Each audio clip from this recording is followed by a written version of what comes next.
Hey everyone, this is What If Fan bringing you another part of What If Overpowered Ichigo left Karakura town. You can find the fanfic title and the original author's name in the description below. Please make sure to support the creator. If you enjoy the video, don't forget to like, subscribe, and hit that notification bell so you never miss an upload. Also, a quick update, the story What If There Was a Different Luffy is going on hold soon, as we have almost caught up with the author.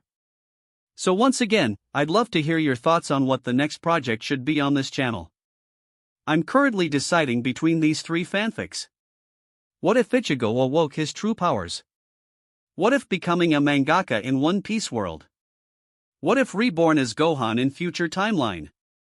I will be setting up a poll for this, so please vote in the poll and let me know which story you'd like to see next on the channel. Alright, let's jump into it. Chapter 41, Arc 9.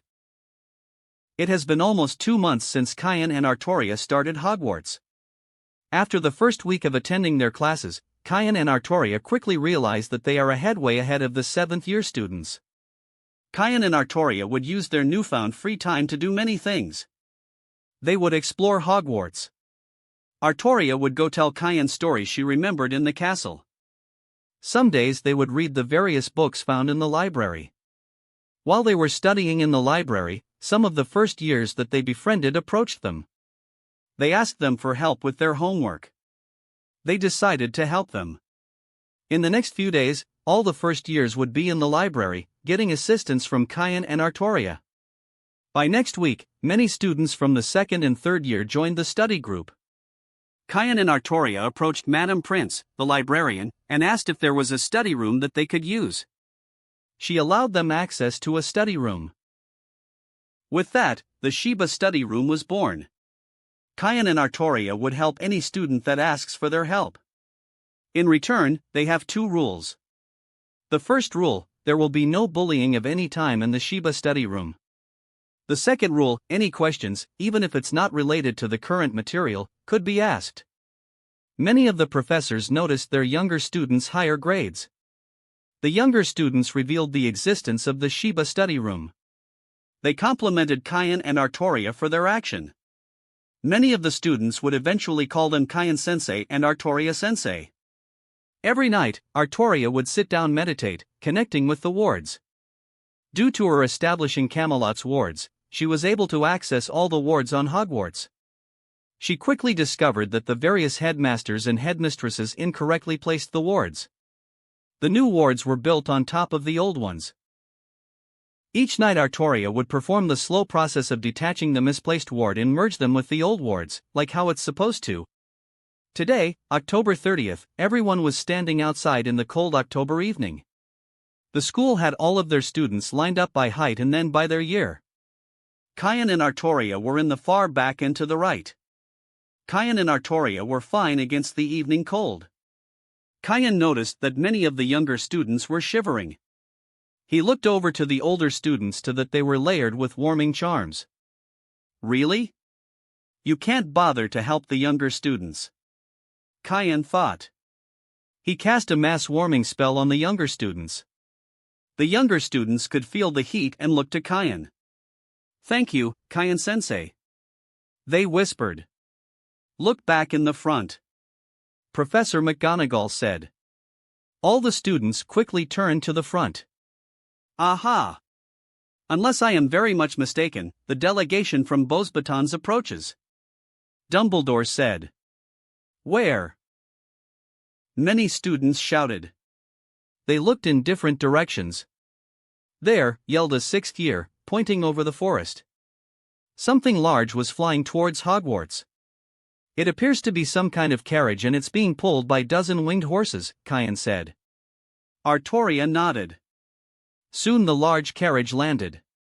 The front door quickly opened as a young boy in pale blue robes jumped out of the carriage and lowered a set of golden steps. A large woman stepped out of the carriage. Dumbledore started to clap. The students followed suit. She walked to Dumbledore. The two exchanged greetings with each other. More students dressed in the same pale blue robes walked out of the carriage. Something is coming from the lake, Artoria whispered. A large black wooden boat began to rise from the lake.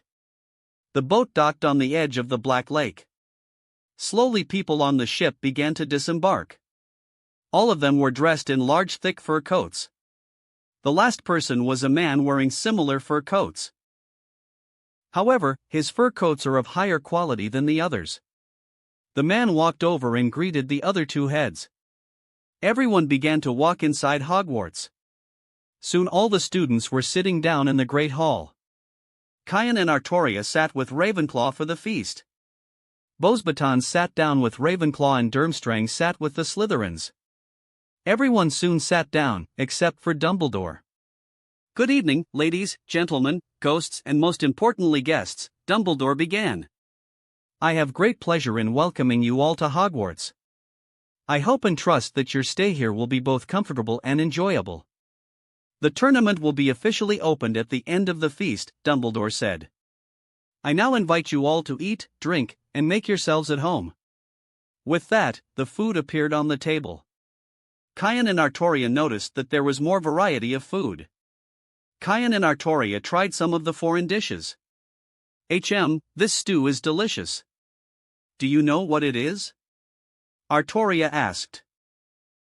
"It's bouillabaisse," someone said. Kyan and Artoria turned to see a familiar girl in blue robes. "Hello, Fleur," Kyan said.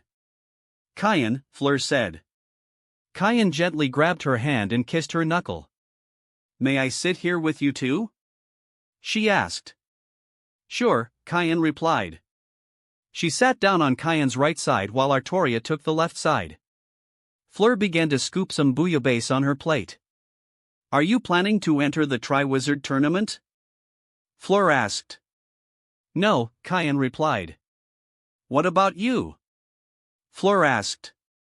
"No as well," Artoria answered. "Oh, how come?" "It wouldn't sit right with us if we ended up Hogwarts as champion, especially since we're only students at Hogwarts for the past 2 months, Kyan said. "Oh really?" "Yes." They continued with some catch-up. Some of the Ravenclaws and Bosbatons were wondering how they knew each other. Kyan explained that during the Quidditch World Cup finals, Kyan rescued Fleur from a Death Eater.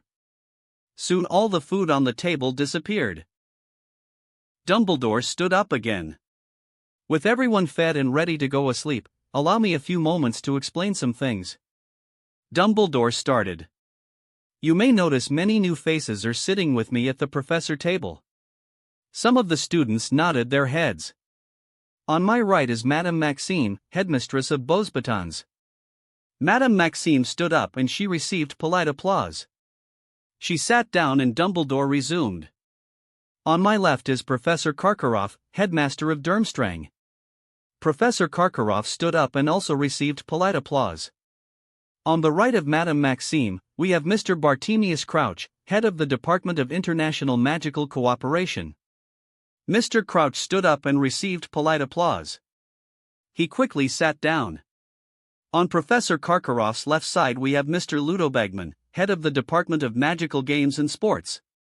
There was a larger round of applause for Mr. Bagman compared to anyone else. Dumbledore waited for students to calm down before continuing. "All of us have spent the last few months on arranging the tasks for the Triwizard Tournament and we will all judge the 3 champions. Now speaking of champions." Dumbledore looked at Mr. Filch. He carried a large old wooden chest and carefully placed it on a nearby table. He quickly scurried away. "There will be 3 tasks throughout the school year. These tasks are designed to test the selected champions in different ways: their magical knowledge, their daring, their intellect and most importantly their ability to cope with the impending danger. The champions will be selected by the Goblet of Fire." Dumbledore pulled out his wand and tapped the casket. The lip slowly opened up. Dumbledore reached inside and pulled out an old wooden cup with bluish-white flames on the mouth of the goblet. The casket closed itself and the Goblet of Fire was placed on top. Anyone who wishes to enter the tournament must submit a piece of parchment with their name and their respective school. You have until tomorrow to submit your names. Due to this, we will draw an age line around the Goblet of Fire, only allow students at the age of 17 to enter. The audience, mostly the 6th years, didn't accept Dumbledore's latest announcement. Dumbledore waited a few moments before clapping loudly, ending all the commotion. The last thing I wish to say is a warning. This tournament is not something to consider lightly. Once you are selected as a champion, you are bounded by a magical contract to compete. With that, good night and good luck. Dumbledore sat back down. See you tomorrow, Fleur said. See you, though I will be at the Slytherin table tomorrow. He said. Oh. We were unable to be sorted to a house, so we decided to sit at a different table every meal, Kyan explained. Oh. Okay then. Fleur said. Everyone left the Great Hall. Some students pondered about entering the tournament. Some pondered ways to trick the age line. Many wondered what these champions would have to deal with. Scene change, morning. Kyan and Artoria walked to the entrance hall to see Fred and George with long white beards. So, what did you two do? Kyan asked. We tried to use an aging potion to get across the age line, Fred explained. They quickly learned to never use their twin speak with Kyan. Kyan said. I assume both of you want to enter the tournament? All three of us. Someone else said. He is our friend Lee Jordan. He helped us gather the ingredients for the age potions. George said. Kyan looked to see many of the students are looking at them. Well, I have 3 possible solutions to this problem. Do you 3 want to help me? Kyan asked. Sure. They answered. Lee, how good is your aim? Kyan asked. As in throwing things, good I guess. Lee answered. Good. Crumple your parchment into a ball and throw it into the goblet. Kyan said. Lee crumpled his parchment into a ball. He walked towards the goblet. When he was close enough, he threw it into the goblet. Everyone watched as the parchment ball was devoured by the fire. Guess that worked, Kyan said. Fred. Yes, Kyan-sensei? Fred replied. Levitate your parchment above the fire, Kyan instructed. Fred took out his wand and levitated his parchment to the fire. Once again, the goblet of fire devoured the parchment. George. Why yes, Kyan-sensei? He replied.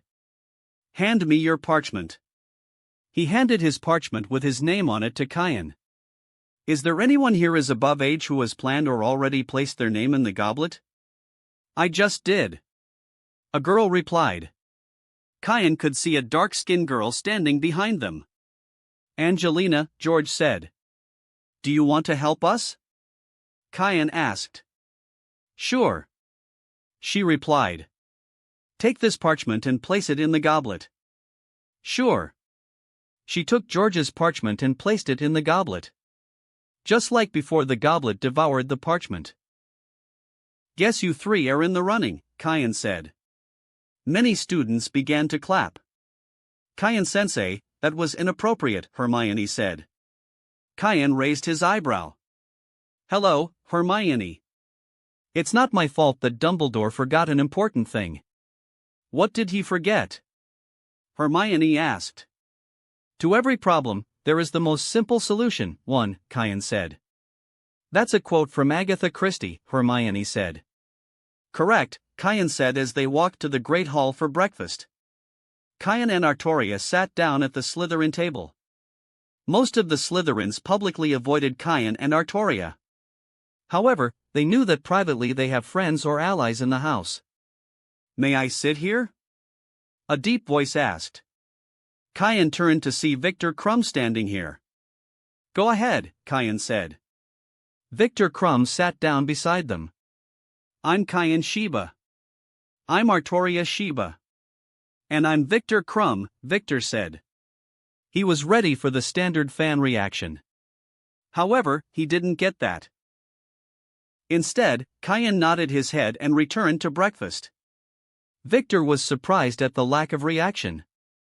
Instead of questioning it, he joined them for breakfast. I saw what you did earlier, he said. Kyan glanced at him. That was smart. Thank you. You would be a very challenging opponent if you were the Hogwarts champion, Mr. Shiba. First off, call me Kyan. Very well, Kyan. Then call me Victor. Well, Victor, back to your earlier point. Yes, I would be a very challenging opponent if I were to submit my name. Kyan replied. What? You didn't submit your name? I didn't. Why? It wouldn't sit right with us if we ended up Hogwarts as champion, especially since we're only students at Hogwarts for the past 2 months, Kyan said. I see. Victor replied. Do you have any plans later today? Kyan asked. No. Just reviewing my spells, Victor replied. Kyan smiled. Great. Artoria and I were planning on dueling each other again. Do you want to join us? HM. Sure, Victor said. They all stood up. Kyan noticed Fleur was sitting alone at the Ravenclaw table. He walked to her. Morning, Fleur. Oh. Morning, Kyan. She replied. Do you have any plans for today? Oh, no. Not really. Great. Me, Artoria and Victor are planning to duel each other. Do you want to join? Sure, Fleur replied. Artoria led them to the empty corridor they used to train in. So, you ready to fight? Kyan with a smirk. Victor and Fleur nodded their heads. So who will go first? I will, Victor said. Very well then. Keep in mind this isn't a duel. It's a fight. Kyan warned. Kyan and Victor stood a few feet away from each other. Kyan summoned Mysteria in her wand form. Artoria and Fleur stood on the sidelines.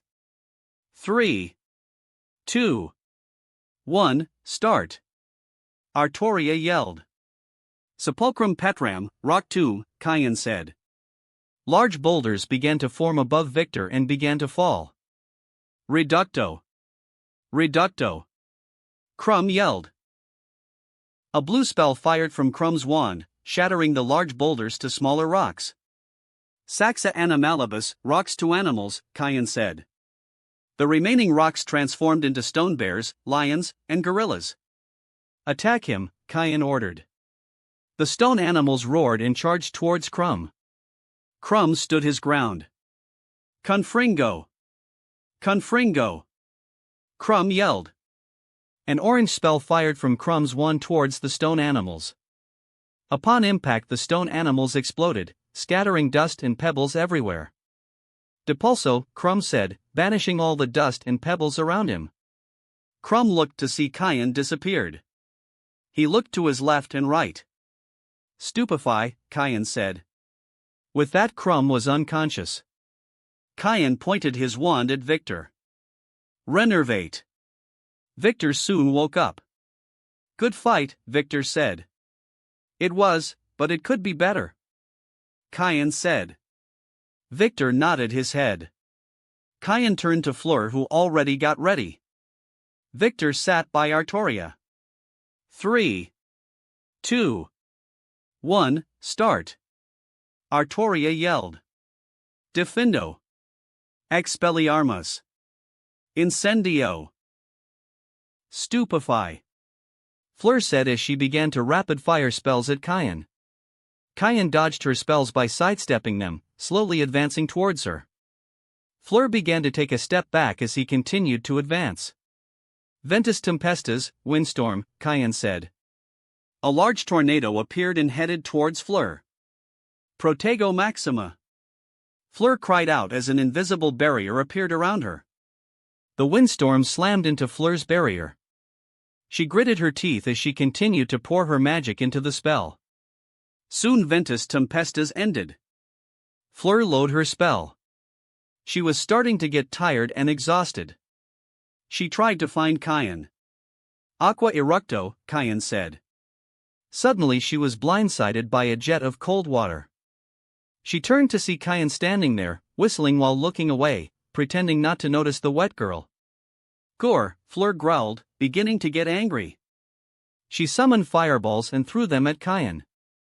Kayan dodged the attack by jumped to the side of the attack. He continued to whistle. Fleur got even more annoyed. You're going to get it. Fleur thought as she began to transform. Her face is transformed into a cruel-beaked bird-like head. Long scaly wings burst from her shoulders. Her mind was filled with rage as she soared towards Kayan. Kayan stood there and continued to whistle as she soared towards him. At the last moment, Kayan finally acted. Maroon Petram, rock wall. A rock wall appeared in front of Kayan. Fleur's eyes widened as she tried to stop only to crash into the rock wall, knocking her unconscious. Kayan sighed as he lowered the wall. Kayan looked over the unconscious Fleur. She returned to normal. Kayan cast a spell to remove the bruise on her forehead. After that, he gently woke her up. She glared at Kayan. Was that necessary? I did warn you this wasn't a duel, Kayan replied. She slapped him on the shoulder. Anyways, are you feeling better? Just my pride. She replied. Your pride being damaged is better than losing your life, Kayan replied. Victor and Artoria meet up with them. Now then, do you two want to get stronger? Kayan asked. They both nodded. Kayan smirked. Victor and Fleur looked at each other and began to fear what Kayan had for them. Scene change, evening.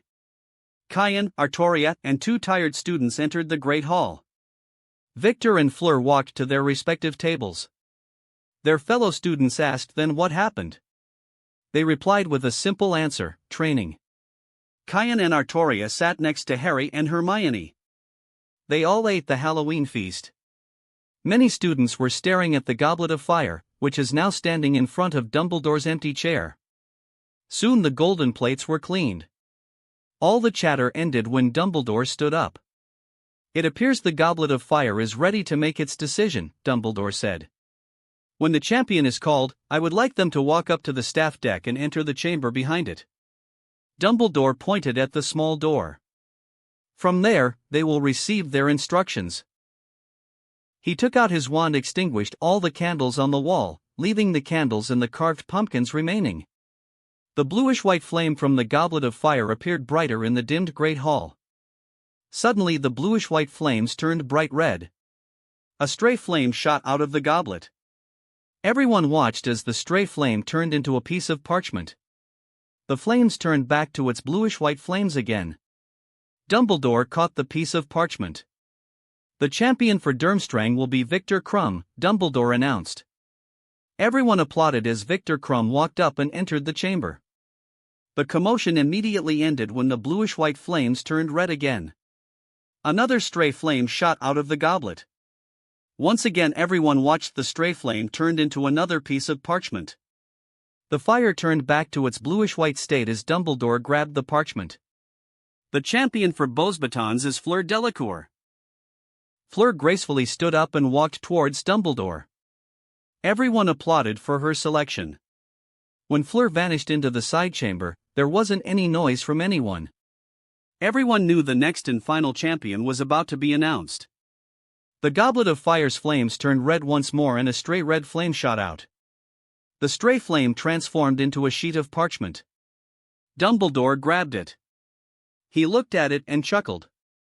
The Hogwarts champion, he called, is Frederick Weasley. Everyone from Gryffindor had jumped to his or her feet, screaming and stamping and cheering.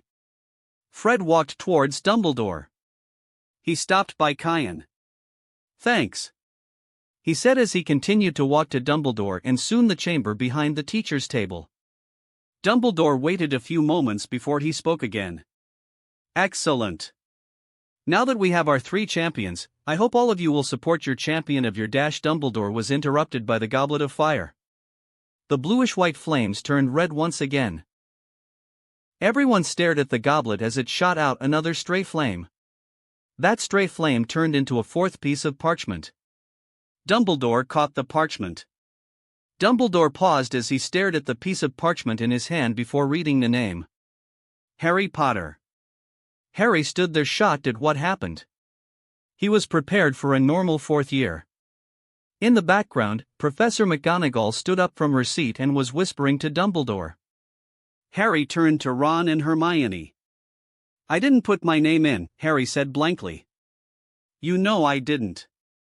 Both of them stared just as blankly back. At the top table, Professor Dumbledore had straightened up, nodding to Professor McGonagall. Harry Potter, he called again. Harry! Up here, if you please. Go on, Hermione whispered, giving Harry a slight push. Harry got to his feet, trod on the hem of his robes, and stumbled slightly. Come on, Harry, Cayan said as he stood up with him. Artoria stood up as well. No one commented about them as they walked towards the chamber behind the teacher's table.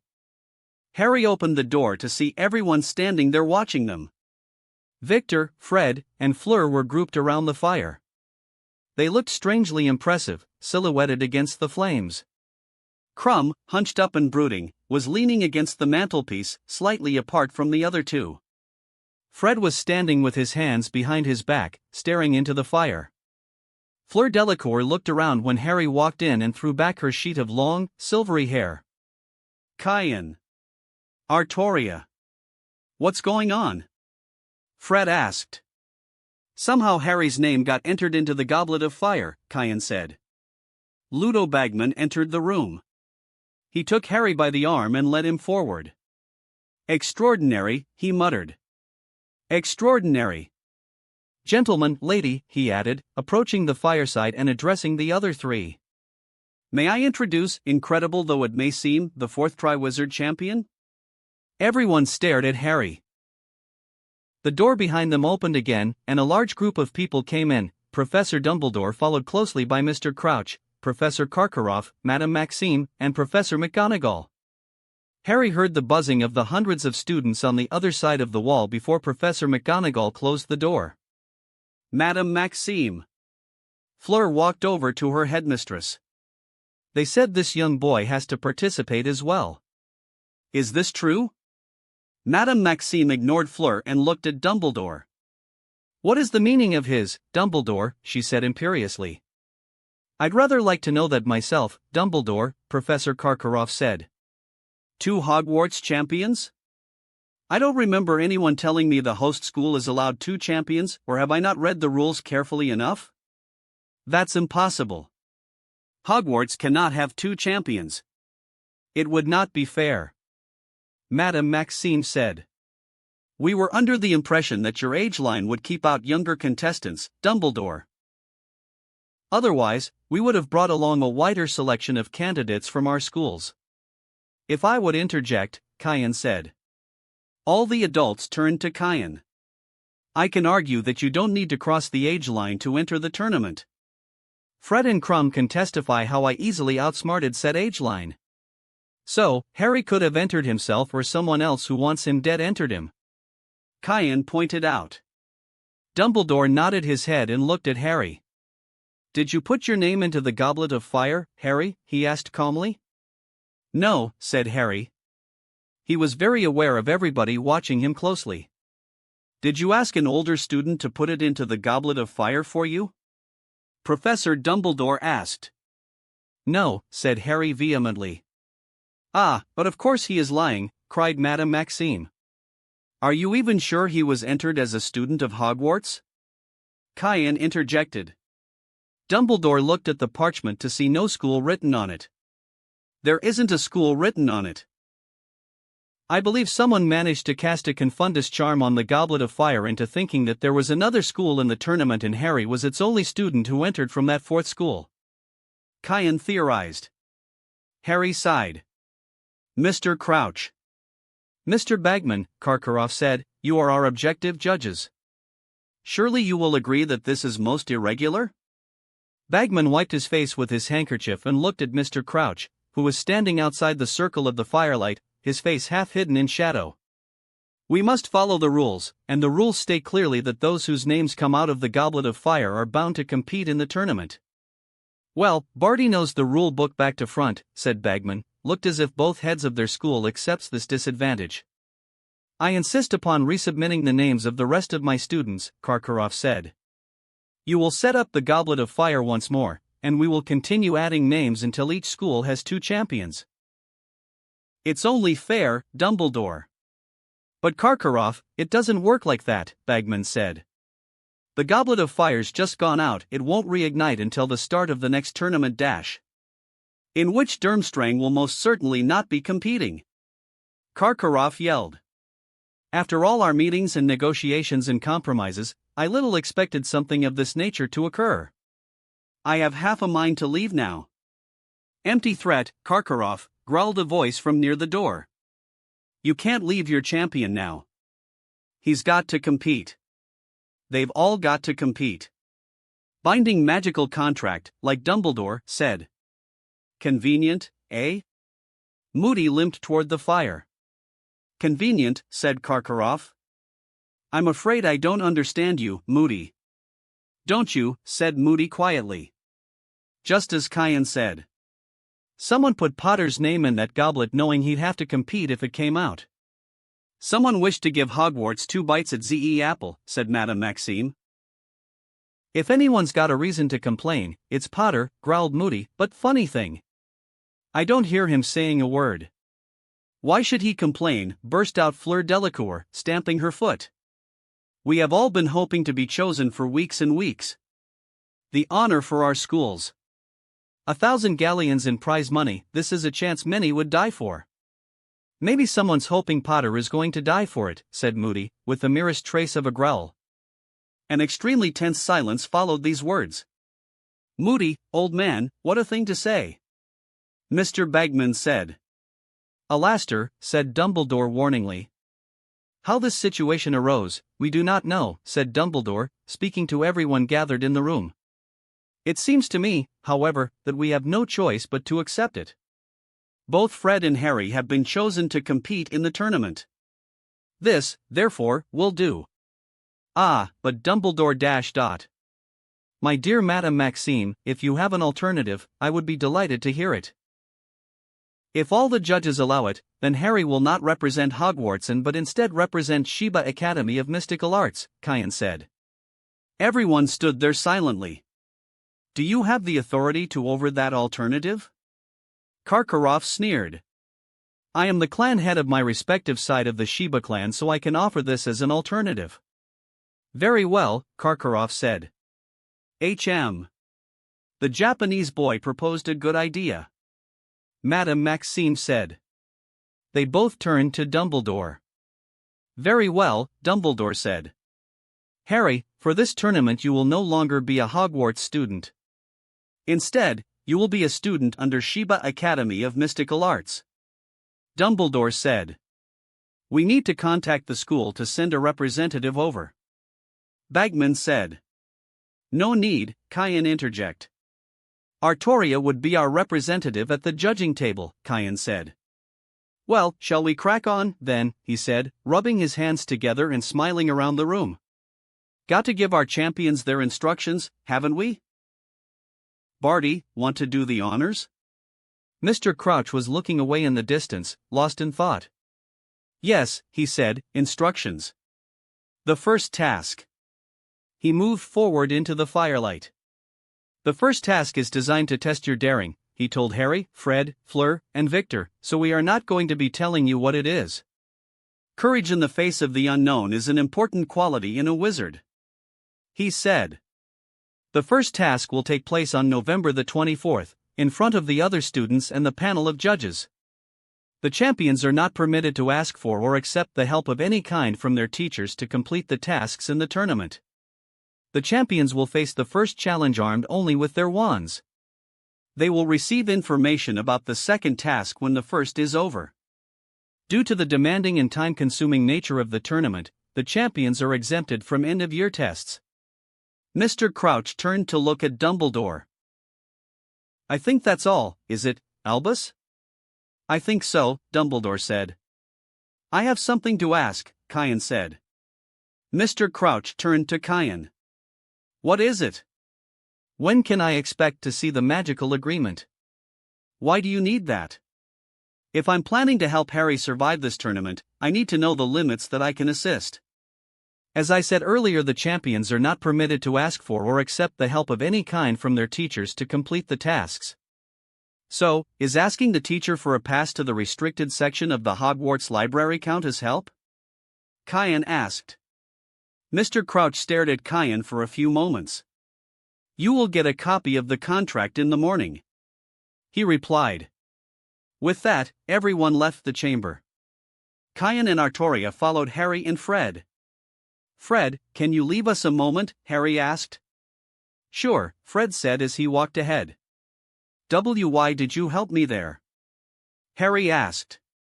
Because we believed that you didn't do it. And you two didn't do this as a trap, Harry said. Kian sighed. Are you scared that we would betray you or purposely hurt you? Harry didn't reply, but Kian could see it in his eyes. Kian raised his wand. I swear on my life, my magic and my soul, for the duration of this tournament or when Harry relieves me of my duty, be the master and mentor that he needs. To teach him what I know, to ensure his survival of the tournament and never betray his trust. So mote it be. Kian glowed golden as his magic flowed to Harry. Artoria raised her wand. I swear on my life, my magic and my soul, for the duration of this tournament or when Harry relieves me of my duty, to teach him what I know, to ensure his survival of the tournament and never betray his trust. So mote it be. Artoria glowed golden as her magic flowed to Harry. I feel I need to do something, Harry said. Well, you could say your oath as an apprentice, Kian said. What about the wording? Think about the words to express your intent. Your magic will follow that intention, Kian said. Harry nodded as he drew his wand. I, Harry James Potter, swear on my life and magic until the end of the tournament or when I no longer need them, to be the apprentice for my master and mentor. To learn all that they will teach me, follow all of their instructions and try my best to survive in this tournament. So mote it be. Harry began to glow silver and his magic flowed to Kian and Artoria. Their unified magic flashed together, signifying magic accepting their oath, before disappearing. I see, Harry said as they walked towards the fat lady. Harry quickly told the password and the portrait opened up. Immediately they were bombarded by loud noises. Arms reached out, ready to grab Harry. Kian quickly stood in front of Harry. The arms stopped and moved back. Move, Kian commanded. The nearby students scurried away as they entered. The music stopped as they stared at them. Harry, go grab your stuff. Harry nodded as he went up the stairs. Pass this to the other students. Harry is forced into this tournament. He did not willingly join the tournament. To make it fair, Harry will not represent Hogwarts. He will be instead representing the Shiba Academy of Mystical Arts. Fred Weasley can attest to this, Kian said. Before anyone could say anything, Harry returned with his trunk. His face was more depressed than before. Harry and Artoria began to leave when he spotted Hermione running towards them. Go on ahead, Kian whispered. Artoria nodded her head and led Harry away. Kian turned to Hermione. Kian. Where is Harry going? He is going to a private room for right now. I see, Hermione said. Can I talk to him? Kian stared at Hermione for a few seconds before turning away. Follow me, Kian said. Hermione followed behind Kian. Hermione quickly told him what Ron told Harry when he went up to grab his belonging. Ron was jealous of the fact that Harry was in the tournament and accused Harry of being a cheater. They soon arrived at the Black Knight portrait. Knight of Honor, Kian said. The Black Knight nodded its head before it opened up. Hermione, Harry yelled as Hermione rushed in and hugged him. Kian looked to see another room appeared. It appears Hogwarts decided that Hermione needs to stay here instead of going back to her room, Kian said. Hermione looked to see one of the rooms already had her belongings there. Harry will take the other room. Kian pointed at the empty room. If you two need anything, we'll be in the far room. Harry and Hermione looked to see the only room with a closed door. Kian walked over to the room. Make sure you two lovebirds don't stay up too late. Harry and Hermione blushed and looked away. But seriously, we have a big day tomorrow, Artoria warned as followed Cayan to their room and closed the door behind her. Hermione. Why did you follow me? Because I knew that you needed all the support you can get, especially with what happened with Ron. Hermione said. Thank you, Hermione, Harry said as he hugged her. Hermione hugged him back. Thank you for being there for me, Anne. I'm sorry. You're sorry? For what? For being mad at you about the firebolt and making you choose me over Ron. Harry. I got that. I thought it over and I shouldn't have gone behind your back. I should have explained it better. Hermione said. As for Ronald, I only hung out with him because of you. Me? Yes, you. I want to be friends with you. Ronald was an add-on. Hermione said. I see. Harry said. What do you see me as? I see you as my best friend, Harry answered. Jay, just your best friend? Hermione asked with a slight blush. No. I've. Come on, Harry. Where is that Gryffindor courage? Harry thought. Had feelings for you, Harry admitted. Hermione's eyes widened. You do? Hermione replied. She quickly hugged him. Hermione? I do too. She admitted. The two stayed there hugging it out. They soon let go. We should go to bed, Harry said while blushing. We should, Hermione replied. Good night, Hermione. Good night, Harry. They both went to their respective rooms, got ready for bed and went to sleep. Cayan and Artoria cracked a small smile. Scene change, next morning. Harry was fast asleep. He opened his eyes and immediately noticed that he wasn't in his dorm room. Harry quickly remembered what happened last night. Last night wasn't a dream. I was selected as the 4th champion for the tournament. Harry put on his glasses, used the bathroom. He grabbed his robes and noticed that none of them have the Hogwarts crest in them. I had to change schools as another result, Harry remembered. After putting on his robes, he walked out of the room. Those bloody idiots! Hermione screamed out. Well, what's going on? Harry asked. Suddenly Hermione hugged him again. Good morning, Harry, Cayan said. He was sitting down at a table. On the table was a stack of parchment and a tightly bound folder. What made Hermione curse?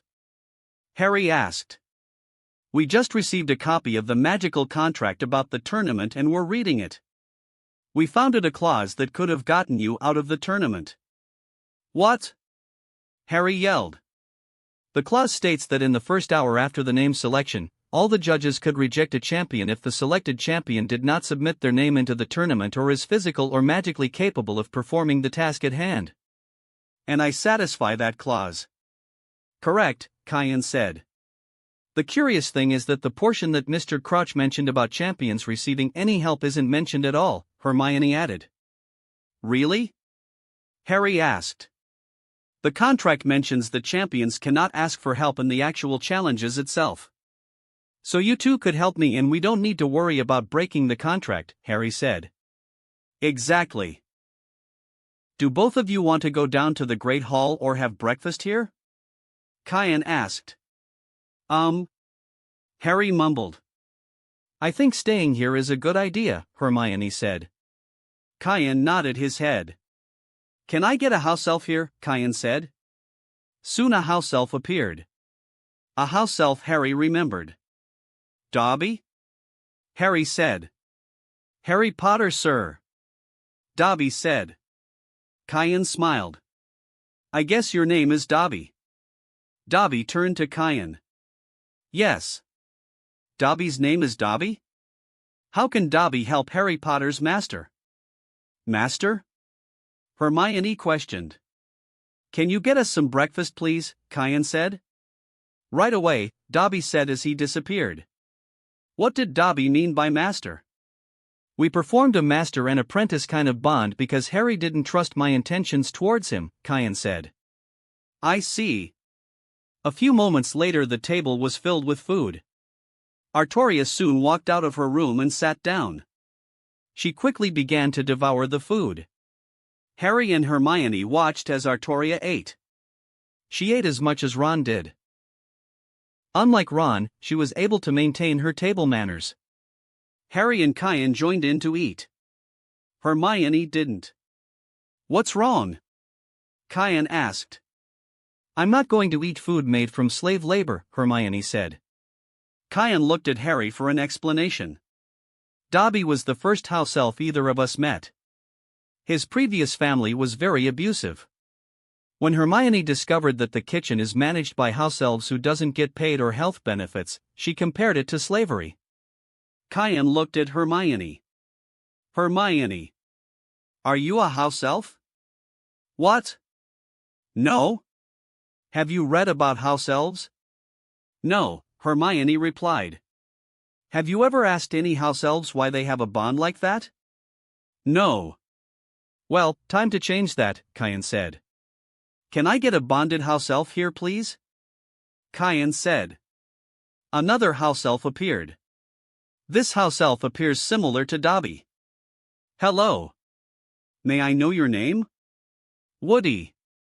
He replied. Hello, Woody. Can you explain why house elves are bonded to a family?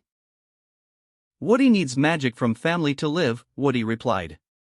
You get this magic from the bond with the family. Yes. What about free elves?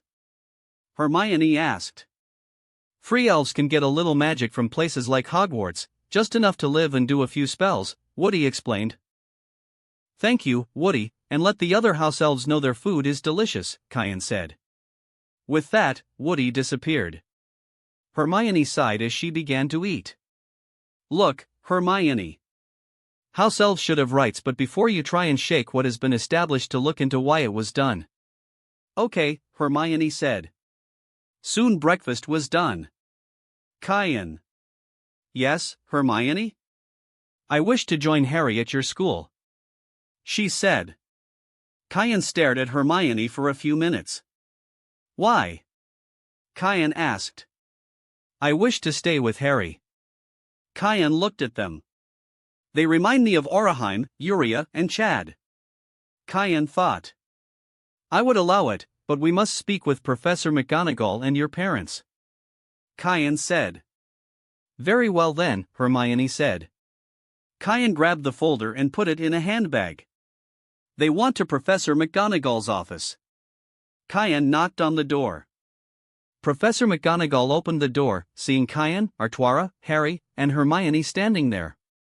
Professor McGonagall sighed. Let me guess. MS. Granger wishes to join Mr. Potter at your school as soon as she found out about Mr. Potter's sudden transfer. Indeed, Kayan replied. Professor McGonagall pulled out a parchment and signed it. She handed the parchment to Kayan. To make the transfer formal, Ms. Granger will need her parents to sign the form. Kayan nodded his head. Will the transfer be permanent? Hermione asked. Professor McGonagall turned to Hermione. The transfer will only last the school year. Unlike Mr. Potter, I recommend you take the end-of-the-year exam. Hermione nodded her head. Will I receive a list of topics Hermione will need to know for her exams? You will receive that later today. Kayan nodded his head and left her office.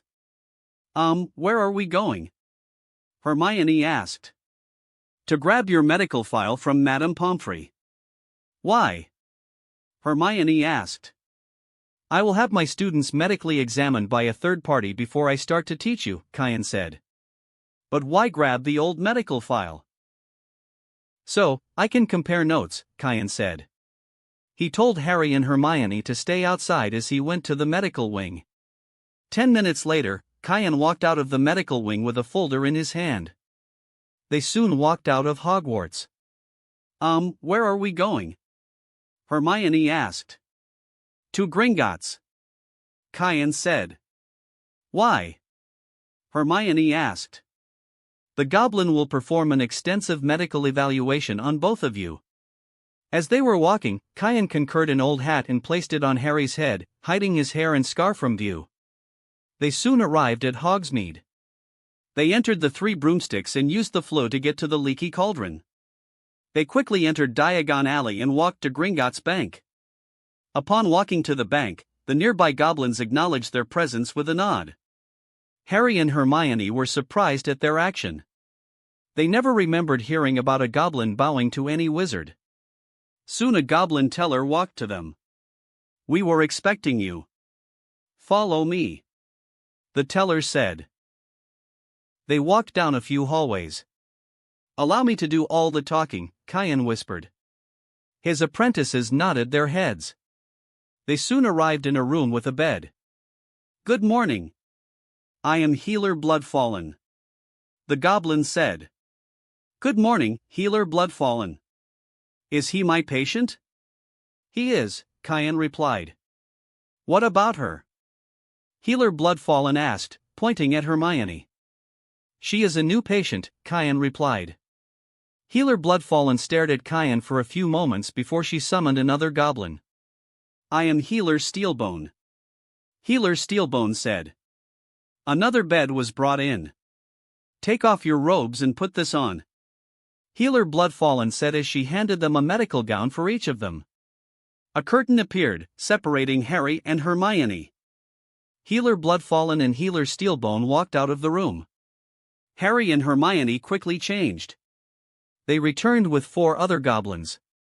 "Lay down on the bed," Healer Steelbone instructed. Harry and Hermione followed Healer Steelbone's instruction. Healer Bloodfallen and Healer Steelbone pulled out a short stick. It began to glow yellow. "Healer Bloodfallen, what is that stick for?" Kian asked.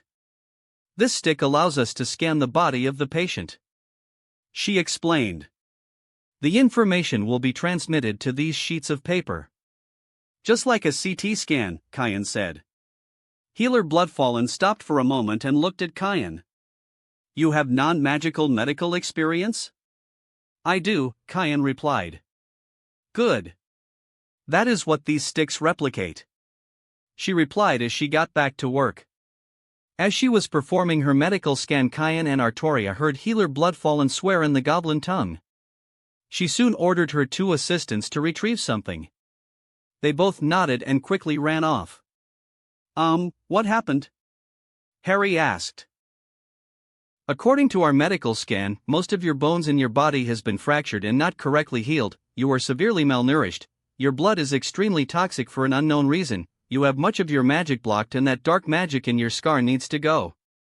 Kian and Artoria were shocked at how extensive the damage to Harry's body was. "This is Harry's medical records from his time at Hogwarts," Kian said as he pulled it out of his bag and handed it over to Healer Bloodfallen. "I will use this to compare my notes," Healer Bloodfallen replied. The 2 goblins returned, both pushing carts of different medical tools. Harry recognized a golden bottle with the image of bones on it. Harry groaned. "You recognize something, Mr. Potter?" Healer Bloodfallen asked. "Skeelgrow. I had to drink some when Lockhart banished all the bones in my right arm," Harry explained. "That would explain the inconsistent damage to your skeletal system," Healer Bloodfallen said. "We are going to magically break your bones and allow them to heal correctly." "I see. How long will this take?" Kian asked. "We can't be sure. This treatment depends on the strength of the wizard's magic. Due to Mr. Potter's magic being blocked and the dark magic in his forehead, we can't make a valid determination." "How long will it take to remove both of them?" Harry asked. Healer Bloodfallen looked at Harry. "I can't say exactly. We need more time to analyze them." "I see," Harry said. Kian walked over to Healer Steelbone. "How is Hermione?" "She is perfectly fine." "I see," Kian said. He turned to Healer Bloodfallen. "Healer Bloodfallen, inform King Nagnok that I wish to see him," Kian said. Very well. Healer Bloodfallen said as she tapped a rune. A few seconds later a goblin guard entered. Yes, Healer Bloodfallen? The goblin guard asked. Please escort this man to King Nagnok. Healer Bloodfallen said. Very well. The goblin guard said. Kyan turned to Artoria. Don't worry. We'll watch over him. Artoria replied. Hermione nodded her head. Kyan followed the goblin. They soon arrived at King Nagnok's office. May your enemies know your wrath. King Nagnok said. May your vaults continue to collect more riches, Kyan replied. Why have you requested to see me, Kyan? It's about my new apprentice. Ah, yes. Mr. Potter. King Nagnok said. I was curious about his lack of finance. King Nagnok chuckled before beginning to laugh. Kyan waited for King Nagnok to calm down. It has been a while since I had a good laugh. King Nagnok noticed Kyan's emotionless stare. You're serious right now? Kyan nodded his head. The Potter estate is one of the oldest and one of our wealthiest clients. And it appears that Harry doesn't know that. Preposterous. According to the reports from the Potter account manager, Mr. Potter has informed the account manager that he does not wish to deal with his account right now. And yet we have Harry Potter, who appears to be ignorant of the magical world, dressed in rags, currently being worked on by Healer Bloodfallen. For what? Countless incorrectly healed bones, malnutrition, his magic being bound and unknown dark magic in his scar, Kyan said. You suspect treachery? King Nagnok asked. I do, Kyan said. King Nagnok pressed a rune on his desk. Paraguayan Guarani, get me, account manager, Griphook here now, Paraguayan Guarani, King Nagnok said. He released the rune.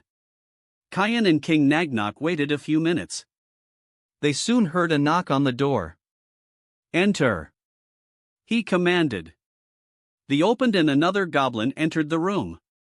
He was dressed in the standard uniform of an account manager. Account manager Griphook reporting as ordered, Griphook said. Account manager Griphook, have you received any word from Mr. Potter and his account? Oh, I have, your majesty. I just finished reading a letter from him. Kyan remained emotionless as King Nagnok continued. Oh? What did he write? Your Majesty, he once again wrote that he has no interest in his account at Gringotts and once again request us to stop sending him letters about it. Do you have that letter with you? King Nagnok asked. They could see the change in Griphook. You unfortunately, Your Majesty, I do not have that letter with me right now. When did that letter delivered to you? About an hour ago, Your Majesty, Griphook replied. Kyan stared at King Nagnok with a smirk. Guards! King Nagnok yelled. The office doors slammed open as a few goblin guards rushed in. Yes, Your Majesty? Detain Griphook and I need account auditor Ironblood and his auditors here right now. King Nagnok ordered. Before Griphook could move, the three of the goblin guards detained Griphook, while the fourth goblin guard left. What is the meaning of this? Griphook yelled. Griphook! King Nagnok said. How dare you lie to me? What? I did not lie to you. Oh, you did, and you continue to lie to me. King Nagnok said. Allow me to explain. Kyan jumped in. King Nagnok nodded his head. As of yesterday evening, Harry was under my care. With that in mind, he never received or sent out a letter this morning. Griphook turned to King Nagnok. Your Majesty. This unknown human dares to think he knows what's going on with the Potter estate. Foolish goblin. I am the current master of Harry James Potter. His affairs are now my affairs. And if need be, I can ask him to come down here. He is currently here in Gringotts under the care of Healer Bloodfallen. Kyan said. Griphook's eyes widened. The fourth goblin guard returned with more goblins. Besides the fourth goblin guard was another goblin dressed in a different business suit. He had a monocle on his eye. "You summoned me, Your Majesty," the goblin said with a bow. All the other goblins behind him bowed afterward. "Account Auditor Ironblood," King Nagnok said. Everyone stood up. "I need you and your team to perform a full audit on the Potter account ever since former account manager Griphook took control of it." "As Your Majesty ordered," Account Auditor Ironblood replied with a bow. They all left King Nagnok's office. "Take this goblin to the cells." The goblin grabbed Griphook and took him away. "So, what will happen now?" Kyan asked. "Account Auditor Ironblood and his team will perform an audit on the account to see what he did," King Nagnok said. There was a knock on the door. "Enter." The door opened to reveal Healer Bloodfallen. "Mr. Shiba, Your Majesty, I need both of you right now." They followed Healer Bloodfallen to the medical room. Kyan could see Hermione was dressed back in her school robes and was sitting on the side. "Your Majesty," Healer Steelbone said. All the goblins bowed at King Nagnok. Hermione quickly followed. Artoria didn't bow her head. "Healer Steelbone and Healer Bloodfallen, what did you need us here for?" King Nagnok said. "Your Majesty, we discovered that Mr. Potter's scar contains a Horcrux," Healer Bloodfallen said. King Nagnok growled. "What is a Horcrux?" Hermione asked. The goblins turned to Hermione. She immediately got embarrassed and looked away. "It's all right.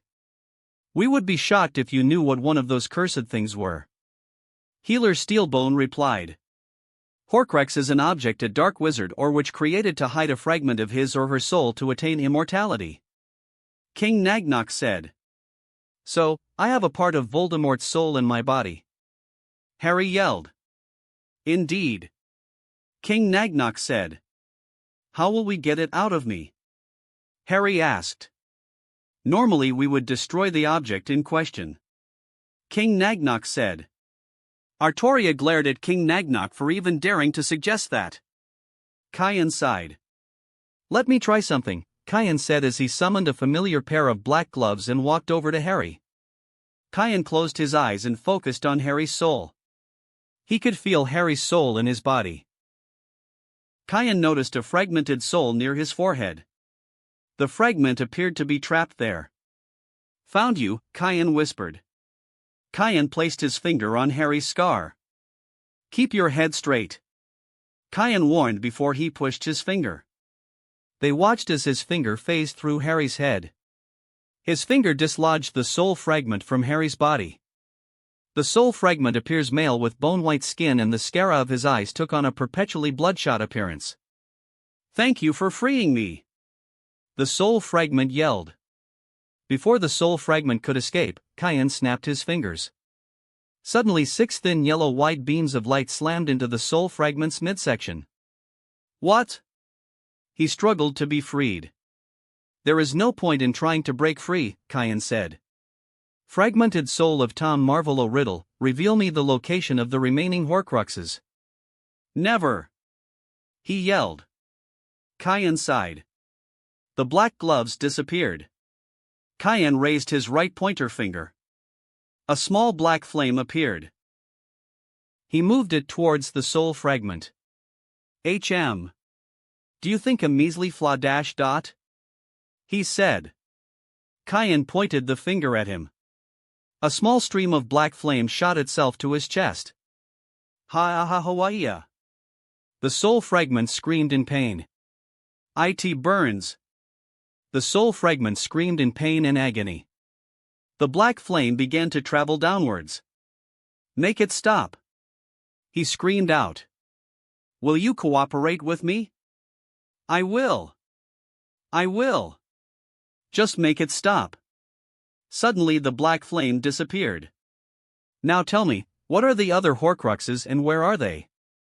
The first one is my diary and it's with the Malfoys," Soul Fragment Voldemort said. Harry's eyes widened. "I destroyed one?" Harry blurted out. Everyone looked at him. You're going to explain later, Kyan said. Harry nodded. Kyan turned back to the bounded soul fragment. Where is the second one?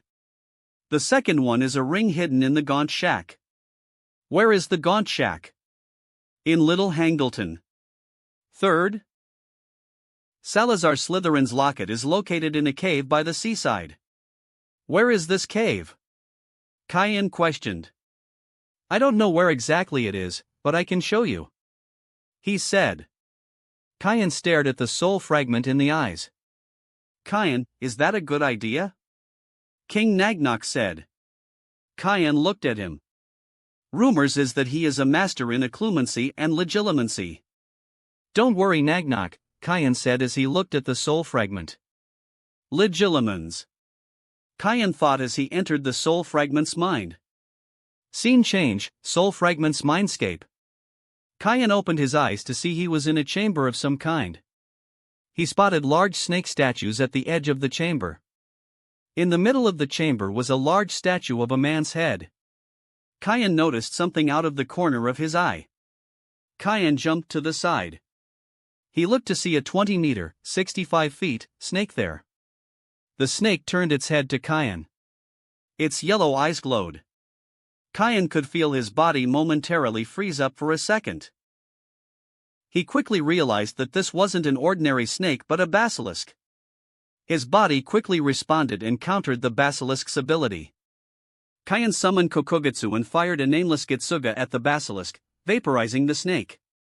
He heard someone began to slow clap. He looked to see Voldemort standing there. Impressive. You must be very powerful to be able to vaporize one of my basilisks. He said. The nearby snake statues began to move. Too bad you listened to what I said. The snake statues slithered down and stood behind Voldemort. Too bad you are in my mind, your body will be an excellent host for me. Voldemort said. Kill him. The stone snakes shot towards Kyan. Suddenly there was a flash of green Ryatsu as Kyoka appeared beside Kyan. She fired Byakurai at the stone snakes. The stone snakes were easily destroyed by the yellow lightning bolts. What?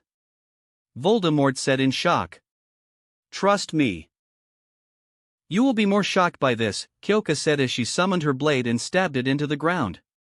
Her body began to glow green.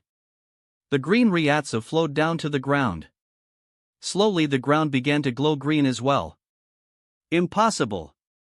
Voldemort yelled as his entire mindscape glowed green. Voldemort ran towards them. With a flick of her wrist, Voldemort was sent flying to the wall. Show us where the cave is, Kyoka commanded.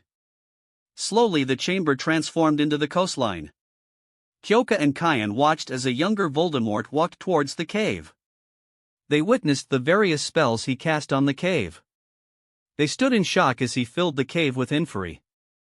They could hear the cries of pain from their souls trapped in their rotten body by dark magic. He filled the cave with water. He ordered the inferi to attack when the water is disturbed. The only exception was a boat that will rise from the water. In the center of the cave, he created a small island with a little fountain. He placed a golden locket in the fountain and filled it with a potion. We should use this opportunity to verify the information he gave us, Kyoka suggested. Good idea, Kyan replied.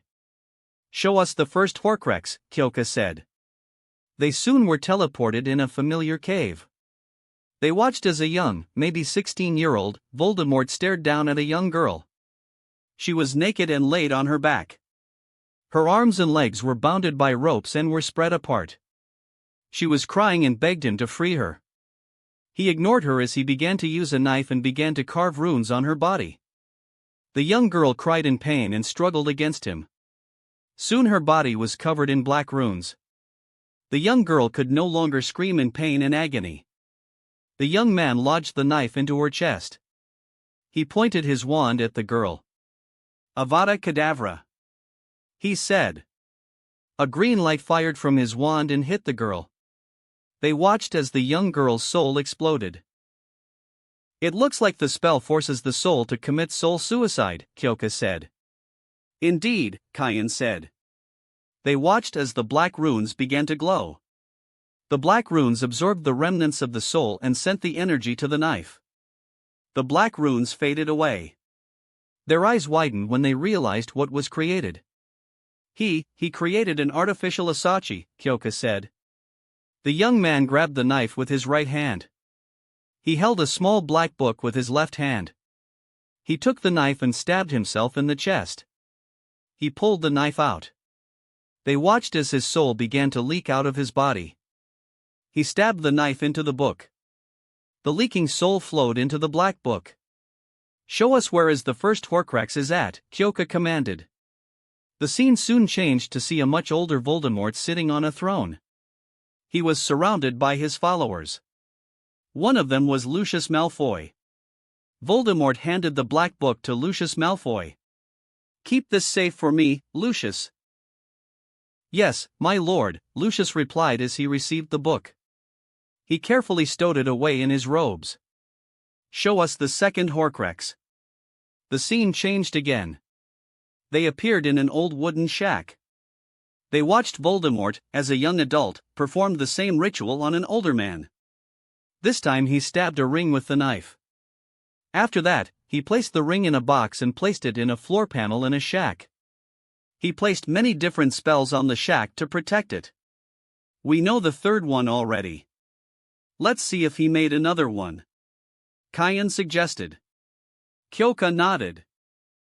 Show us the fourth Horcrux. The scene changed once again. They watched as Voldemort, maybe in his early 30s, once again performed the ritual with a young woman.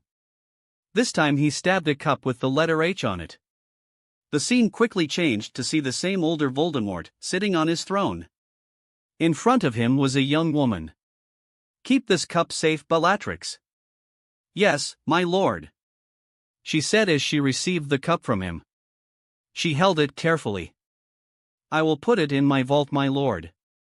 She said vault, does she mean in Gringotts? Kyan asked. Possible. Many wizards and witches believe Gringotts to be a safe place for their belongings. Kyoka replied. I'll ask Nagnok about it later. Let's continue searching through his memories. Kyan said. Show us the fifth Horcrux, Kyoka said. The scene changed once again. This time they were in a forest. They witnessed an adult Voldemort kill a young frail man. He stabbed the knife into a beautiful silver diadem. The scene changed to reveal the same adult Voldemort. He in Hogwarts walking up a set of stairs. He walked through a bare corridor, with only a painting of a wizard trying to teach ogres how to dance. The training corridor? Kyan thought. He remembered that was the direction to the training corridor. I need a place to hide this. The adult Voldemort thought as he walked around the bare corridor. Soon a door appeared. The adult Voldemort entered the room. The room was filled with all kinds of stuff. The adult Voldemort walked through the room. He found an abandoned bust in the room. He gently placed the diadem on the bust. He placed a compulsion on the bust, making anyone in the vicinity have a sudden desire to place the diadem on their forehead. Show us the sixth Horcrux, Kyoka said. The scene didn't change. It appears the diadem was the last Horcrux he intentionally made. But how did he end up in Harry? Kyan asked. Final moments of Harry's parents. Kyoka said. The scene changed again. They watched to see Voldemort wrapped in black robes walk to a house. They stood there and witnessed the death of Harry's parents. They saw Voldemort standing over baby Harry. Goodbye, prophecy. He said as he pointed his wand at the baby. Avada Kedavra. He said. The green spell shot out of his wand towards the baby. Suddenly a red barrier appeared around the baby. The red barrier reflected the green spell. Voldemort stood there in shock as his spell hit him. Gah! He screamed as his soul was torn from his own body. His soul shuddered as his Horcruxes kept his soul from being destroyed. However, his soul ended up splitting again. The soul fragment flowed the open wound on baby Harry's forehead. I think that's everything, Kayan said. Kyoka nodded her head as they returned to the chamber to see Voldemort still stuck to the wall. What should we do with him? Kayan asked. I'm going to keep him for a moment. Kyoka said. Why? So I could drain him of everything that he knows. After all, he has to be very intelligent to be able to do strike this much fear to Britain. Even now people cold still fear his name. Kyoka pointed out. Kayan sighed. Just don't decide to take over the country, Kayan said. Kyoka smiled. Technically, Artoria could with a few words, Kyoka replied. So how are we going to take care of the Horcruxes? Kayan asked. Harry said that he destroyed the diary. If that is true, then that's already destroyed one. Kyoka said. I need to go retrieve the locket. I would be able to permanently destroy all the inferi and set the trapped souls free. Kayan said.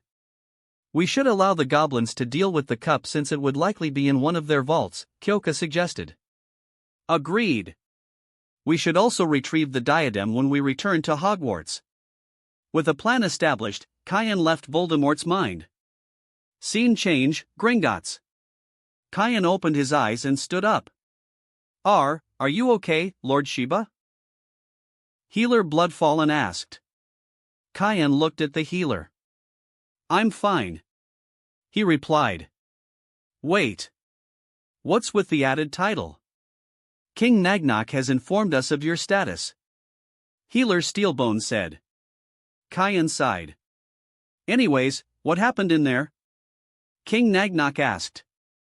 What do you mean? Kayan asked. A few minutes after you entered his mind, the spirit began to cry black tears and silently screamed in agony. Oh. He tried to attack me. I managed to subdue him and forced his mind to show me his secrets. Kayan replied. What did you learn? King Nagnok asked. I discovered that he made more than one Horcrux, Kayan said. How many did that abomination make? Based on what we've found, he intentionally made 6 of them. 6. Based on what little text we have about them, many would go insane after making just one of them. Healer Bloodfallen said. Does Gringotts have any rules about them housing them? Rules about housing them. He has one of them in here. King Nagnok yelled. Indeed. He gave one of his Horcruxes to a woman named Bellatrix. She said she'll place it in her vault. Gore. King Nagnok growled. Do you know if he gave it to anyone else? He also gave it to Lucius Malfoy. Isham, so likely his inner circle, only one person in the inner circle has that name. King Nagnok said. I will arrange a team to find this Horcrux. If what we believe is true, then that family will lose everything they have. King Nagnok said. What about the Potter estate? Kayan asked. Harry and Hermione looked at King Nagnok. We just discovered that the current account manager for the Potter estate has been lying to us about the Potter account. We are currently in the middle of auditing the Potter estate. King Nagnok turned to Harry. As King of the Goblins, I apologize Mr. Potter for what one of Gringotts' account manager has done. He said with a bow. No one knew how to respond. Is all right King Nagnok, Harry said. You didn't know it was happening until now. King Nagnok raised his head. At the end of the audit, Griphook shall face goblin justice for his crimes. As the victim of his actions, you have the right to watch the proceedings. Do you wish to watch? Harry said. Mr. Potter would gladly attend if he is available. Right now, he still has to deal with his medical treatment. Kayan said. King Nagnok looked over to Healer Bloodfallen. Mr. Potter still has a long way to go before we can heal all the damage to him. She said. I see. I will send you a letter when they finish the audit. King Nagnok turned around and left the room. Kayan, Artoria, and Hermione turned to Healer Bloodfallen. It will require a few hours for Mr. Potter to be done with the skeleton fixing process. She said. The scarring can easily be taken care of with a scar-removing ointment. She handed Kayan a large bottle of scar-removing ointment. As for the malnutrition, he will have to go through a set of potions and a nutrition guide, she said as the healer handed Kayan a small case of potions and a small book. This is enough potions for a week. Come back to me and we'll see how Mr. Potter is and adjust the potion regimen from there. Hermione was shocked to hear how extensive the damage Harry endured in his life. She quickly tackled Harry and hugged him. Kayan gave them a few moments before interrupting. Hermione, you need to let Harry go so they can start the medical treatment, Kayan said. Hermione quickly let go of Harry. They saw the two students blushing. Mr. Potter, I will put you in a magical induced sleep during the healing process so you will not feel any of the pain from the process. Healer Bloodfallen said. Okay, Harry replied. Healer Bloodfallen handed Harry a potion. Harry accepted the potion and swallowed it. He cringed as the potion went down. Harry let out a yawn and quickly fell asleep. Come on Hermione, we need to go see your parents, Kayan said. With a sad look, Hermione left with Kayan and Artoria. Scene change. Harry, Hermione, and Artoria used the night bus to transport them to Granger's dentist. They entered the dentistry. They were greeted with an empty lobby. Hermione looked slightly confused. They walked to the reception desk and noticed a bell. Hermione rang the bell. Kayan and Artoria sat down and waited. Mrs. Granger walked out and was shocked to see Hermione standing there. She quickly hugged her daughter and ushered them to an empty patient room. She ran to get her husband. They decided to talk while having lunch. As they were eating lunch, Kayan explained to them the situation about Harry and Hermione's intentions of following him. After careful consideration, they agreed to Hermione's temporary transfer. However, they asked if they could spend time with her. Kayan understood their desire and allowed Hermione to go see them once a week, in the evening. They also wished to see Harry when he is healthy. Kayan, Artoria, and Hermione left the dentistry with the signed paper for Hermione's temporary transfer to the Shiba Academy of Mystical Arts and a promise. They returned to Gringotts to see Harry peacefully sleeping in bed. Healer Bloodfallen approached them with a clipboard. How's Harry? Hermione asked. Mr. Potter is still in a magically induced coma. We managed to fix all the incorrectly healed bones in his body. However, we decided to keep him in the coma to make sure his body is fully healed, and his magic is allowed to recover. Is it safe for us to move him? Kayan asked. It is safe to move him. However, his skeleton is still fragile. She warned. Kayan nodded his head as he gently picked Harry up. Healer Steelbone handled Artoria a satchel. It has the scar ointment and the nutrient potions for him. Healer Steelbone said. King Nagnok also asked me to pass on a message to you. She said. He wished to see you and Mr. Potter as soon as he is fully able to. Okay, Kayan said. With that, they left Gringotts. Kayan cast an illusion around Harry, making him appear to be a large package. They entered the leaky cauldron and carefully used the flue to get back to the three broomsticks. They walked towards the castle. By this time the sun was setting. They walked into Hogwarts and quickly entered their room. Kayan gently placed Harry on his bed. He cast a charm Harry, to inform him when he wakes up. Kayan looked at Hermione. She looked at the peacefully sleeping Harry. If you wish to sleep with him, then let me know, Kayan said. Hermione looked at Kayan. Kayan could see her lightly red face. She nodded her head. With a snap of his finger, the bed gently moved to the side and a duplicate bed appeared. Hermione quickly went back to her room. Kayan transfigured his clothes into a set of pajamas. Hermione soon returned dressed in a simple nightgown. Kayan walked towards the door. Hermione laid down on her new bed. Good night, Kayan said. Good night, Hermione replied. With that, the room was plunged into darkness. Chapter 42, Arc 9. The bright rising sun gently shines over Hogwarts. The sunlight shines through a slightly open curtain and landed on Harry's face. Harry started to wake up. He opened his eyes and looked at the familiar curtains above him. Am I back in Hogwarts? He stood up and noticed that he was back in the same room as yesterday. I guess I am. Harry turned to his bedside table and noticed his glasses were missing. Am I already wearing my glasses? He touched his glassless face. I'm not wearing my glasses. My eyesight got fixed. Beside him, he heard something moved. He turned to his side to see Hermione looking at him. Good morning, Harry. She said. Good morning, Hermione. He replied. She immediately noticed Harry's lack of glasses. He looks way better without those glasses. She quickly pushed that thought aside. Harry, where's your glasses? She asked. I'm not sure, Harry said. Maybe Healer Bloodfallen threw them away. She did what? I think she threw them away because I no longer need them. You can see me? I can. Good morning, lovebirds, Artoria said. They turned to see a smirking Artoria leaning on the side of the door. Time for breakfast, she said as she walked away. Hermione left the room while Harry began to change. 5 minutes later, Harry and Hermione walked down to see the table full of food. Kian and Artoria sat by, waiting for them. Good morning, Hermione, Harry. How are you two? Good, Kian-senpai, Hermione replied. I feel better, Harry said. Good. Now sit down.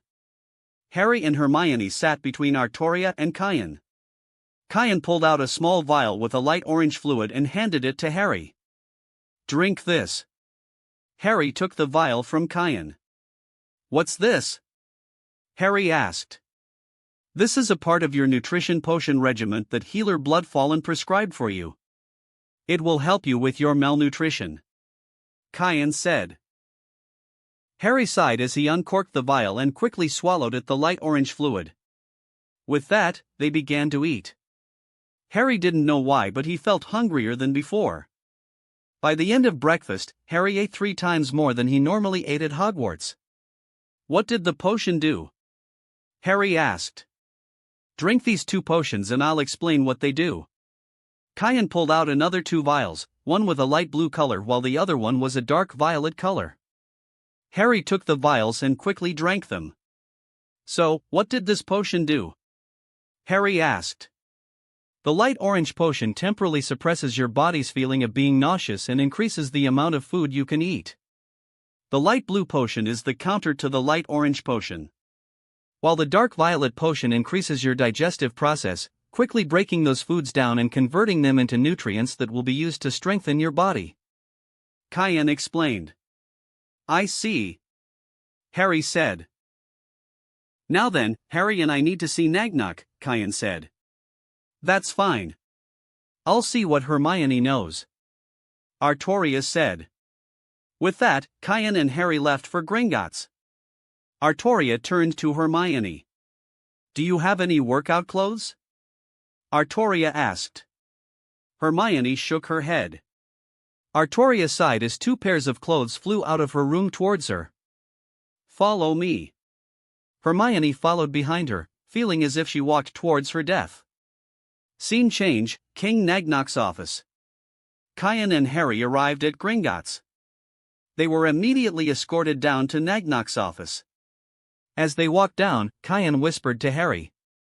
When we walk in, I want you to bow to Nagnok and say, May your vaults be filled with their riches, right after me, Kian said.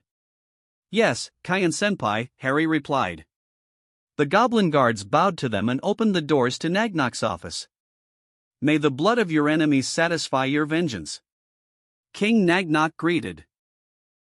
May the goblin nation be filled with joy from crushing your enemies, Kian said. Harry bowed to Nagnok. May your vaults be filled with their riches, Harry said. How are you feeling, Mr. Potter? King Nagnok asked. I am well, King Nagnok, Harry replied. We finished the auditing of the Potter estate. King Nagnok presented Harry with a sheet of parchment. Harry took the parchment and began to read. Suddenly a wave of magic surrounded Harry. Those bastards! Harry growled. Kian firmly placed his hand on Harry's shoulder. He turned to Kian. Harry, calm down, Kian said calmly. Harry took a few moments to calm down. Kian gently took the sheet of parchment from him. The sheet showed who deposited and withdrawn from the account. Kian noticed that Albus Dumbledore would transfer 2,000 galleons from Harry's trust vault to his vault each month until 1991, where that amount increased to 3,000 galleons. Dumbledore wrote each time, for the reason was simple: using the galleons for the care of Harry Potter as his magical guardian. Kian noticed that this trend continued until yesterday. What will be done, Nagnok? Kian asked. Those thieves will have the stolen galleons reimbursed to Mr. Potter's account with interest and an additional 10% bonus. After that, those vaults will be claimed for violating Gringotts policies. Depending on the contents of the vaults we claimed, we may further escalate this, he said. I see, Harry said. Harry looked disappointed and lost in his thoughts. Why did he do this? Why did he decide to steal from me? Nagnok, where did the money Dumbledore transferred go to? Kian asked. Nagnok pulled another sheet of parchment out and gave it to Kian. Kian looked at it. Dumbledore would transfer that money from his vault to Hogwarts Trust Vault. This changed in 1991, where only 2,000 galleons would go to Hogwarts Trust Fund. The other 1,000 galleons would go to a new vault. Who owns this vault? Kian asked. King Nagnok took the parchment and pressed a rune on his desk. Paraguayan Guarani, get me the balance sheet for Vault 685. The owner of that vault has been linked to theft, Paraguayan Guarani. That smart bastard, to think he would use the Hogwarts Trust Vault to launder his money, Kian growled. He is smart. He kept the content of his personal vault to a minimum while transferring the rest of the money to the Hogwarts Vault, a vault that no one except for the headmaster could deposit or withdraw from. King Nagnok said. Do we have a sheet for the Hogwarts Vault? Kian asked. Nagnok stood up and walked to a filing cabinet. He dug around before pulling out a sheet and returned to the table. He presented it to King Nagnok. Kian looked at the parchment. He noticed that Cuthbert Binns was still being paid. Why are they paying a ghost? Kian immediately pointed out. King Nagnok looked and noticed that Kian was correct. Dumbledore was still paying a wage for Cuthbert Binns. They noticed that slowly Cuthbert Binns's wage gradually increased. Dumbledore could pocket the wage from Cuthbert Binns. After all, he is a ghost and they don't need the money. Kian theorized.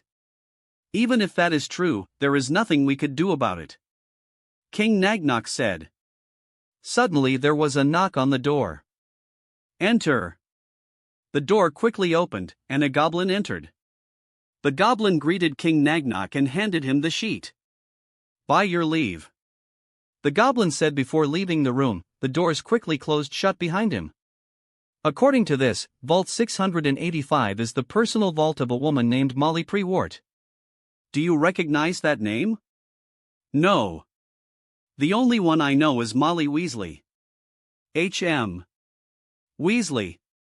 According to my friend, he has a brother that works here as a cursebreaker. I see. King Nagnok touched the rune again.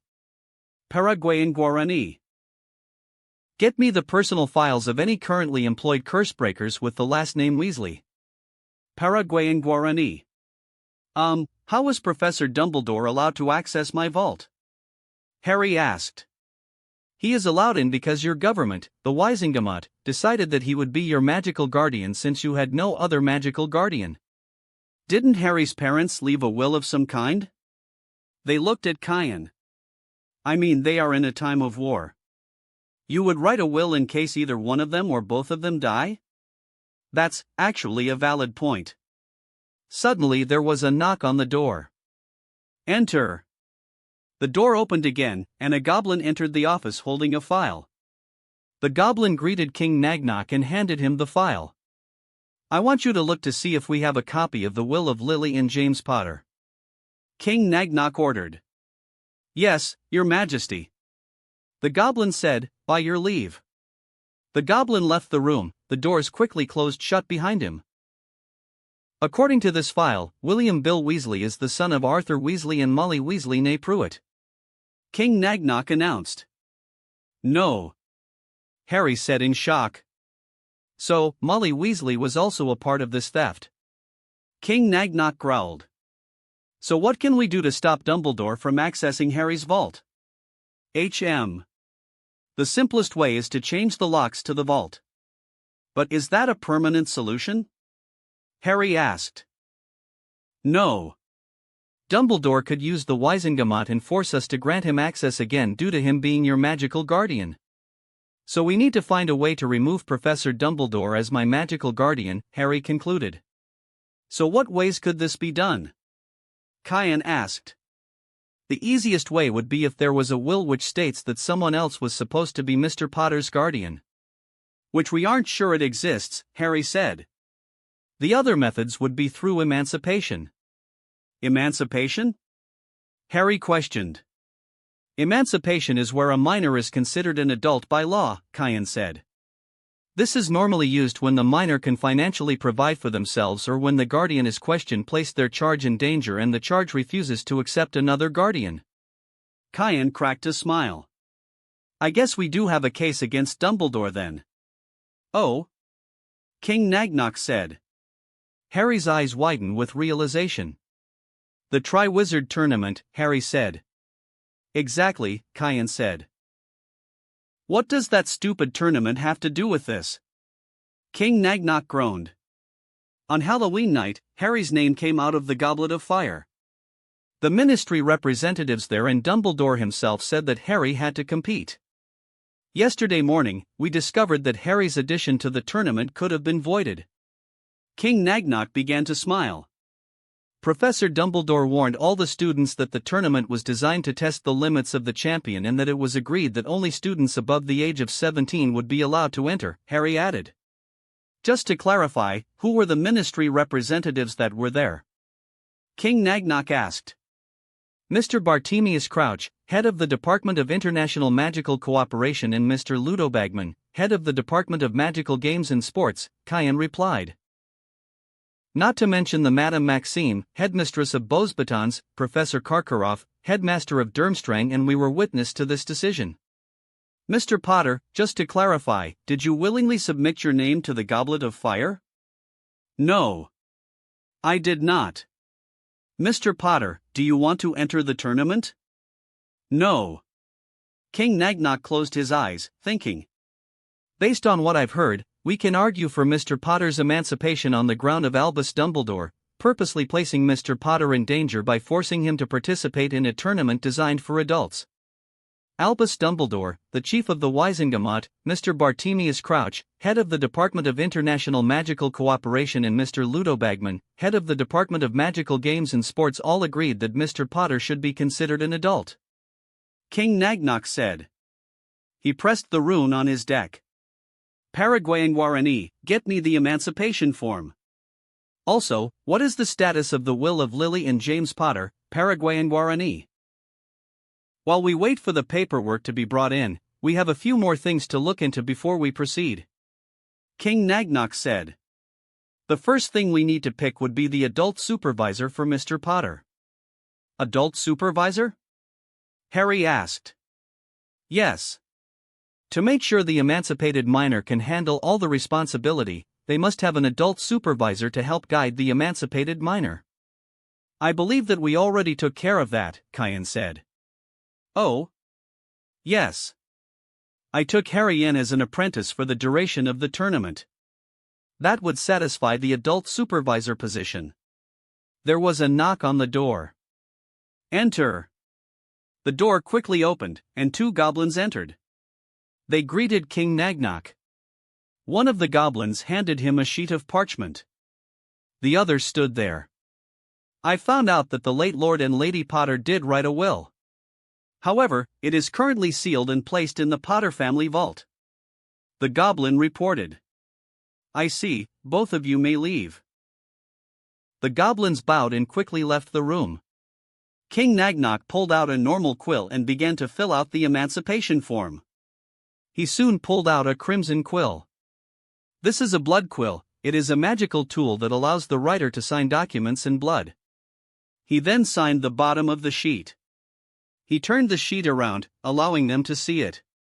Cayenne and Harry quickly read the document. Cayenne took the quill and signed below. He handed the quill to Harry, who signed below.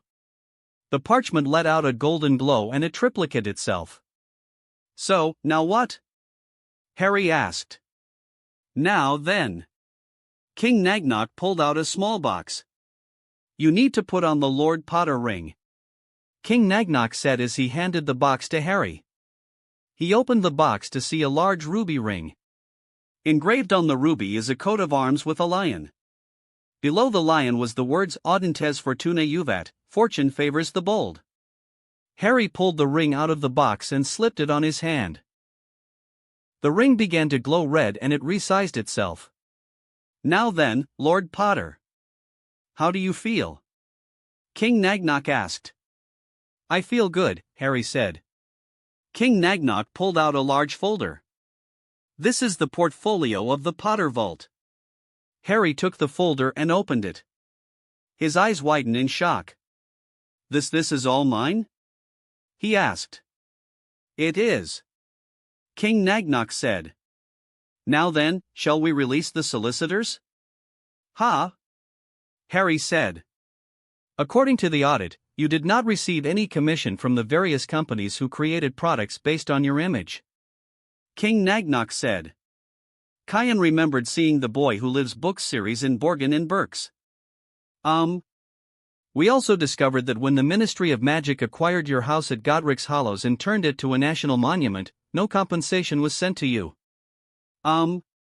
We also discovered that all of your fan mail was sent to one of our vaults. Wait, fan mail? Harry said. Yes. Your fan mail. Has these letters been screened yet? Cayenne asked. It appears it has not. I want you to get the mail screened for any threats. After that, send a few stacks to Hogwarts each week. Cayenne instructed. As you wish. King Nagnok said. What about the other two matters? If I would make a suggestion, Cayenne said. Harry nodded his head. Send them each a warning letter, informing them about the lack of compensation.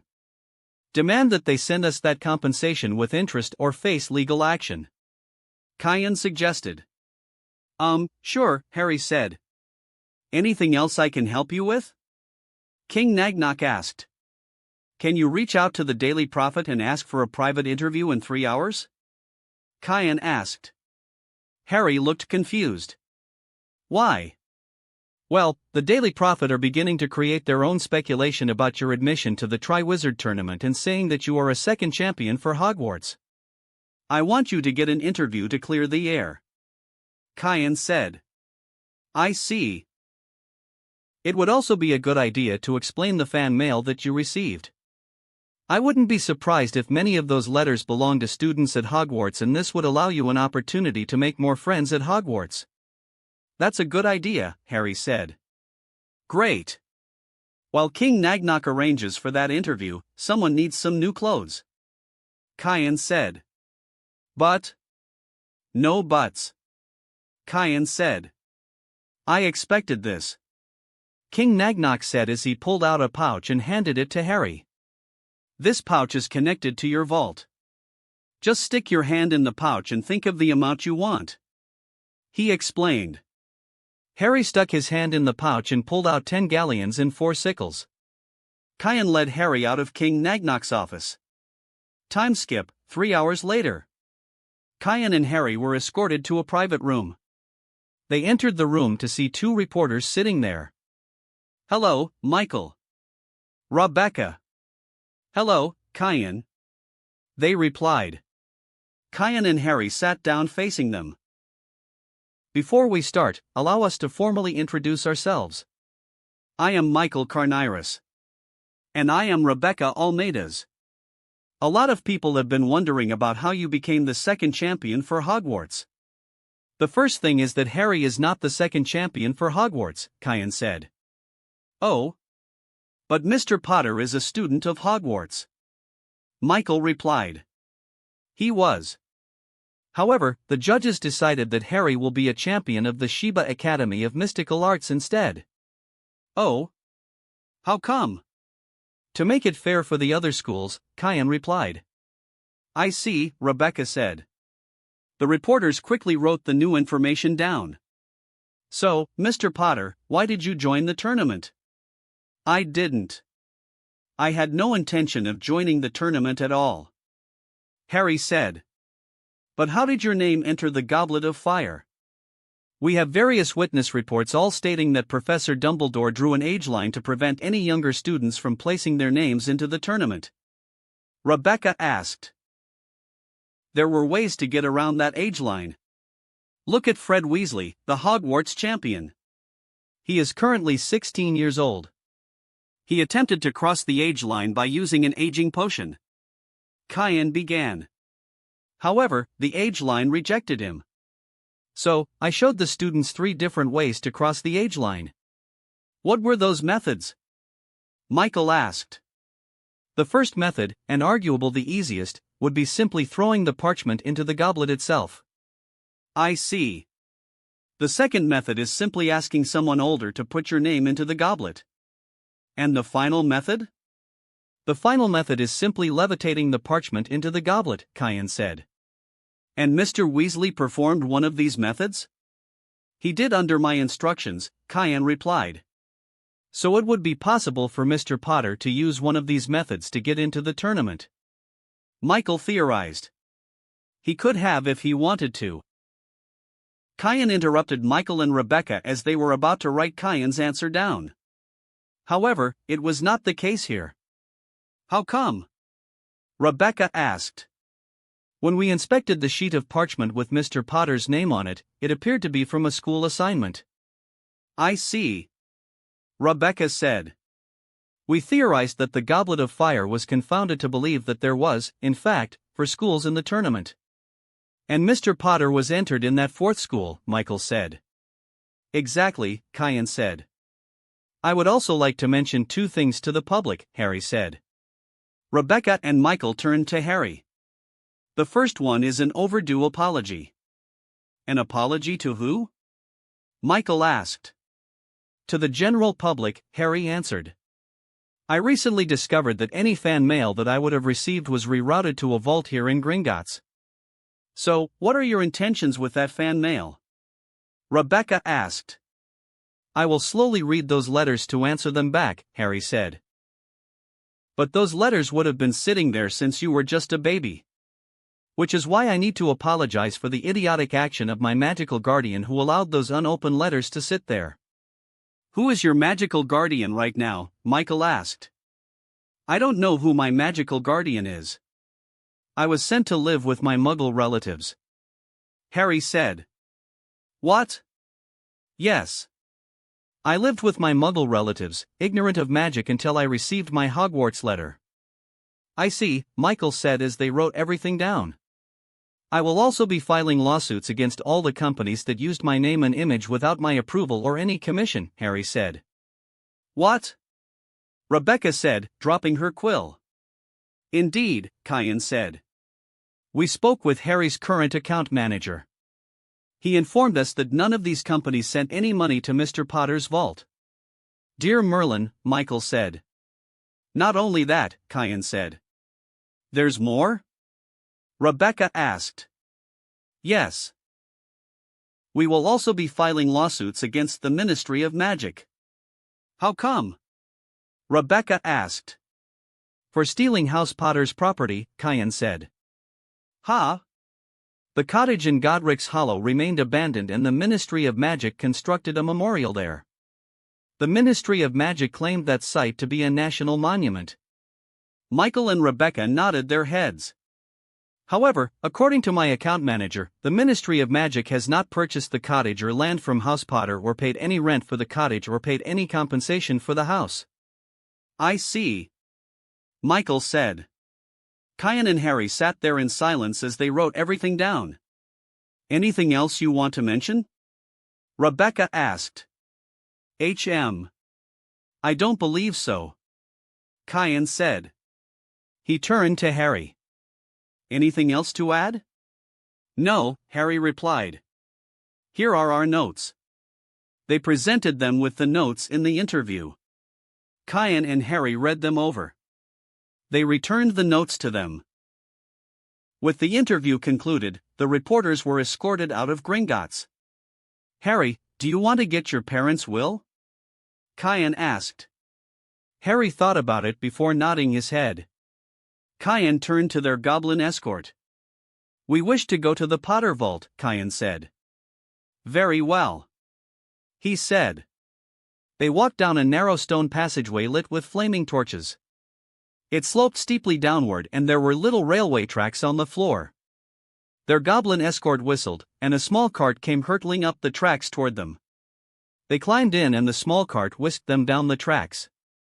After 10 minutes of twists and turns, they arrived at a large vault.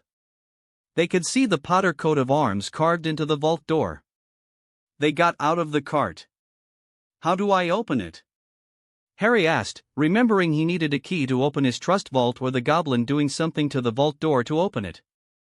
You need to place your lord ring on the door and command it to open. Their goblin escort explained. Harry walked to the vault door. He placed the ring on the door. I, Harry James Potter, Lord of House Potter, command the vault door to open, Harry said. The vault door began to glow as the door began to open up. They were shocked to see the vault was filled with galleons, jewels and all kinds of other stuff. Kyan and Harry entered the vault. They soon spotted a rolled scroll in the center of the room. Harry picked up the roll of parchment. He noticed the wax seal on it. Harry tried to rip the wax seal off, but it wouldn't budge. I believe that you need to use your ring to open it, Kyan said. Harry placed the ring in the wax imprint. The wax began to melt off, unsealing the will. Kyan took a step back, allowing Harry some privacy to read the will. Suddenly there was a frustrated scream from Harry. Are you all right? Kyan asked. I wasn't supposed to go to them, and he knew that. He was there when they wrote the will. Harry said. Kyan could figure out what Harry was referring to. Harry rolled up the will and placed it back in his vault. With that done, they all left Gringotts. Scene change, Hogwarts. Kyan and Harry returned to Hogwarts. They managed to get into their room without meeting anyone. Artoria, where are you? Kyan asked. You're done? I am. I'm at the training room with Hermione and a few others. Okay, Kyan said. So what are we going to do? Harry asked. We're just going to meet up with Artoria to begin your basic training. Okay. What should I wear? I would recommend the black t-shirt with running shorts, Kyan said. A few minutes later, Kyan and Harry walked out of their room. We're going, to begin with, a light jog to our training room, Kyan said as he began to jog. Harry followed suit. Kyan would guide Harry up a few moving stairs. Harry managed to keep up with Kyan's jogging pace. They soon arrived in their training area. Harry walked in to see many more people than expected. He was prepared to see Artoria and Hermione. He wasn't expecting Fleur, Crumb, Fred, and George to be there as well. What's everyone doing here? Harry asked. Everyone stopped what they were doing and joined up with Harry and Kyan. You don't want us to be here, Harrykins? Fred asked. It was partially our fault, Fleur said. After the first day of training with Kyan, we both wanted to continue, Victor said. However, when you decided to be an instructor for a competitor school, we were unsure if we could still train with you. So when we got back, we ran into the other champions, Hermione added. They asked me if they could train together with us and I decided that it would be fine since it wasn't against the rules, Artoria said. I see. Kyan said. Wouldn't this allow the other schools to have an advantage over us? Harry asked. Normally you are right, Kyan said.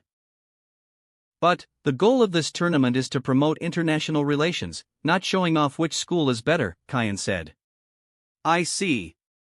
Knowing our luck, our respective heads will attempt to block this, Victor said. Fleur nodded her head. So, has your respective headmaster/headmistress/professors approached you with assistance yet? Fred, Fleur, and Victor looked confused. I thought they are not allowed to help us. Fred asked. Nope. Kyan pulled out the contract and handed it to them.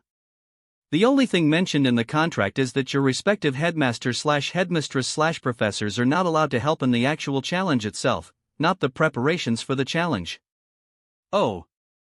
It also doesn't help that they could have voided my forced entrance to the tournament in the first hour of my name coming out of the contract, Harry grumbled.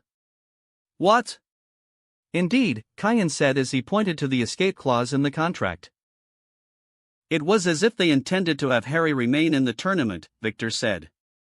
It appears so, Harry said with a shrug. Now then, let's do some light dueling and then dinner, Artoria said. With that, Victor and George would duel each other. Fleur would duel against Fred. Hermione and Harry would duel each other. Kyan noticed that Harry and Hermione were beginning to slow down. Harry, Hermione. Stop. He commanded. Harry and Hermione stopped their duel. They were slightly out of breath. He walked to them. Are you two all right? I am, Harry said. So am I, Hermione replied. Kyan rolled his eyes. How are you two feeling? A little tired, Harry answered. Hermione nodded her head. Anyways, let's go over what you two are doing good and bad. Kyan said. He turned to Harry. You have a habit of sticking only to Reducto, Stupefy and Expelliarmus in the duel. Harry nodded his head. But those spells are significantly stronger. Kyan turned to Hermione. As for you, Hermione, you used a lot more spells, however, they are much less powerful. Hermione nodded her head. Both of you rely on using Protego instead of dodging the attack. Kyan looked at his watch. I believe that it's enough for today, Kyan said. Fleur, Victor, Fred, and George stopped their duels and met up with Kyan. Based on what I saw, many of you are good right now, however, there is room to grow. Kyan said.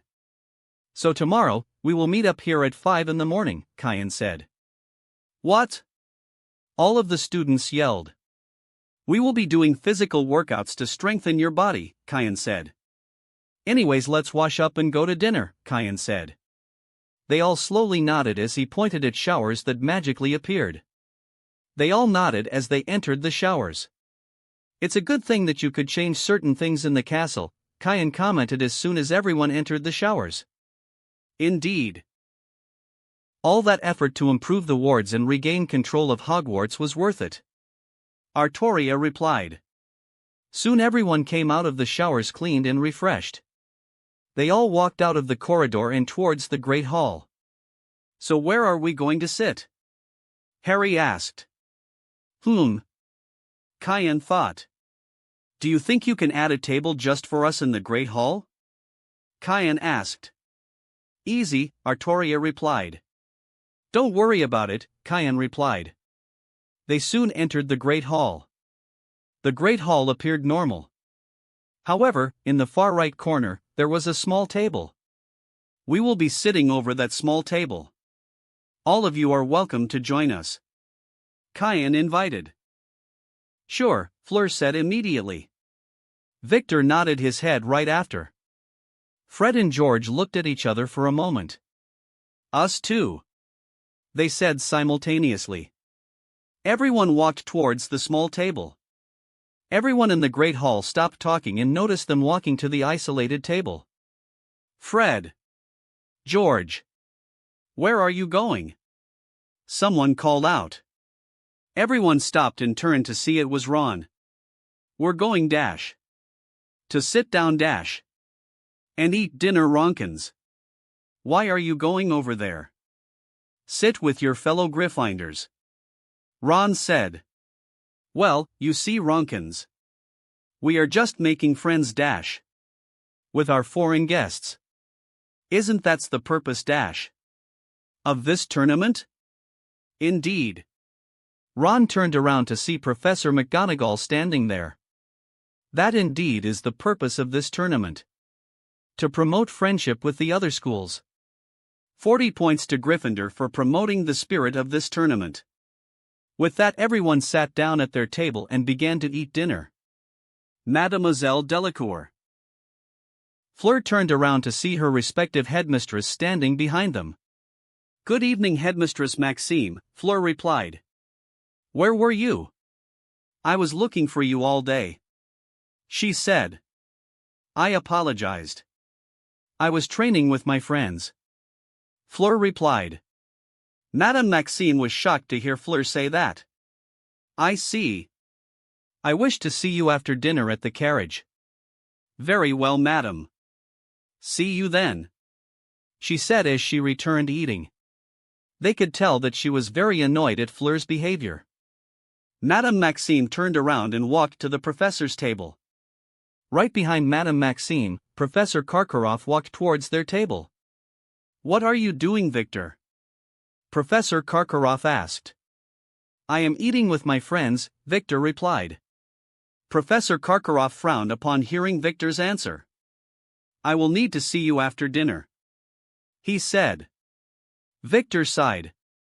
Very well, Victor said as he returned to eating. Professor Karkaroff sneered and walked away. You do know that your respective heads are going to lecture you both about this, Kyan said as soon as he was out of hearing range. We know, Fleur said. But what can they do to force us to not be friends, Victor said. Could they invoke the contract? Hermione asked. Nope, Kyan said. Nothing in the contract states that the champions could not be friends. Are you able to keep an eye on them with the wards? Kyan asked. I can. Both the ship and carriage are within the wards. Artoria replied. Kyan nodded as he continued to eat. Soon everyone finished their dinner. They all stood up and left the Great Hall. Everyone said their goodbyes. Fleur and Victor walked out of Hogwarts. Everyone began to walk upstairs. Fred and George had to leave the group, continuing to walk a few more floors. Kyan, Artoria, Hermione, and Harry returned to their dorm. Hermione and Harry went inside their room. Artoria sat down and focused on her two students. Scene change, Beauxbatons carriage. Entire conversation in French. Fleur entered the carriage. The carriage was expanded to be significantly bigger than it physically appears. The carriage has cream walls with sky blue furniture. On the walls were paintings of famous French landmarks. The room was lit with candles in golden fixtures. The students were sitting down. Some were doing homework. Others were simply talking. It was a relaxed atmosphere until someone noticed Fleur entered. That relaxed atmosphere vanished. All the students stared at Fleur. She's waiting for you in her room, one of the students said. Thank you, Fleur replied as she walked away. She walked down a hallway which leads to their sleeping quarters. She soon arrived at a door with the word Madame Maxime Adorn on the door. Fleur knocked on the door. Enter. Fleur opened the door to see Madame Maxime sitting at her desk. Close the door behind you and sit, she said. Fleur closed the door and sat down. Why were you fraternizing with the enemy? She asked. Because they are my friends, Fleur replied. No. They are not your friends. They are your completion. They purposely make you think you are their friend to learn your strengths and weakness, she argued. No. They're not, Fleur argued. I've already spared with Kyan and he's already aware of my weakness before I became a champion and was willing to train me. Enough. Madame Maxime slammed her hand on the table. You will cease all communications with them. Or what? Fleur replied. You will no longer receive the benefits of being a part of Beauxbatons. Fleur glared at her. You wouldn't dare. Madame Maxime took out a sheet of paper and signed it. She handed it to Fleur. It read: "Effective immediately, Fleur Delacour is hereby banished from the Buxbaten-Scarage. She is banished for purposely fraternizing with her opponents of the Tri-Wizard tournament and revealing secrets of Beauxbatons to her competitors." Fleur glared at this as she took the parchment and stormed out. Fleur entered her room to see all of her belongings were already packed up. She grabbed them and walked out. She could see the stares from the Beauxbatons students. Many of those stares were filled with glee with Fleur's banishment. Fleur sighed as she walked out of the carriage towards Hogwarts. On her way there she met up with Victor, who was carry his belongings. "So, you also got kicked out for being friends with them?" Fleur asked in English. "Indeed," Victor replied. They walked towards Hogwarts. The large wooden door opened. Standing there was Cayenne and Artoria. "I guess your respective heads kicked you out?" Cayenne asked. They nodded their heads. "Come on. We have space in our quarters." Cayenne and Artoria lead them up the stairs. They arrived at the painting of the Black Knight. "Avalon," he said. The Black Knight nodded his head and opened up. They entered their room. "Both of your rooms are down the hall. There is a plaque on it." "Thank you," they said. "No problem," Cayenne said. They began to walk down the hall towards their room. "Wait," he said. Fleur and Victor stopped and turned around to see Cayenne with a sinister smile. "Do you two want to get back at them?" "How?" Fleur asked. "With the one thing every celebrity hate." Victor's eyes widened with realization. "You mean an interview?"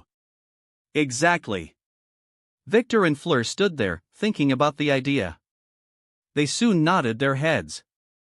With that, they walked towards the flue. Behind them Artoria stood there, amused at their plan for revenge. Scene change, next morning. It was early dawn at Hogwarts. The morning sun hasn't risen yet. Cayenne was leading a long run around the Black Lake. Behind him was Victor, Fred, George, Harry, Fleur, and Hermione jogging behind him. Artoria was at the end, making sure none of them fall behind. "Come on. We're almost done with the run. 50 more meters, 164 feet. To go," Cayenne yelled. They soon finished their run. "All right then, cool down walk. Don't stop, continue to walk and control your breathing," Cayenne instructed. Cayenne had to remind this a few times. Soon everyone stopped and did cool-down stretches.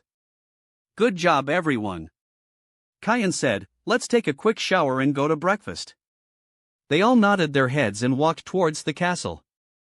An hour later, everyone met at their table in the Great Hall. From the Ravenclaw and Slytherin table, the students from Beauxbatons and Durmstrang glared at Victor and Fleur. They, of course, ignored their stares and continued to eat. The Great Hall was soon filled with the sound of wings flapping. They turned to see the owls, carrying letters and other packages, descended towards the students. A large package was dropped in front of Harry. Many students who couldn't afford one or didn't pay for a subscription was puzzled when they received the Daily Prophet, the only newspaper in magical Britain. Cayenne paid extra for everyone, even those who normally didn't receive a newspaper from the Daily Prophet, to receive this edition. One look and everyone was full of various reactions. There are two major headlines. Madame Maxime, headmistress of Beauxbatons, and Professor Karkaroff, headmaster of Durmstrang, punishes their champions for becoming friends with Hogwarts's and Sheba Academy's champion. And the other? First official interview with Harry Potter, the truth and lies over the years. At the professor table, Madame Maxime and Professor Karkaroff glared at the table where their champions sat at, who ignored the chaos they created. Hermione ignored the first headline as she delved into the second headline. After all, it is about her best friend/crush. "So that package you just received are those old letters?" Hermione asked when she finished the news article. "They are. Gringotts has already scanned the letter for anything harmful," Harry reassured. Hermione nodded. Soon everyone finished up breakfast and left the Great Hall. They entered the library. So, any idea on possible things for the first task? Harry asked.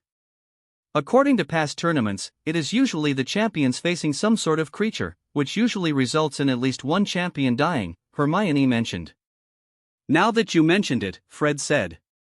Charlie said something during the Quidditch World Cup. Something about seeing him more. George said. Doesn't your brother work at a dragon reserve? Harry added. Fleur's eyes widened with realization. Are those idiots insane? Fleur blurted out. They all turned to her. They will have us get past a dragon. Knowing these idiots, Cayenne interjected. They will be mother dragons, making them more ferocious and more dramatic to see for the audience.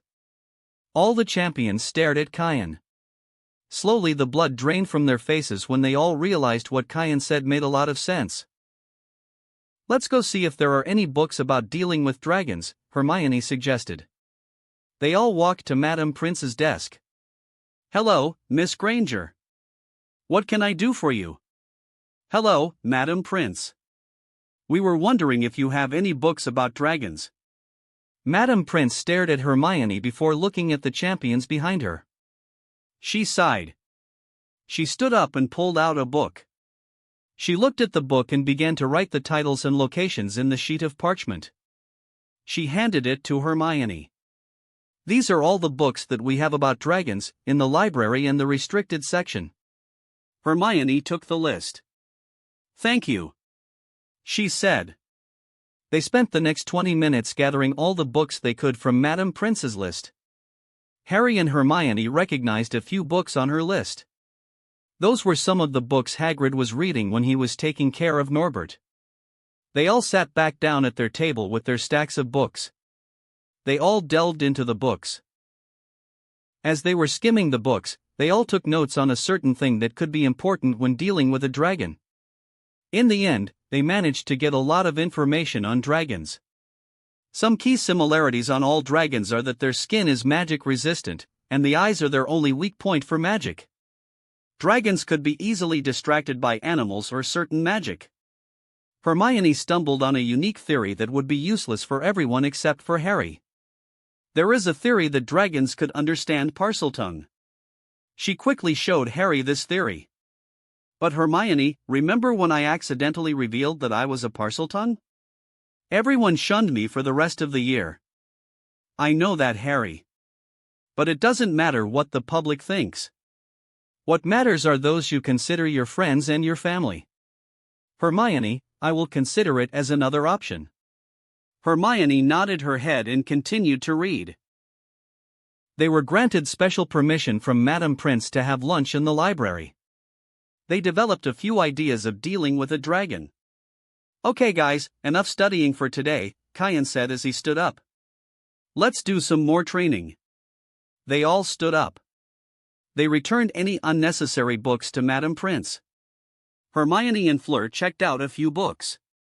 Artoria, do you think you can create a dragon illusion at the training corridor? Cayenne asked.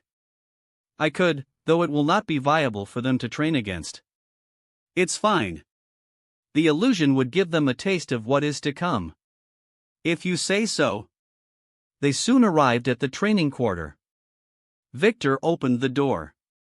Only for them to be greeted by the illusion of a dragon. The dragon stared at them and out a roar. Ruru-where? They all turned around and ran away. Cayenne and Artoria stood there emotionless. The dragon turned to them. Begone, Artoria commanded. The dragon nodded its head before it disappeared. Cayenne turned to the scared students. That was an illusion. Fleur realized. It was, Cayenne said. Why did you do that for? Hermione asked. They all calmed themselves down and entered the training quarters. Simple. Cayenne turned to look at the four champions. When you see your dragon, it will not be nice. It will be wild, ready to attack you. You must immediately act before the dragon attacks you. Cayenne said. For now, I want you guys to expand your strategies to deal with a dragon. Use this time to try out powerful spells at small moving targets. Kaien said. They all nodded their heads, understanding where Kaien was coming from. The eyes of the dragon are one of their weak points. You should also look into different ways to distract the dragon through their 5 senses. They nodded their head. Suddenly 4 rooms appeared in front of them. To make this still a challenge, each of you will enter this empty room, preventing the others from knowing what you're planning to do, Kaien said. Before you need to worry, I promise to not tell the other champion your strategy, Kaien said. They all nodded their heads. Each champion and their assistant entered the room. Kaien entered behind Victor. So, what are you planning to do? Kaien asked. I'm planning to use the conjunctivitis curse on the dragon. With its eyes closed, I will run past the dragon. Victor said. Kaien said. Using that curse would be a good idea. It targets their eyes, their weak point. But would that be enough? That seems like a good idea. Do you have any backup plans? Use other spells to attack the dragon, hoping for a direct hit in the eyes, Victor said. But will you be able to aim for the eyes? Kaien thought. Do you need my help with anything? Do you have something to practice my aim on? Victor asked. Kaien said. He conjured a flock of small birds. They all flew away from them. Victor aimed at the birds. Rosia oculus, pink eye. He cast. The birds easily dodged Victor's spell. Rosia oculus, pink eye. Victor continued to cast the spell at the birds. Kaien left the room. He entered Fleur's room. So what are you planning to do? I'm planning to lure the dragon asleep, Fleur said. How will you do that? I will use the deep sleep spell to force the dragon to go asleep. Is that your only strategy? It is. Kaien thought. According to From Egg to Inferno, a Dragon Keeper's Guide, dragons are known for having 6 senses, 5 of them similar to a human. Fleur nodded her head, remembering reading this note. What does that do with this? Fleur asked. You could also sing a song to support your effort to make the dragon go asleep, Kaien suggested. Fleur nodded her head. If that failed, you could use various charms to confuse the dragon's senses. Maybe spells to create loud noises to distract the dragon. Good. Can you conjure an animal that acts like a dragon? Kaien conjured an elephant. Fleur nodded her head. I can do this. Fleur thought as she pointed her wand at the elephant. Sommeil profond, deep sleep. Fleur cast. The elephant stared at Fleur before it whacked her with its trunk. The elephant turned around and slowly walked away. Fleur growled before she followed after the elephant. Kaien chuckled and left the room. He entered the next room to see Fred and George. What do you two need? Well, we considered using a combination of the disillusionment and silencing charm. Fred said. Kaien said. That's a good idea to use those spells to hide from the dragon. So how will you distract the dragon? Kaien asked. Maybe transfiguring some animals to attack the dragon? George suggested. While the dragon is distracted, I would cast the charms and run behind the dragon. Good start. But do you have any other plans? Kaien asked. Quick question. Are we allowed to bring anything into the task? Fred asked. Nope. You are only allowed to bring a wand with you. Oh, Fred said. Why? Kaien asked. I was planning to bring some of our inventions to use against the dragon. Kaien pulled out the contract, looked at the rules for the tournament. When you enter the task, you are only allowed a wand. But it doesn't mean that you couldn't summon them. Kaien said. Fred's and George's eyes widen with realization. You're saying that Fred started. He could use our invention. In the task? Kayan glared at them for a few moments before he whacked both of them on the head. Ow! They yelled. Before they could retort, they remembered Kayan's dislike of their twin speaks. Sorry. They replied. Yes, you can use your inventions in the task, Kayan said. Remember to use the amplifying charm to advertise about it at the end of the task, Kayan said as he walked out of the room. Both Fred and George began to pull out parchment and sat down, planning what they could use against a dragon. Kayan entered the fourth and final room. Harry and Hermione were both sitting down, looking over their notes. Hermione, I don't think I can cast these spells strong enough to affect a dragon, Harry said. Harry, you can. You need to believe in yourself. Remember what Professor Lupin told us about the Patronus spell. Not many wizards or witches are strong enough to cast wisps. You managed to cast a fully corporeal one. Hermione reasoned. I guess you're right, Harry replied. So, what do you two lovebirds have in mind? Kayan asked. They both turned to see Kayan standing there. We were just discussing some spells or techniques past dragon keepers used to control the dragons, Hermione replied. Hermione handed the sheet to Kayan to look at. I see, Kayan said. But I also noticed something interesting here, Kayan said. All of these appear to be secondary options. Kayan stared at them. So what is the first option? They looked at each other for a few moments. Hermione read in an older book that a Parseltongue could communicate with a dragon, Harry said. And I assumed that you could speak Parseltongue, Kayan said. I can. So, can you understand me, Kayan hissed in Parseltongue. They both widened their eyes in shock. Well? Can you, I can, Harry replied. Then reply in Parseltongue, Kayan replied. Harry stood there for a moment. Harry started to say in Parseltongue. Can. Harry finished in English. Kayan said. When did you use Parseltongue? Kayan asked.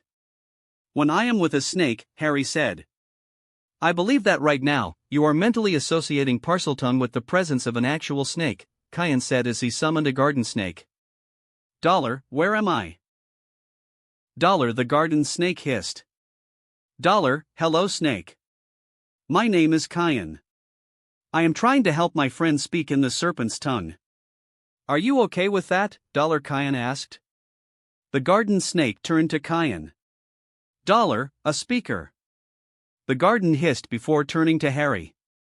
I will be honored to help a young speaker, Thank you, Kayan thanked. He motioned for Hermione's arm. Hermione cautiously moved her arm towards Kayan. She knew what Kayan was about to do. The garden snake slowly slithered over to Hermione's arm. She flinched as soon as the snake touched her arm. She remained calm as the snake gently wrapped itself over Hermione's arm. Good luck you two, Kayan said as he left the room. Kizara. Val Iona. Mysteria, what do you two think about their strategies? Harry's idea with speaking with the dragons may be the most successful. Kizara said. But his idea will be more dangerous in the future, Mysteria said. How so? Val Iona asked. Because of their Dark Lord Tom, Mysteria said.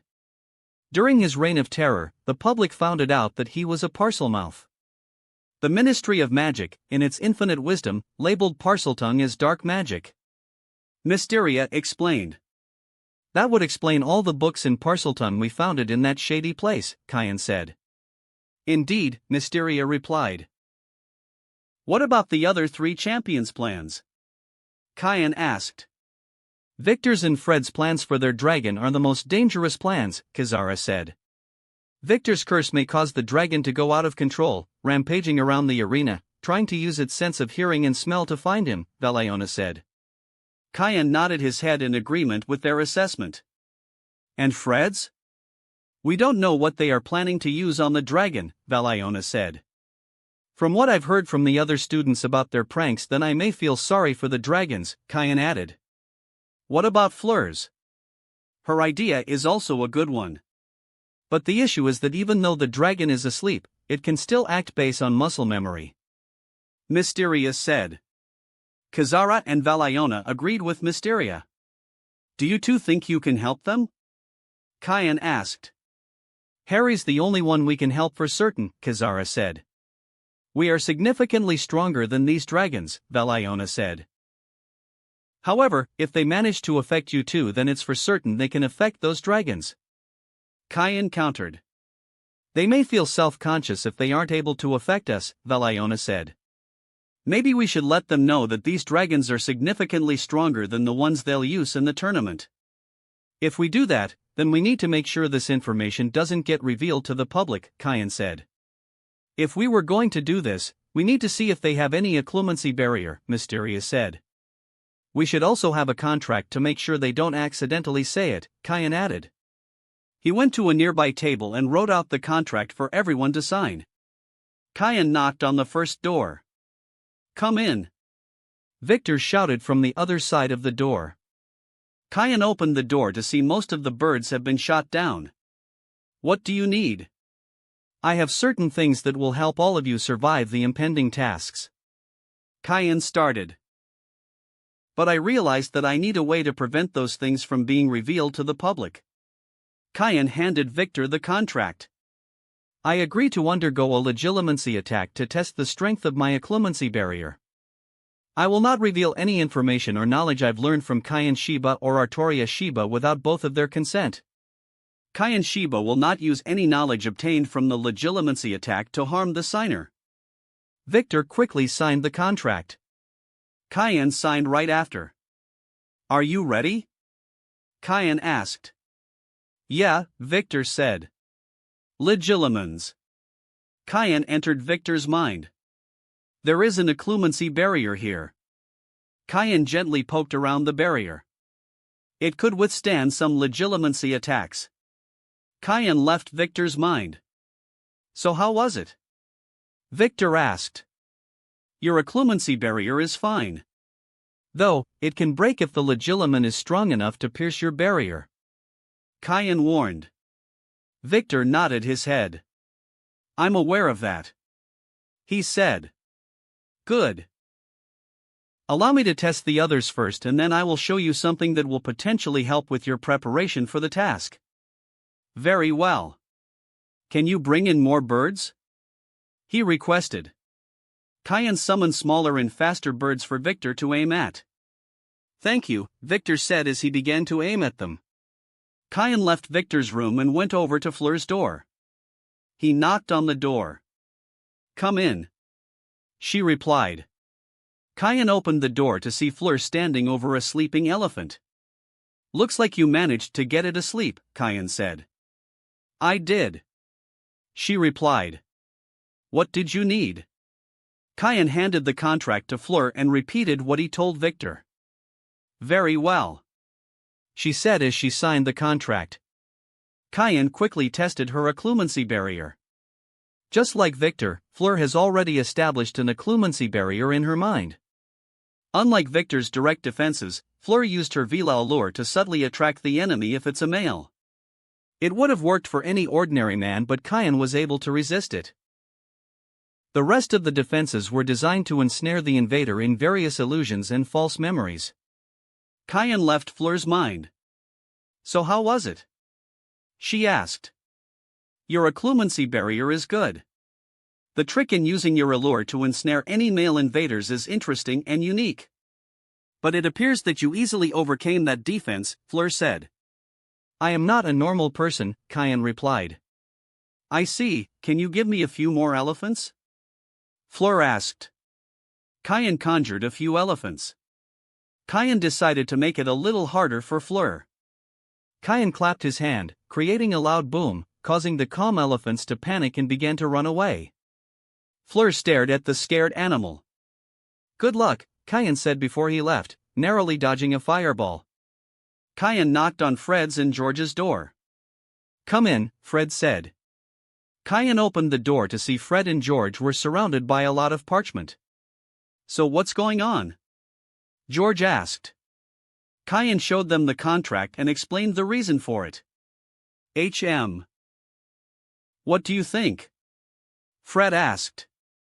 If he enters our mind, then he'll discover our connection, George said. The contract would prevent him from revealing it. Fred countered. Fine, George said. Done with your mental conversation? Kayan asked. Fred and George were shocked. How did you know? Kayan smirked. Sign the contract and find out. Fred and George signed the contract. With that, Kayan entered Fred's mindscape. Kayan could detect a weak occlumency barrier. The barrier would be strong enough to detect basic intrusion. Kayan easily got past the occlumency barrier. He began to explore Fred's mind. At first, it appears chaotic, with all of their crazy ideas floating around.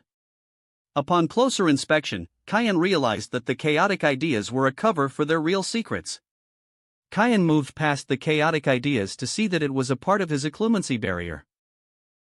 His occlumency barrier is similar to Fleur's, where it uses trickery and deception to make the invaders lower their guard. Kayan soon discovered an old iron gate. Kayan opened the gate and entered George's mind. George's mind was similar to Fred's mind. For a second, Kayan thought he was still in Fred's mind. Kayan quickly left George's mind. So how did we do? Fred asked. Your occlumency barrier is satisfactory. I would also add defenses on the door to prevent invaders from sneaking into the other's mind. Kayan said. Fred and George nodded their head. Kayan left the twins to their ideas and inventions. Kayan walked to the final room and knocked on the door. Come in, Hermione said. Kayan opened the door to see Harry and the garden snake talking in Parseltongue. It seems that you are getting the hang with it, Kayan said.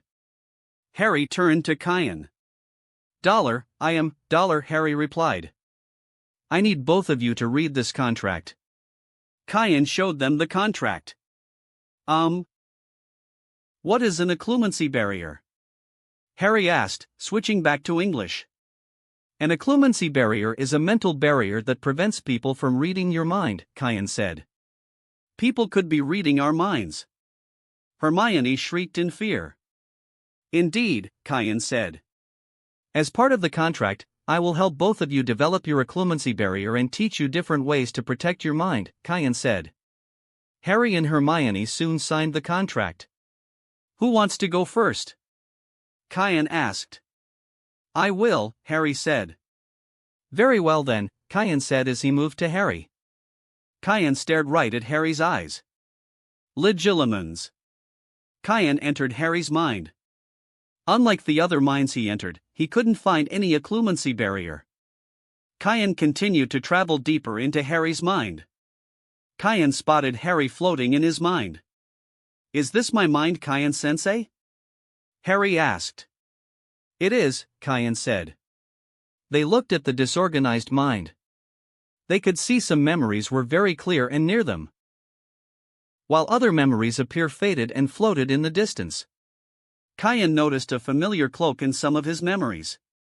So, he already has one of the 3 artifacts in his possession. Kayan thought.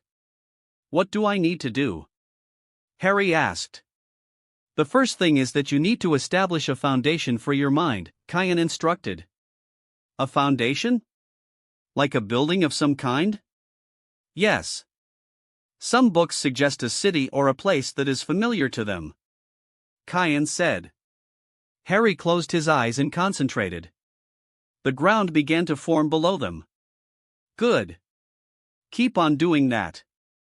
Stone's walls began to form. In a few moments, a familiar castle stood in front of them. Harry opened his eyes to see Hogwarts stood in front of him. Now then, Kayan said. You're going to need to organize your memories into the castle. Kayan instructed. Each memory should be organized in a way you could easily remember/access to, Kayan said. Harry sat back down and began to concentrate. The memories floating around Hogwarts began to slowly float inside. Some memories easily entered the castle, while others' memories slowly entered the castle. Soon enough all the floating memories around them were gone. Harry opened his eyes. Kayan could tell that this step was very draining for him. "If you want, we could take a break now," Kayan said. Harry shook his head. "No. This is something that I needed." Kayan nodded his head. "The next step is to create the defenses to protect your castle," Kayan said. "What should I do?" "Many would create a basic barrier around the castle itself. Then they would have some sort of creature or being to patrol around the barrier," Kayan said. Harry nodded his head as he began to concentrate.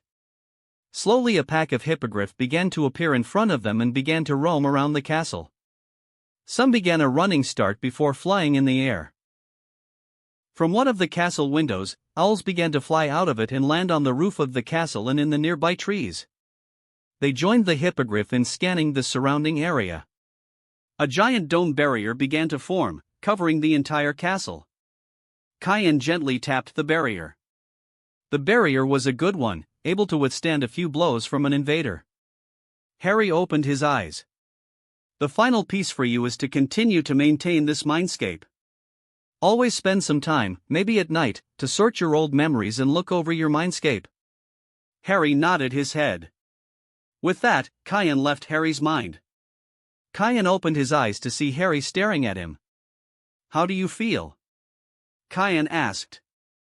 "I could think and remember much clearer now," Harry said. "I think it's my turn," Hermione said. Kayan looked at Hermione.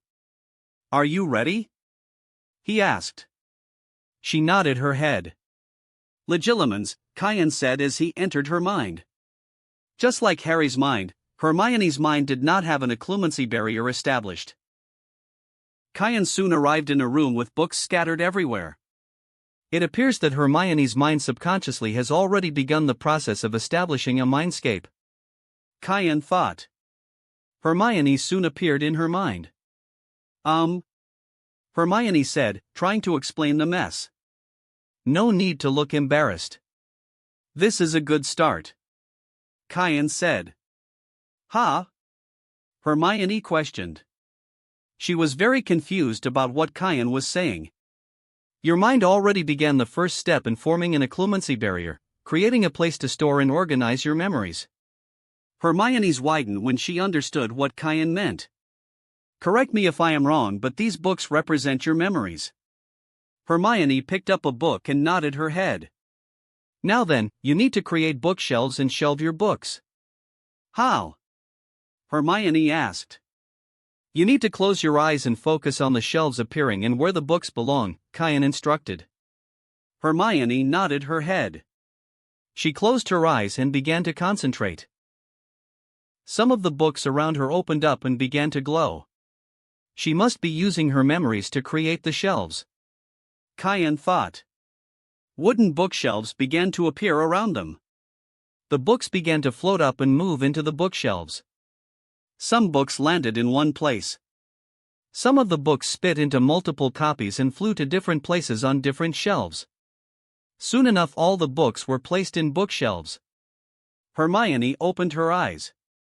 She was very drained. "Are you all right?" Kayan asked. I am," she said. "Do you want to continue or take a break?" Kayan asked. I need to take a break," she said. Kayan nodded his head. 2 chairs appeared for them to sit down. "Kayan, why are you helping Harry?" Hermione asked. Kayan glanced at Hermione. "I'm helping Harry is because someone asked me to help him." "Who?" Hermione asked. "I cannot say," Kayan said. "Why?" Hermione asked. The organized books slowly began to float off the bookshelves. "Hermione, calm down or you'll mess up what you started," Kayan said. His interrupted broke Hermione's train of thought, causing the books to fall. She realized what just happened. "I can't reveal to you who sent me to help Harry, but I promise you this, I or the person who sent me here does not have any ill intentions towards Harry," Kayan said. Hermione sighed. "Okay then," Hermione said. "Great. Do you want to continue? Kyan asked. I guess, Hermione answered as the books returned to the bookshelves. Great, I want you to think of ways to defend this place from invaders, Kyan said. Like walls? Hermione questioned. It could be anything, Kyan said. Hermione closed her eyes and concentrated. The large bookshelves duplicated themselves. Kyan couldn't tell them apart from each other. Kyan could feel a giant dome covered the entire library. Kyan gently poked the barrier. Hermione opened her eyes. How's the protection? She asked. While the barrier itself is weak, it would be enough for you to detect any mental intrusions, Kyan commented. I also have this, Hermione said. Some of the nearby books began to float up and rush towards Caton. They began to shoot paper at him. Kyan easily defended himself from the attack. The attack was strong enough to do some real harm to an unprepared foe. Good. The attack would injure the invader and give you more time to push them out of your mind. Kyan said. Have I satisfied your expectations? She asked. Indeed, Kyan replied. With that, he left Hermione's mind. Kyan reappeared in the room with both Harry and Hermione. We're all going to meet back up in the main room. Gather your belongings and meet us there. Harry and Hermione nodded their heads as Kyan left. He told the other students that they are ending the training today and he wanted everyone to regroup in the main room. In a few minutes, everyone was back together, and the other room vanished. Right now, it's roughly 4 in the afternoon. The rest of the day is yours to whatever you wish, but it will not be anyway related to training. Kyan said. The reason is rather simple, you need to take a break, to relax your mind and body. Kyan explained. The other champions nodded their heads. In the library, there is a set of rooms dubbed the Shiba Study Room. If you wish you could go there to help the younger students. We will be having dinner in the Great Hall tonight, Artoria said.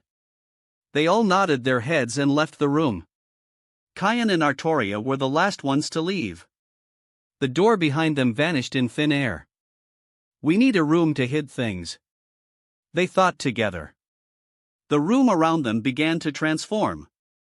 The training corridor became the size of a large cathedral, with high windows. The room was filled with all kinds of belongings. This will take a while, Artoria said. Not really, Kyan said as he focused on Voldemort's Ryatsu. Found it, Kyan said. Kyan led Artoria down a path. They soon arrived to see a silver diadem on an old bust. They could feel the magic radiating from the diadem, attempting to influence them to put the diadem on.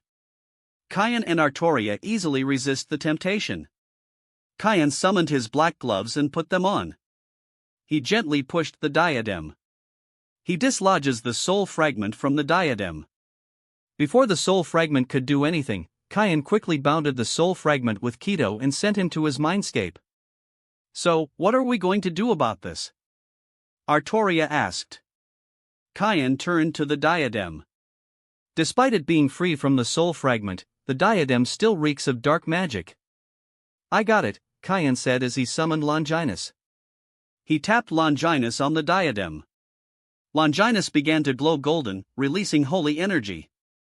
Have mercy on me, O God, according to your steadfast love, according to your abundant mercy blot out my transgressions. Wash me thoroughly from my iniquity and cleanse me from my sin and then concentrate your holy energy into purifying them. Kyan said. The holy energy engulfed the diadem. The holy energy purged the remaining dark magic in the diadem. Kyan vanished Longinus. He picked up the now purified diadem. What are you planning to do with that? Artoria asked. I believe that we should ask the previous owner on what we should do with this, Kyan said. Previous owner. He may be referring to me. Someone said. They turned to see a ghost floated there. Chapter 43, Arc 9. I believe that we should ask the previous owner on what we should do with this, Kyan said. Previous owner? Artoria questioned. He may be referring to me. Someone said. They turned to see a ghost floating there. "Hello, Grey Lady," Kayan greeted. "Hello Kayan, Artoria," she replied. She looked to see the diadem in Kayan's hands. "I see you found my mother's diadem." "Your mother?" Artoria asked. "My name is Helena Ravenclaw, daughter of Rowena Ravenclaw," she introduced herself. "I did, and it has been purged of all the dark magic Tom Riddle placed on it," Kayan said. "I see," she said. "What do you want me to do with this?" Kayan asked. "In Ravenclaw's common room, there lies a large statue of my mother. I wish for that diadem to be placed there with a few enchantments around it to prevent anyone from trying to take it," Helena requested. "Sure," Kayan said. "But, not right now. For the House of the Ravens doesn't deserve it yet." "How come?" Kayan asked. Helena sighed. "Please go to the West Wing, that's all I could say," she said as she floated away. Kayan and Artoria looked at the ghost as she phased through a nearby wall. "I guess to the West Wing we go," Kayan said. They walked down the corridor. Kayan placed the purified diadem in his bag. Artoria tapped into the wards. Artoria suddenly stopped. "What's wrong?" Kayan asked. "Someone is badly injured in the West Wing," Artoria said as she began to run down the corridor. Kayan carefully ran behind her. They soon arrived in an empty classroom. Artoria grabbed the door and tried to open it. The door was spelled shut. "Open," Artoria commanded. The spelled door shuddered as she forced the door open. They entered to see an unconscious girl on the floor. She has straggly, waist-length, dirty blonde hair. She was dressed in the standard Hogwarts uniform, but she's missing her house tie, her socks, and shoes. Her uniform appears crumpled and torn. It appears as if she got into a fight and lost. Kayan pulled out his wand and cast various medical diagnostic spells. "It appears that she has some bruising on her back," Kayan said. Artoria pointed her wand at the girl. "Renervate," she said. The young girl opened her eyes. They could see that her eyes appear in a dreamlike state, as if she wasn't there. "Hello, Defier of Fate and the Tyrant of Knights," she said. Kayan and Artoria were shocked to hear someone address them by one of their titles. "How do you know that?" Artoria glared. "I know how," Mysterious said through their connection. "It appears that she has a pair of mystic eyes." "But how?" Artoria asked. She was aware that magus and wizards/witches don't interact with each other. Murden is one of the few exceptions. "It doesn't matter," Kayan said. He turned to the girl. "My name is Kayan and this is Artoria. Who are you?" "Luna Lovegood," she replied. "What happened?" Kayan asked. "Oh, some Nargle decided to attack me and steal my clothes," Luna said. Artoria looked confused. "What is a Nargle?" Artoria asked. "Nargles are small magical creatures that are mischievous thieves," Luna said. "Don't worry, the Nargles are scared of both of you." Kayan narrowed his eyes. "Based on what Helena said, I think a Nargle isn't a magical creature," Kayan theorized. "But in fact, invisible bullies in Ravenclaw." Artoria finished. "Luna," Kayan said. "Yes, Defier of Fate? Are the Nargles located in Ravenclaw's common room?" Kayan asked. Luna's dreamy like stare loosen. "You can't defeat the Nargles. The Nargles can prevent me from entering their home," she warned. "I tried to defy them, but they managed to escape and get their revenge on me," Luna admitted. Kayan's eyes hardened as he stood up. "Are you going to them?" Artoria asked. Luna's eyes began to be filled with fear. "Why you can't?" she said.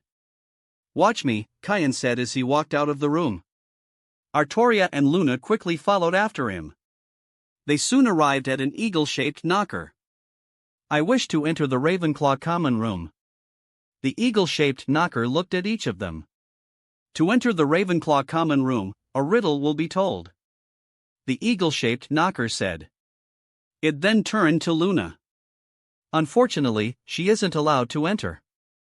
Kyan grabbed the knocker and forced it to look at him. Just tell us the riddle before I break you, Kyan growled as he tightened his grip. The knocker began to panic as it felt the tight pressure from Kyan's grip. All right. All right. The eagle-shaped knocker said. Just let go of me. Kyan let go of the knocker. The knocker coughed a few times before it said the riddle. It can't be seen, can't be felt, can't be heard and can't be smelt.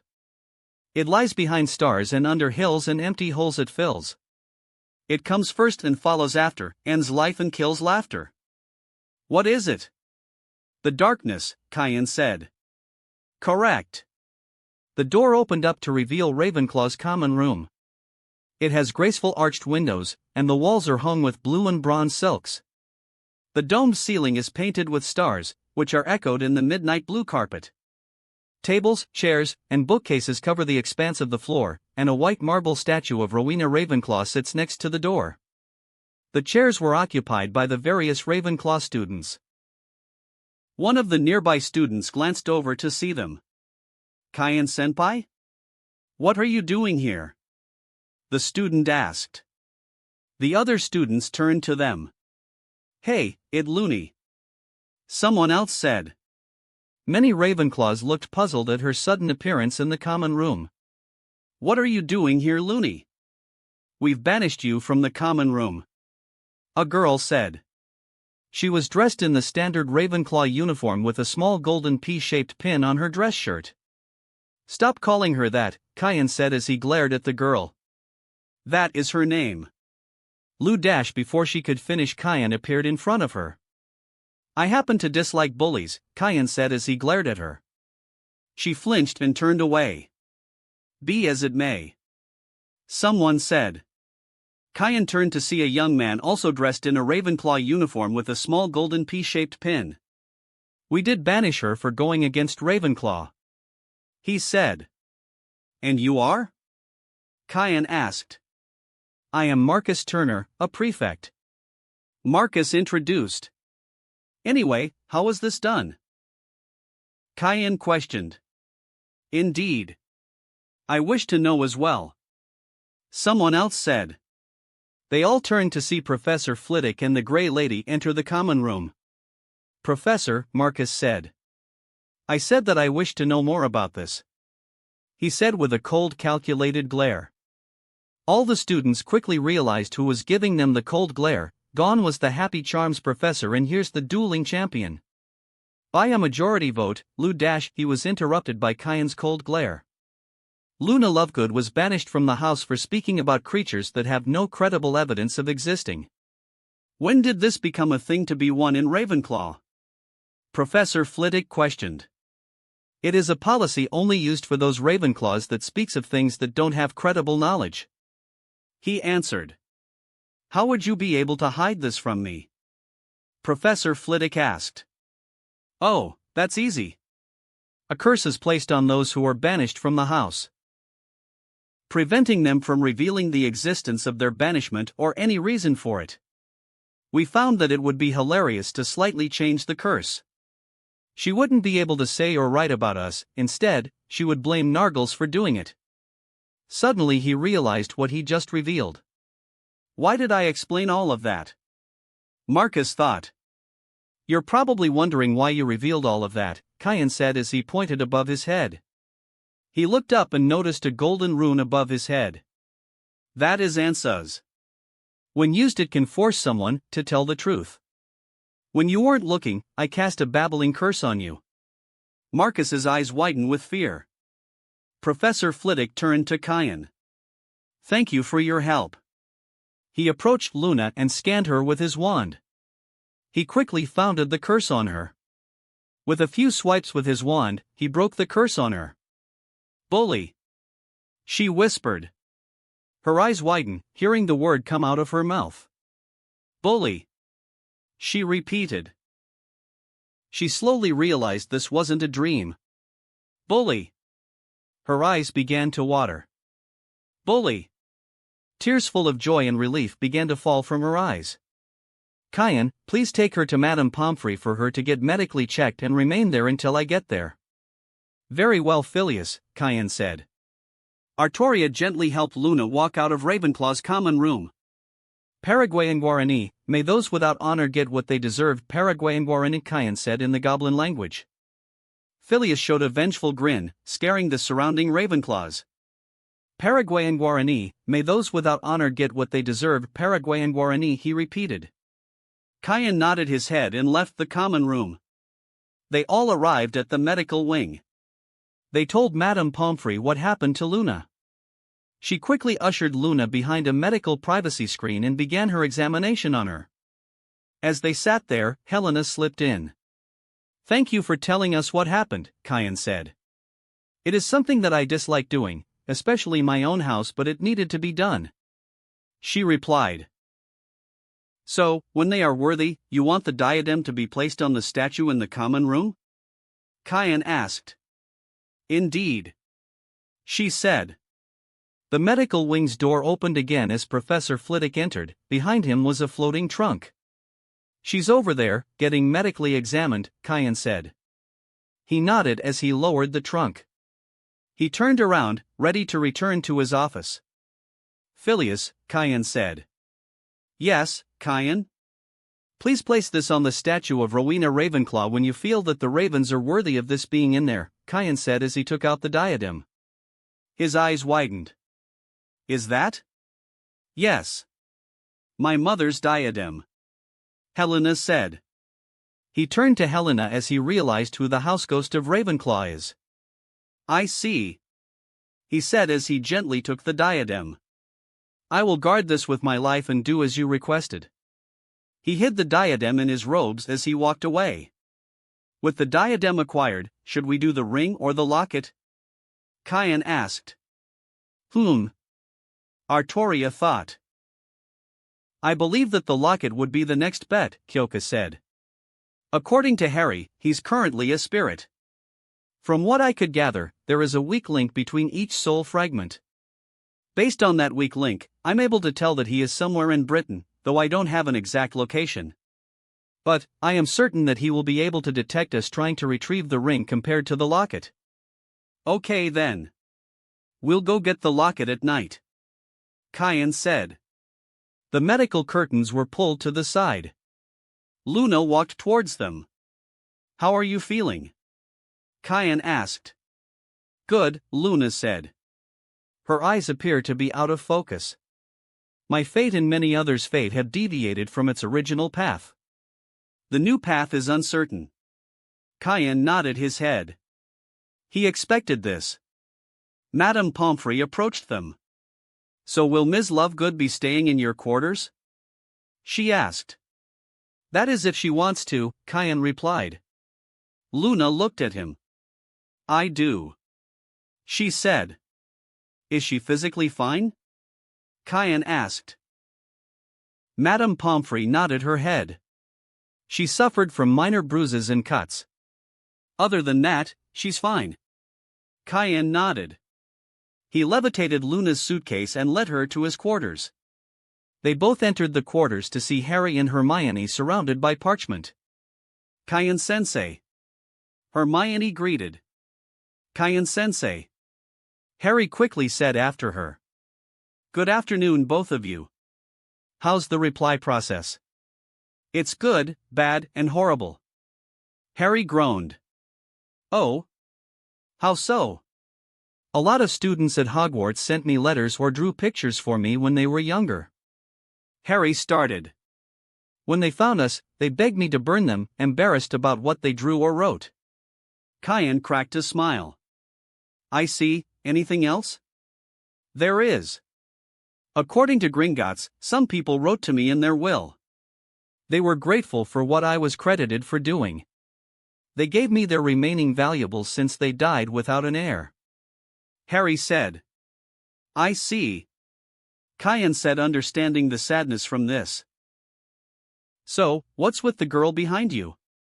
Harry asked. Ah. This is Luna. Kyan said. She'll be staying with us for the time being, Kayan said. They accepted his answer. Hi Luna, I'm Hermione Granger. Hello, Hermione. I've heard about you. She said. Oh? Nothing horrible, right? Oh no. Many Ravenclaws are jealous of your intellect and would have bullied you if not for Harry Potter. She said. I see. Hermione said with a frown. Come on Luna, let me show you your room. Coming Kayan-sama, Luna said as she followed me behind. You don't need to call me Kayan-sama. Just call me Kayan, Kayan-sensei if you need to be formal. He said. Very well Kayan-sensei. She said. Kayan showed Luna her room. Her room was next to Hermione's room. She placed her belongings down and took a few minutes to get situated with it. They returned down to see a giant stack of letters on the table. I assume you're going to the Olori? Kayan guessed. We are. We'll meet you at the Great Hall, Harry said. They grabbed the letters and left. I think we should go pick up the others, Kayan said. Luna nodded her head as they left to the library. They arrived to see all the champions in the Shiba study room, tutoring the various students. Kayan could tell that the students were paying active attention to them, even Fred and George. Kayan also noticed that none of the Ravenclaws were there. Looks like all of you are doing well, Kayan said. Everyone turned to them. Kayan-sensei. They all greeted, including all the champions. It's almost dinner time, Kayan said. All the students packed up their school stuff and left the library. They all arrived at the Great Hall and went to their respective table. Everyone was talking among themselves regarding the same thing. Where was the Ravenclaws? That question was quickly answered when the Great Hall doors opened. Professor Flitwick entered with a frown, a rare occurrence for the usually cheerful professor. Behind him were the missing Ravenclaws, but something was different from them. None of them had their Ravenclaw tie or the Ravenclaw emblem. They all were emotionless and quietly sat down. Professor Flitwick pointed his wand at his throat before beginning to speak. May I have your attention please? He said. Everyone quieted down and looked at Professor Flitwick. Thank you. Many of you are probably wondering what happened to these Ravenclaws. He started. I've recently discovered something horrible. The entire House of Ravenclaw participated in bullying one of their own for the last 3 years. I apologize to that student for failing the position of head of House of Ravenclaws. He said. Everyone was stunned by his actions. And so, for the rest of the year, the entire Ravenclaw house lost their rights to their colors. Their uniform will show only the Hogwarts crest and a black tie. They all have lost their rights to Hogsmeade and lost all their house points and will not gain any until the next school year. He said. He walked to the professor's table and sat down. The food quickly appeared. Everyone except the Ravenclaws began to talk among themselves. Kayan and the other students were eating when he noticed Professor McGonagall walked towards them. Kayan stopped eating and looked at her. Anything I can do for you? I do. It's about a message to the other champions. She said. Okay, go ahead. She turned to face the champions. Everyone paused and paid attention to her. On the 13th, we need the champions to meet us in the empty classroom on the 2nd floor. She said. How come? Harry asked. We will be conducting the wand weighing ceremony. What's that? Harry asked. It's a short process to make sure all the champions' wands are in working condition. She answered. I see. I also need to speak to Mr. Shiba privately. She requested. Let's do it here, Kayan said as he wrapped them in a privacy bubble. What is this? She asked. This is a privacy bubble. It prevents noise from leaving the bubble. The bubble also obscures the images, just enough to see the general outline of people but not enough for them to read our lips. Kayan explained. Interesting spell. She commented. Anyways, what do you need from me? It's about George Weasley. He didn't show up to any of his classes today. Some students saw him with you today. He was with Fred to get ready for the tournament. I see. Kyan could see Professor McGonagall was conflicted about this. Would it be possible for his teachers to all him the assignments he needs to do and he turn it in at a later date? Why? From what I've heard, the twins like to do pranks, right? They do. And if both are focused on the tournament. Her eyes widened. Then they will not bother doing pranks. Correct. Though they may do some when each task is completed. As a way to celebrate their accomplishment. Very well. If Fred and George don't commit any pranks except for the 2 days after the tasks, then George will not have to attend class if he is with Fred. Agreed. They shook their hands and Kyan lowered the privacy bubble. They returned to their respective seats. What happened here? Fred asked. Kyan cast the privacy bubble around the entire table and told them what Professor McGonagall told him and their agreements. I guess Kyan-senpai was right. We would focus all of our energy on the tournament instead of pranking the schools. Fred said. And due to Kyan-senpai's action, I don't need to worry about Mum's complaint letters about my grade, George added. Kyan lowered the privacy bubble and they soon finished eating. They stood up and left the Great Hall.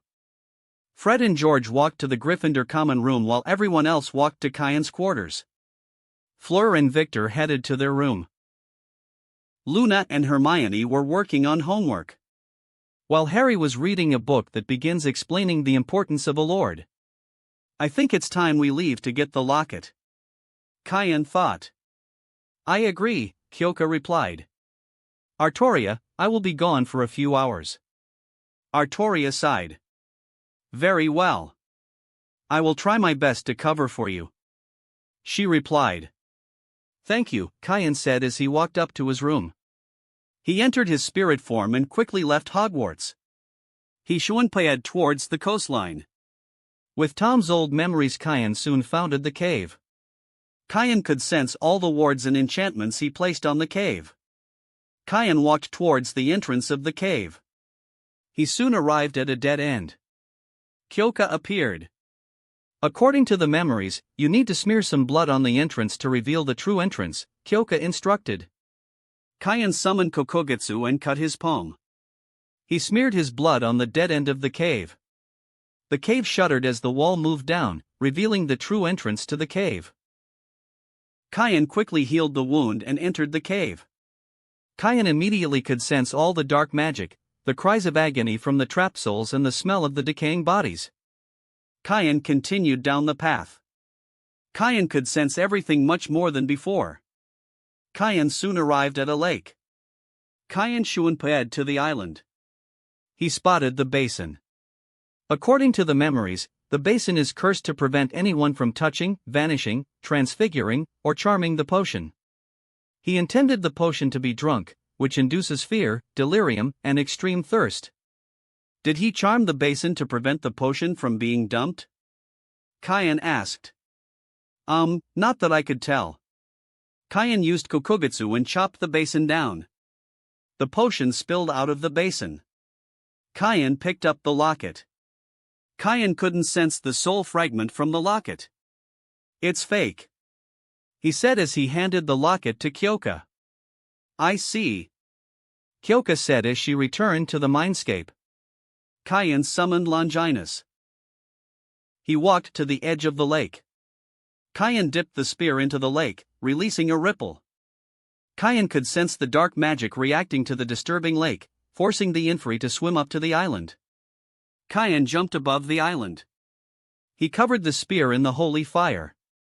The Inferi rose out of the lake and began to invade the island. Holy fire's judgment! Kyan yelled as he threw Longinus onto the island. Longinus slammed into the island, releasing waves of holy fire at the Inferi. They all screamed in pain as the holy fire incinerated their decayed bodies.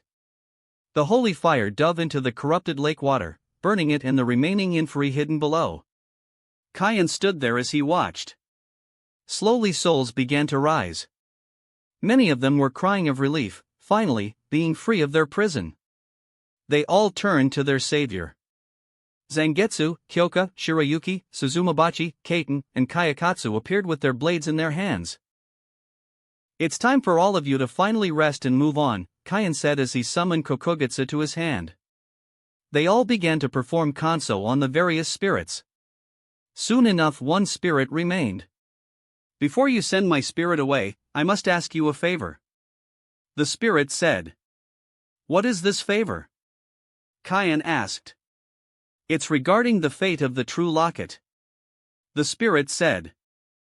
"You mean this locket?" Regulus Arcturus Black, Kyoka said as she held the open locket in her hand. "It seems that I've been revealed," he said. "Tom would have never expected you to betray him," Kyoka said. "Tom?" Regulus questioned. "Voldemort's real name is Tom Marvolo Riddle, the son of a gaunt squib and a muggle," Kaien revealed. Regulus was shocked before he began to chuckle before laughing. "So, the Dark Lord, who spits the pure-blood mantra is, in fact, the very thing that hated." "Indeed," Kaien said. "Getting back on track," Kyoka said. "Where should the locket be?" "Before my death, I ordered Creature to return home and destroy the locket," Regulus said. "Is it possible for you to call for Creature?" Kaien asked. "I'm not sure, but I can try," Regulus said as he took a deep breath. "I, Regulus Arcturus Black, command Creature, a house elf of the ancient and noble House of Black, to appear before me," Regulus commanded. A few seconds later something appeared before them. It appeared to be a house elf but much older and dressed in a dirty pillowcase. "Who dares calls for Creature?" "It's been a long time, old friend," Regulus said. Creature looked up to see Regulus. Master Regulus." "Is that you?" "Indeed," Regulus answered. Creature fell on his knee and slammed his forehead onto the ground. Creature is sorry. He can't finish Master Regulus's order. He screamed as he continued to slam his forehead to the ground. "Creature, stop it," Regulus quickly ordered. Creature stopped midway. "Look at me." Creature raised his head, looking at the ghost. "Creature, do you still have the locket?" Creature does. "Please bring it here so we can finish what we started," Regulus said. "Yes, Master Regulus," Creature said as he disappeared. He reappeared with a similar locket. "Hand the locket to them. They will be able to destroy it," Regulus said. Creature nodded his head as he handed the locket to Kaien. He put on his black gloves and pulled the soul fragment out of the locket. Regulus and Creature were shocked to see what Kaien did.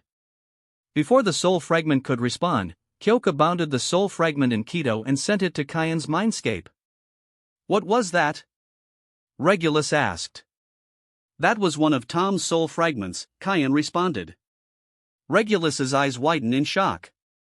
"He's insane." "Wait, you said one of?" Regulus said. "He made more of them, didn't he?" "Don't worry about it.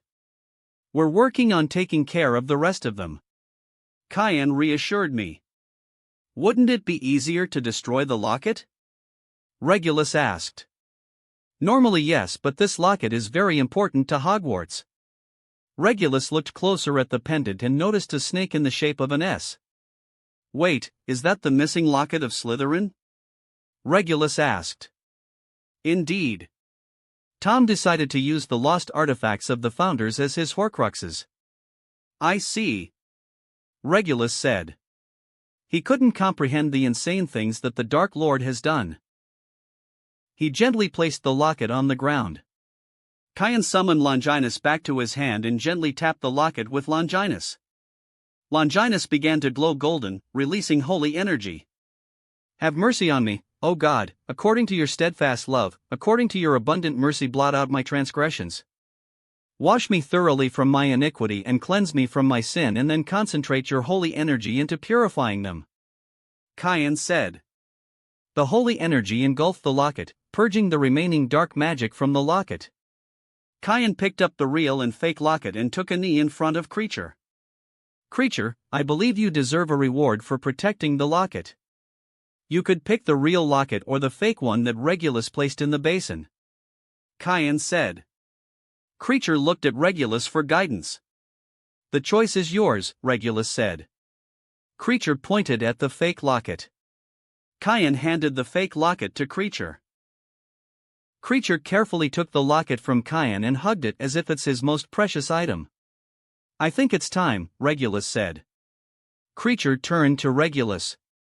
Time for what, master? Creature asked. Time for me to leave. To finally rest. Regulus said. Tears began to form around Creature's eyes. Regulus turned to Kayan. Are you sure, Regulus? Kayan said. Regulus nodded his head. Kayan gently tapped the hilt of Kokugetsu on Regulus's forehead, sending his soul to the afterlife. Creature cried again, to mourn for his fallen master and relief of finishing his master's last wishes. Creature turned to Kayan. Creature asked for Master's Savior's name. Kayan Shiba, Kayan said.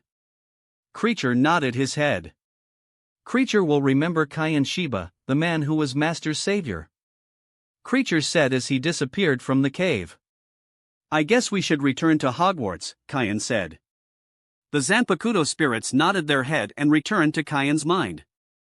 Kayan Shuanpayad out of the cave to Hogwarts.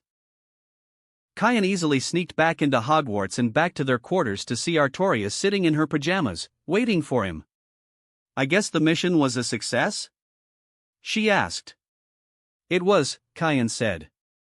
Good. Another piece of that mongrel down. She said. You're channeling your inner Gil. Kayan joked. Artoria glared at him and whacked him on the shoulder. Come on, we got morning exercise tomorrow, Kayan said as he went to the bathroom and changed to his pajamas. He entered his head.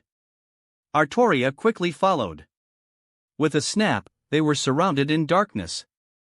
Scene change, Headmaster's office. Albus Dumbledore was sitting in his office, late at night, lost in thought. On his table were a few letters. 2 of them were from Gringotts. The first 2 letters were from Gringotts, informing him that his personal vault and the Order of the Phoenix Vault has been seized because it connected with fraud and theft. The other letter was from Molly Weasley. In her letter, she wrote that the goblins have seized her private vault, the one under her maiden name, because it was connected to fraud and theft. She asked if he could do anything about it. So, it appears that Mr. Potter had his vault audited. Dumbledore thought. That would explain what he did at Gringotts yesterday and why those spells I placed on him were removed. Dumbledore glanced at the various broken trinkets on his wall. Those trinkets were magical artifacts designed to monitor Harry's life, location, and magic. All of which they all failed yesterday. It's that Japanese wizard. He's interfering too much. Dumbledore thought. But how can I disrupt his influence on him? His thoughts were interrupted when someone walked up the stairs to his office. According to his spells, it was Professor Karkaroff and Madame Maxime. What do they want? They knocked on his door. Come in, he said. Professor Karkaroff and Madame Maxime opened the door. Ah, Professor Karkaroff and Madame Maxime. What can I do for you this evening? We need to stop that Japanese wizard. He's currently training our champions. Professor Karkaroff said. If the media finds out that he's been helping them the entire tournament, then that'll look bad at all of us. Madame Maxime said. So, what would you suggest? Professor Dumbledore asked. We should duel him. Show our champion that we're much better wizards than him. Ahem. I mean wizards in which? Dumbledore sat there, thinking about Professor Karkaroff's idea. From what I've heard during the teacher meetings, many of the younger students respect him, consider him one of their own professors.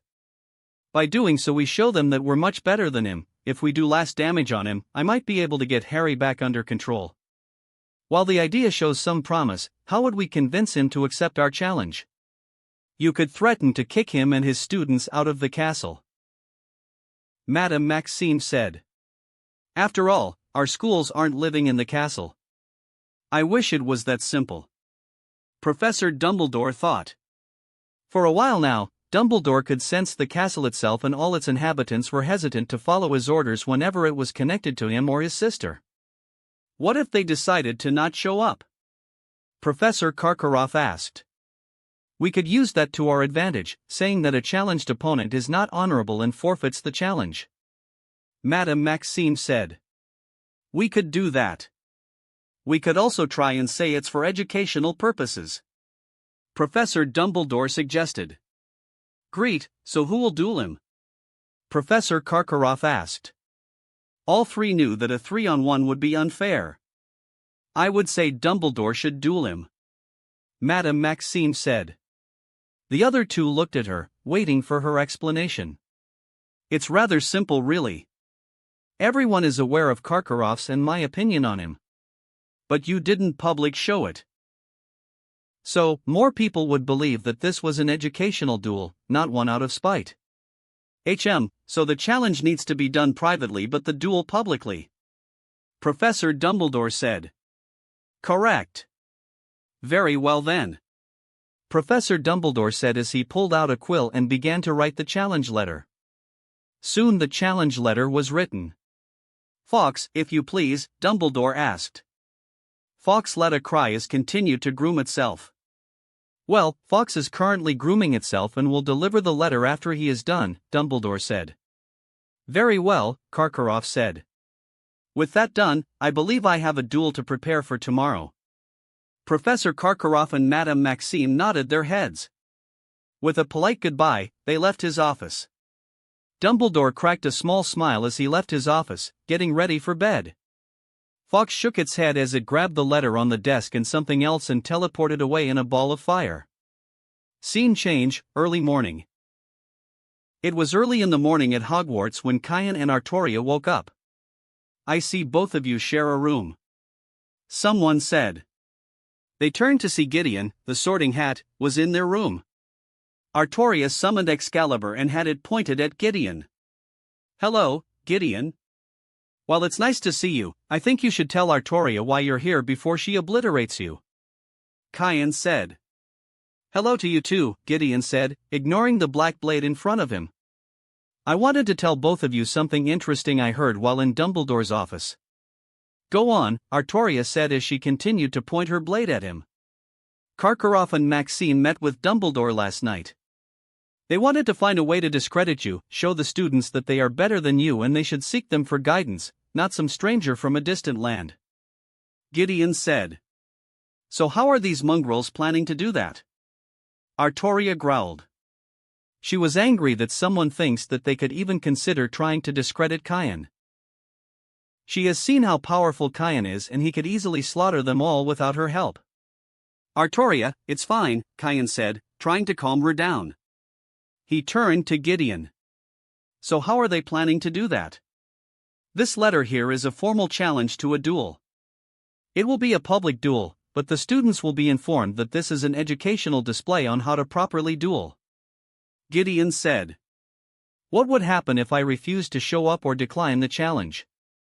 Then you will be public ridicule for not being honorable and Dumbledore would try to kick you out of the castle, not that it would work or anything, Gideon said. Kyan stood up and walked to the table to see an unopened letter. Kyan opened and read the letter. He chuckled before handing it to Artoria. She sneered at the letter. I think it would be a little fun, Kyan said. They never considered their plan backfiring on them, Kyan said. As he summoned a quill and wrote his reply to the letter. The letter briefly glowed. With us already up, let's get our morning exercises started. Kyan said. Artoria chuckled as she got out of bed and went to change. Time skip. After 3 hours of morning exercise with his fellow students, they were all eating breakfast in the Great Hall. The news that Professor Dumbledore and Kyan-sensei would be doing a quick class on how to perform a proper duel quickly passed around. The students and many of the staff were discussing who do they think would win. Many believed that Dumbledore would easily win this. A few wanted to see Kyan defeated, as revenge for what happened at the Quidditch World Cup Finals. while other students considered Kian had a fighting chance against Dumbledore because no one knew what to expect from Kian. Kian ignored the chatter as he finished his breakfast. "See you guys soon," Kian said as he left the Great Hall. Soon breakfast finished. Professor McGonagall and Professor Flitwick transformed the 4 wooden table into a large elevated dueling platform. Suddenly Professor Dumbledore appeared in a ball of fire. He was dressed in a royal blue robe with white stars around the robe as if he was wearing the night sky on his robes, which contrasted very well with the red and yellow fire. "Good morning, everyone," Professor Dumbledore said. "Now then, for this demonstration, I will need an assistant." Some of the students raised their hands. He chuckled and motioned them to lower their hands.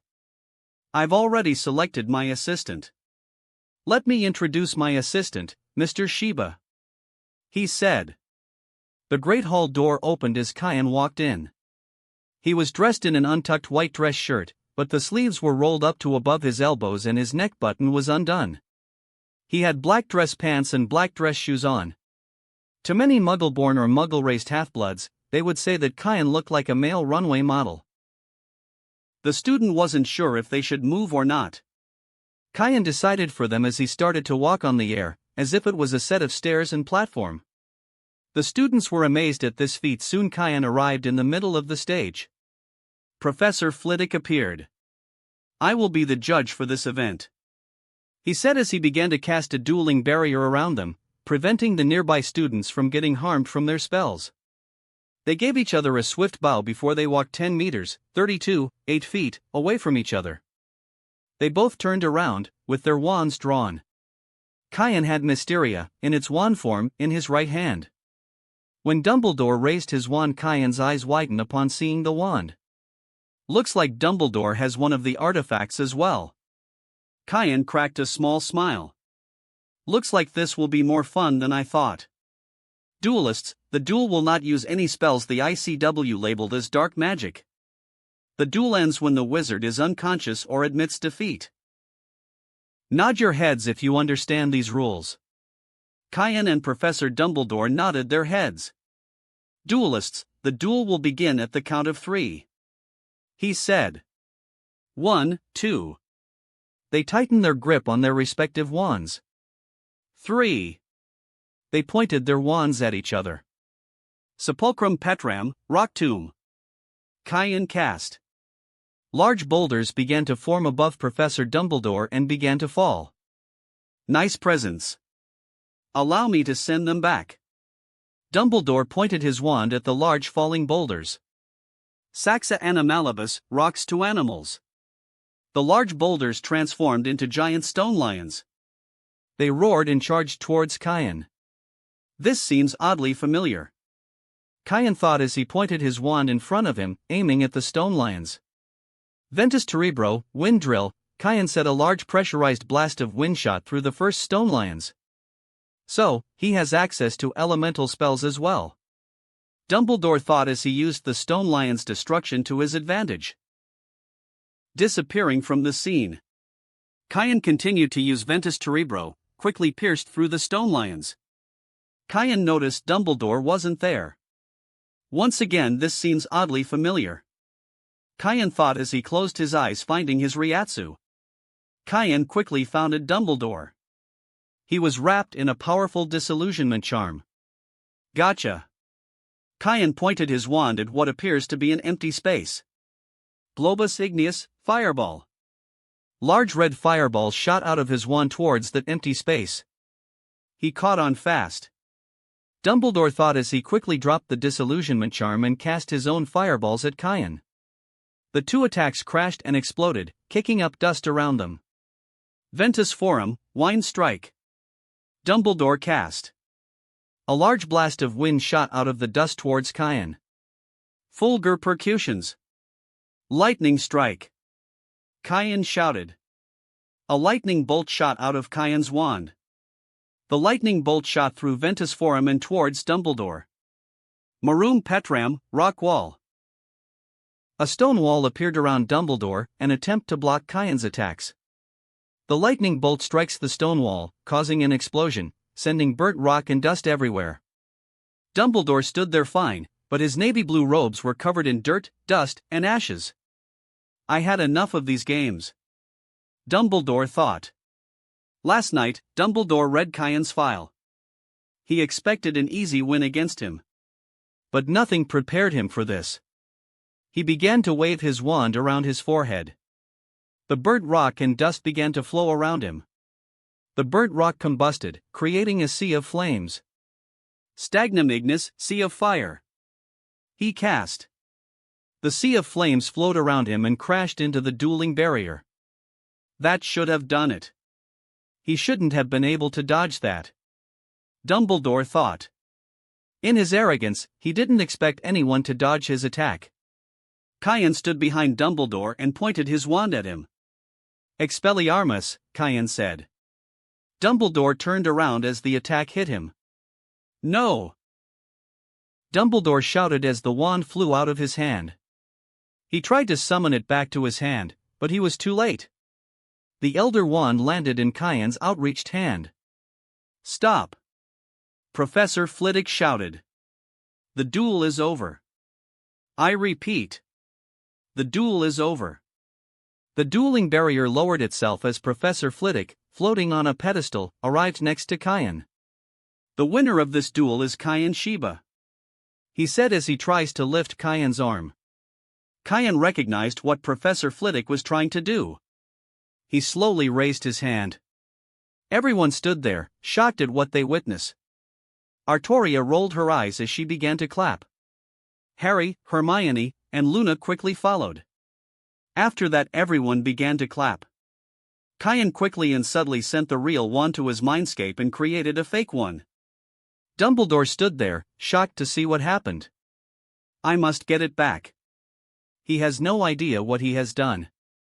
Dumbledore thought as walked over to Kyan. He used his occlumency to calm himself down. Congratulations, he said as he extended his hand.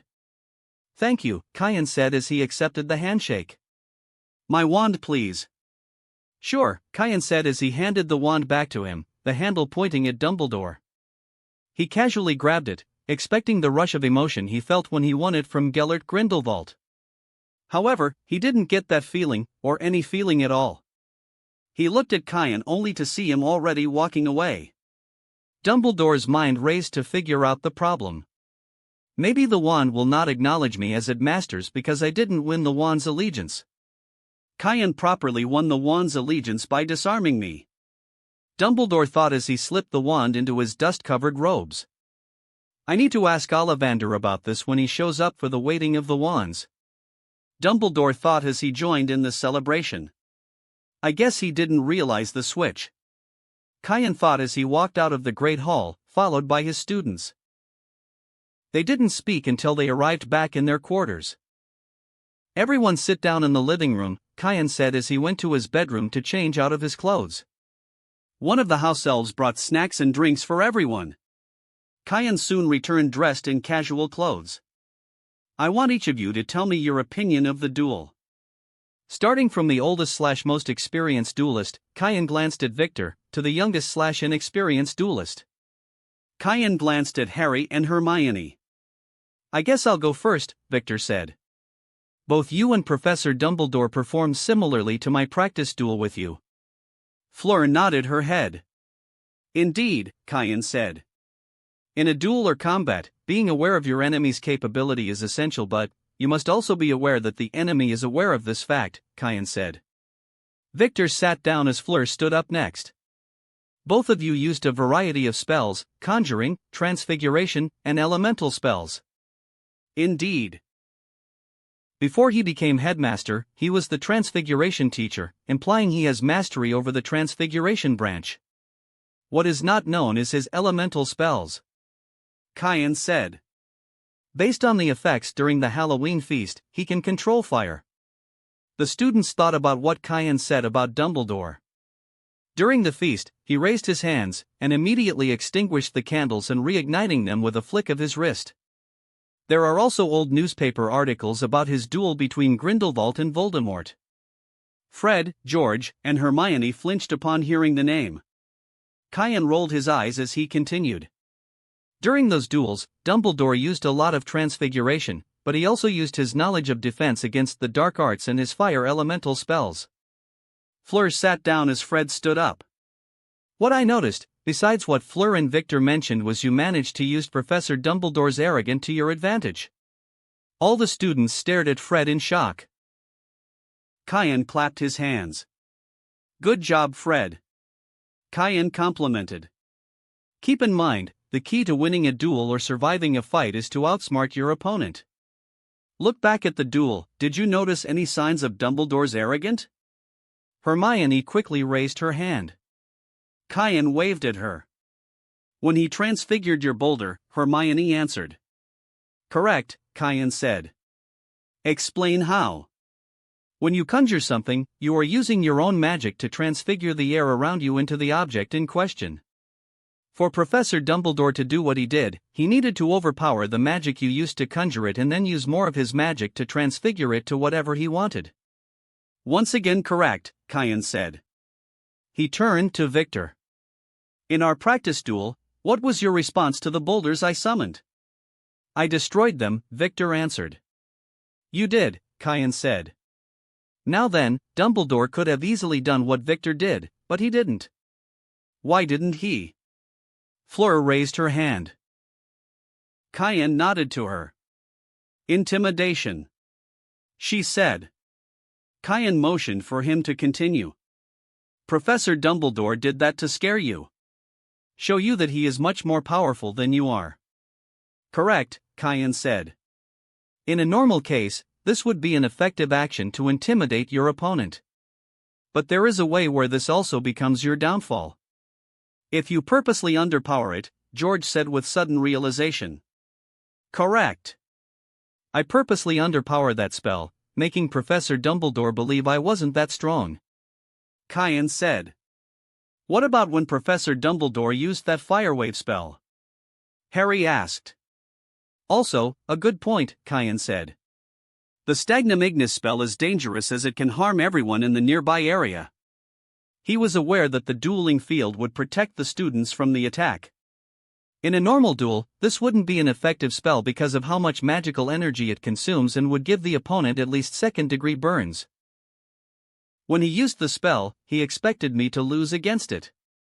But you didn't. Hermione pointed out. Exactly. Because Dumbledore believed that I was magically weaker than him. He believed that the spell would be too powerful for me to handle.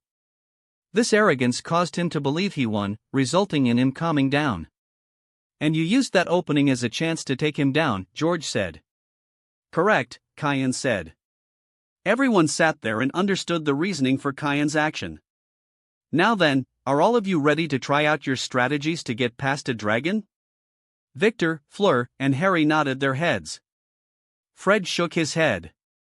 Kian turned to Fred. The items haven't settled yet. They need more time. Fred answered. I see. Kian said as he remembered their plan A to get past the dragon. What about your other plans in case the first one failed? We do have 2 other plans, but we're not sure it will work. Good, Kian said. Let's head to the training corridor. They all nodded as they walked upstairs. They soon arrived at the training quarter to see they were back in Kian's quarters. Relax here. Allow me to explain what's going to happen now, Kian said. They all sat down around him. They noticed a door in front of them. One by one, each of you will enter the door behind me and you must get past the dragon by using your strategy, Kian said. They all nodded their heads. Kian pulled out a small bag and shook it. They all heard keys rattling from the bag. Each of you will reach inside the bag and pull out a key with a number on it, depicting the order. They all nodded their heads. Fleur reached in the bag and pulled out a key with the number 3. Fred was next and he pulled out a key with the number 4. Victor reached in the bag and pulled out the number 2. Harry sighed as he reached in the bag and pulled out the key with the number 1 on it. With the order decided, I believe we can get this exercise started, Kian said. Harry nodded his head as he stood back up. Hermione ran to Harry's side and gave him a quick hug. Kayan opened the door for Harry to enter. The door closed behind him. Harry walked in and immediately noticed a large dragon with white scales and blue eyes. What type of dragon is that? Harry thought. When will I get out of this confined room? The dragon roared in rage. Harry used his arm to block the blast of wind from the dragon's roar. Harry lowered his arm when the roar subsided. Hello, dragon. Harry said in Parseltongue. The dragon glared down at Harry. A two-legger that speaks the tongue of the land slithers. The dragon said. What do you want? Hi. I was wondering if I could walk past you. Harry asked. The dragon glared at Harry. Why? Are you planning to steal from my nest?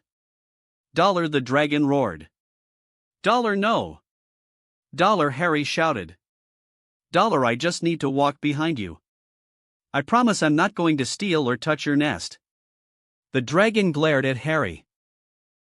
Harry stood there, trying to act confident.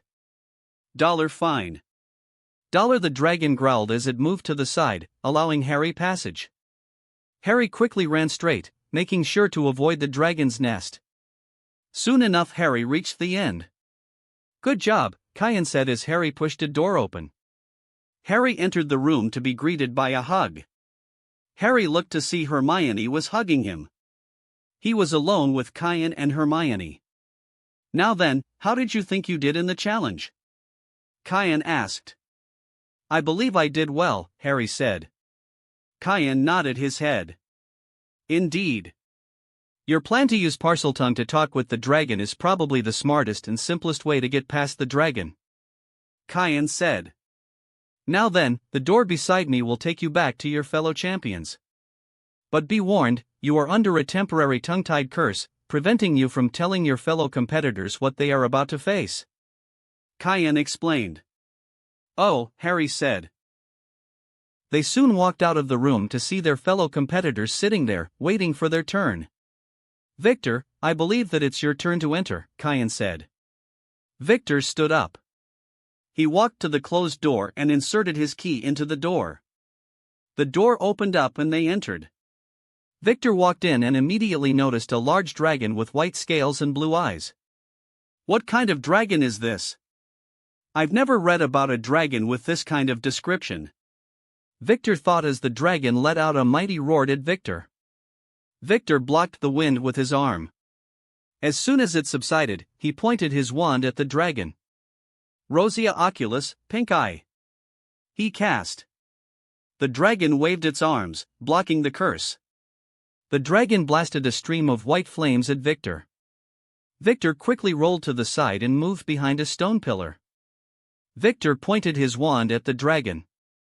Rosia Oculus, Pink Eye. He cast again. The dragon either moved its head the side or blocked the attacks with its arm. Victor began to get annoyed with the dragon. The dragon swung its tail at the pillar Victor was hiding behind. Victor quickly jumped to the side as the dragon's tail easily destroyed the stone pillar. I need to get away. Victor thought as he ran away. He pointed his wand at the dragon and continued to cast the conjunctivitis curse on the dragon. The dragon fired a stream of white fire towards Victor. Depulso! Victor yelled as he pointed his wand behind him. The blast of magic shot Victor abruptly forward, dodging the white fire. Victor crashed onto the floor. He looked up to see a door. The dragon let out another roar as it charged towards Victor. Victor stood up and quickly ran towards the door. Victor grabbed the door handle and quickly exited the room. He slammed the door behind him. He slid down to see Kayan standing there. What was that dragon? Victor asked. I'll explain about her in a little bit, Kayan replied. Anyways, how did you think you did? It was horrible. I didn't hit the dragon with the curse at all. What did you expect, the dragon allowing you to hit her? Kayan said. Victor shook his head. Anyways, good job for improvising when your plan A failed. Kayan extended his hand out for Victor. Victor grabbed the extended hand. Kyan pulled Victor up. Now then, the door beside me will take you back to your fellow champions. But be warned, you are under a temporary tongue-tied curse, preventing you from telling your fellow competitors what they are about to face. Kyan explained. Victor nodded his head as they returned to the other champions. Fleur, looks like it's your turn, Kyan said as he stood up. It's my turn to show Kyan what I can do, Fleur thought as she stood up. Good luck, Victor said. Thank, she replied as she followed Kyan. She inserted her key into the door and opened it. She entered and noticed a large dragon with white scales and blue eyes. The dragon let out a mighty roar, sending blasts of wind towards her. She quickly jumped behind a stone pillar.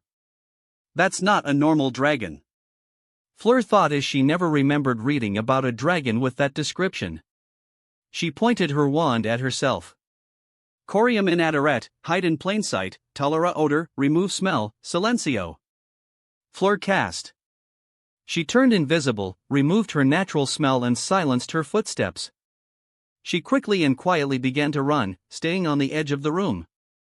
The dragon continued to roar and stomp around, trying to find its hiding prey. The dragon used its tail to destroy some of the stone pillars. Fleur pointed her wand at the destroyed rubble. Saxa Animalibus. The stone rubble transformed into bulls. Charge towards the dragon, Fleur ordered. The bulls obeyed their creator's will. The bulls charged towards the dragon. Fleur used the distraction to her advantage. Somno Profound, deep sleep. She began to repeatedly cast. The dragon glanced at the charging bull. It fired a blast of white fire at the transfigured bulls. The bulls stood no chance against the dragon's fire. They all burned away. The spell didn't work? Fleur thought as the dragon let out a victorious roar. Fleur glanced back to see the charred remains of her transfigured bulls. This isn't going to work, Fleur thought. Plan B then, she thought as she quickly ran towards the door. The dragon pointed its head in the air, before letting out an even louder roar, shaking the room. Fleur tried to stay standing, but she quickly lost her balance and fell on the ground. Fleur stood up as the dragon charged towards her. Fleur's eyes widened in shock as realized that her spell's effects ended. She began to run away. She tried to shake the dragon off, but it locked onto her. Fleur ran behind stone pillars, but the dragon recklessly charged through them. Fleur soon spotted the end of the room. She sprinted towards the door. She grabbed the door handle, yanked the door open and ran inside.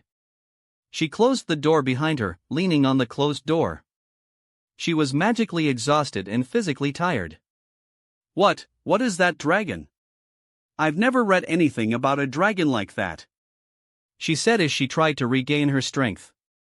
I will explain later, Kyan said. Fleur was too tired to argue. Anyways, why did you think your plan A failed? Kyan asked.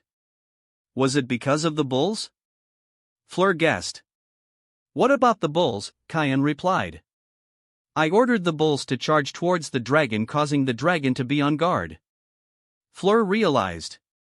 Exactly, with the dragon on guard, it would be much harder for you to put it to sleep, Kyan said. How could I forget a simple thing like that? Fleur thought. She remembered reading a few paragraphs about a dragon's behavior. Are you ready to return with the rest of the champions? She nodded her head as Kyan extended his hand out to her. She grabbed it as he led her back to the first room. Kyan helped her sit down on the couch. He turned to Fred. You're the last one. Are you ready? Would it help if I said no? Fred replied as he stood up. Kyan didn't reply as walked Fred to the door. Fred inserted his key into the door and opened it. He walked in and immediately noticed a large dragon with white scales and blue eyes. What type of dragon is that? Fred thought as the dragon greeted Fred with a loud roar. Fred quickly jumped behind a nearby stone pillar. Fred quickly cast a lot of charms on himself. Invisibility spell, smell removal spell, and quiet spell. Fred cast. The dragon swung its tail and destroyed a nearby row of stone pillars. According to Charlie, many dragons like to eat sheep or cows, Fred remembered as he pointed his wand at the nearby rubble. Saxa animalibus. Fred cast the nearby stones turned into sheep and cows. The dragon turned to the animals and began to eat them. Fred used this distraction to run to the other side of the room. Fred made sure to transfigure more sheep and cows to continue distracting the dragon. Soon the dragon had enough food. The dragon let out a loud burp, firing a blast of flames. Fred, who managed to avoid the dragon's detection, was suddenly hit by the surprise fire attack. Gah! He screamed in pain. Fred pointed his wand at himself. Apiski. Fred cast. The burn's wounds closed back up. Fred glanced back, see the dragon glared at Fred. Shit! Fred thought as he stood up and began to run. The dragon let out a mighty roar and began to chase after Fred. Fred ran towards the door, adrenaline pumping through his body as he reached the door. He opened it and entered it before the dragon could reach him. George ran to his brother. Fred, are you okay? George asked. George, allow me to see him, Kyan said. George stood up and moved to the side. Kyan pointed his wand at George and began to heal the burns. Thank you, Fred said as he sat down on the couch. George quickly followed behind him. Kyan turned to them. I assume that this was your plan B? Kyan asked as he recalled their plan A. It was, Fred said. When Charlie was home, he would tell us stories of his interactions with the dragons at the Romanian dragon reserves. One of those stories was when they need to perform a medical evaluation on a dragon with a history of being violent. To perform the medical evaluation, they would use a combination of drugged food and gorging over the food to make the dragon go asleep, allowing them to perform their medical evaluation without the risk of the dragon attacking them. George said. But, what did you learn now? Kyan asked. That the dragon could act upon instinct or reflex, Fred said. Indeed, Kyan said. I believe both of you heard from Professor Moody about constant vigilance, Kyan said. Fred and George nodded their heads. They remembered their classes with Professor Moody. Anyways, are you ready to meet with the other champions? Kyan asked. Fred and George nodded their head. They walked out of the chamber to see the other champions sitting there. Fred and George quickly sat back down on the couch. Kyan snapped his fingers. All right then. The tongue curse has been removed. Kyan said. What was that dragon? The champions asked. Kyan smiled. I'll let each of you guess the dragon, Kyan said. Is it an illusion? Harry guessed. Nope, Kyan said. Is it something you transfigured? Victor guessed. No, Kyan said as he looked at Fleur. Is it Artoria's animagus form? She guessed. The other champions looked and noticed that Artoria wasn't there. Close but nope, Kyan said. He glanced at Fred. Is it a real dragon? Fred asked. Correct, Kyan said. What? They all yelled. Kizara, if you please, Kyan said. Suddenly entire wall behind them was destroyed as Kizara, in her dragon form, charged in. Everyone pointed their wands at the dragon. Kyan glanced at Kizara. Was that necessary? No, but it was fun. She replied. Everyone was shocked to hear the dragon speak English. Could you turn into your human form? Kyan said. Fine, Kizara said as she began to glow white before beginning to shrink into her human form. Kyan turned to his shocked students. This is Kizara, my dragon familiar, who also can turn into something similar to a human. Hello everyone. She said. Everyone stood there, shocked to see this abnormal being. Kizara. Fred started. Were you a dragon first or a human first? George finished. I was a dragon first, but due to a unique situation with the familiar bond, I gained this form. She explained. I see. This would explain the need for occlumency and the oaths, Hermione said, upon realization. Indeed, Kayan said. None of your books ever mention a dragon that can turn into a human. If words get out about Kazara's existence, then everyone would try and capture her to see how it is possible. Kayan said. Not that they would be able to. Kayan thought. The high amount of respect his student had for him rose further as they realized how big of a secret was presented to them. Anyways, Kayan said, getting their attention again. Many of you may not have realized it, but I was already aware of your plan A. She admitted. What? The champions shouted. Now then, why did I have you go against Kazara then? Kayan questioned. Because you forced us to improvise in case our original plan failed, Fred answered. Indeed, Kazara said. Dragons, like any other animals, are truly unpredictable, Kayan said. It is best to have multiple plans in case the first one fails. They all nodded their heads. Anyways, for the rest of the time, till dinner, I want you to focus on creating different plans in case your initial plan failed, Kayan said. I will be available for you to ask questions about possible ideas for new plans or comments about old plans, Kazara said. I will ward a small portion of the room for each person to have peace and privacy to create your other plans. If you need Kazara's help, you need to leave your bubble and wait for her to come with you. Kayan instructed. They nodded their head and quickly began to devise new plans for the first task. Chapter 44, Arc 9. Scene change, Dumbledore's office. Upon returning to his office, he pulled out the wand and tried to cast simple spells with it. It didn't work. He placed the wand on his desk as he pulled out various books about wand lore to discover the problem with the wand. All the books Dumbledore pulled out all said a similar thing. Every wand has a spark of magic and will always react to a wizard trying to use a wand. Dumbledore realized what was the problem. No, it couldn't be. He thought as he picked up the wand again and began to bend it. The wand quickly and easily snapped in half. That Japanese bastard. Dumbledore thought as he realized what he did. He swapped the real wand with this. Dumbledore spent the next 5 minutes throwing the various wand lore books all over his office. Dumbledore calmed down, allowing his occlumency to help control his emotions. House elf, Dumbledore said. A house elf quickly appeared. Clean up my office. Yes, Mr. Whiskers. The house elf replied. It snapped its fingers. The throne books floated back to the bookshelves and all the messes disappeared from the office. With its job done, the house elf teleported away. Dumbledore sat down on his chair and began to analyze the situation. Why did he do that? Did he know the truth of the wand or did he see it as a trophy of his victory? Dumbledore thought. He glanced at the broken twig. He is much more powerful than the records showed. He was able to match me in our duel and swap the wands in the few moments he held it in his hands. Suddenly a horrid realization hit him. If someone that could match me is teaching Harry, then he'll be much stronger than planned. He could actually have a fighting chance.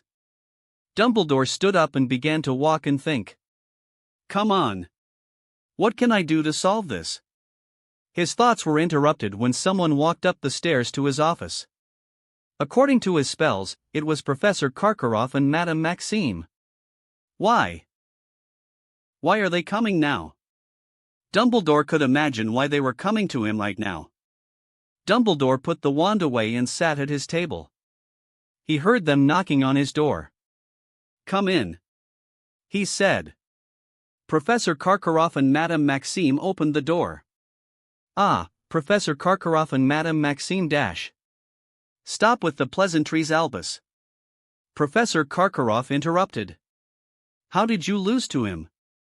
While said in an uncivilized manner, Madame Maxime said as she glanced at Professor Karkaroff, I do agree with him. What happened at the duel? It appears that Mr. Shiba is much stronger than I expected. He said. So, you underestimate an opponent. Professor Karkaroff said. So, what can we do? Madame Maxime interjected, preventing the two headmasters from arguing. There's isn't many options we could do, Dumbledore admitted. One of you could try to challenge him to another duel or we ignore him. Both options are something we wouldn't want, Madame Maxime admitted. Professor Karkaroff nodded his head. What if we do it as a proper duel? He said. You mean with seconds? Madame Maxime said. Exactly, Dumbledore said. It would allow you to assist as soon as the other is close to losing, allow you to change the tide, hopefully in your favor.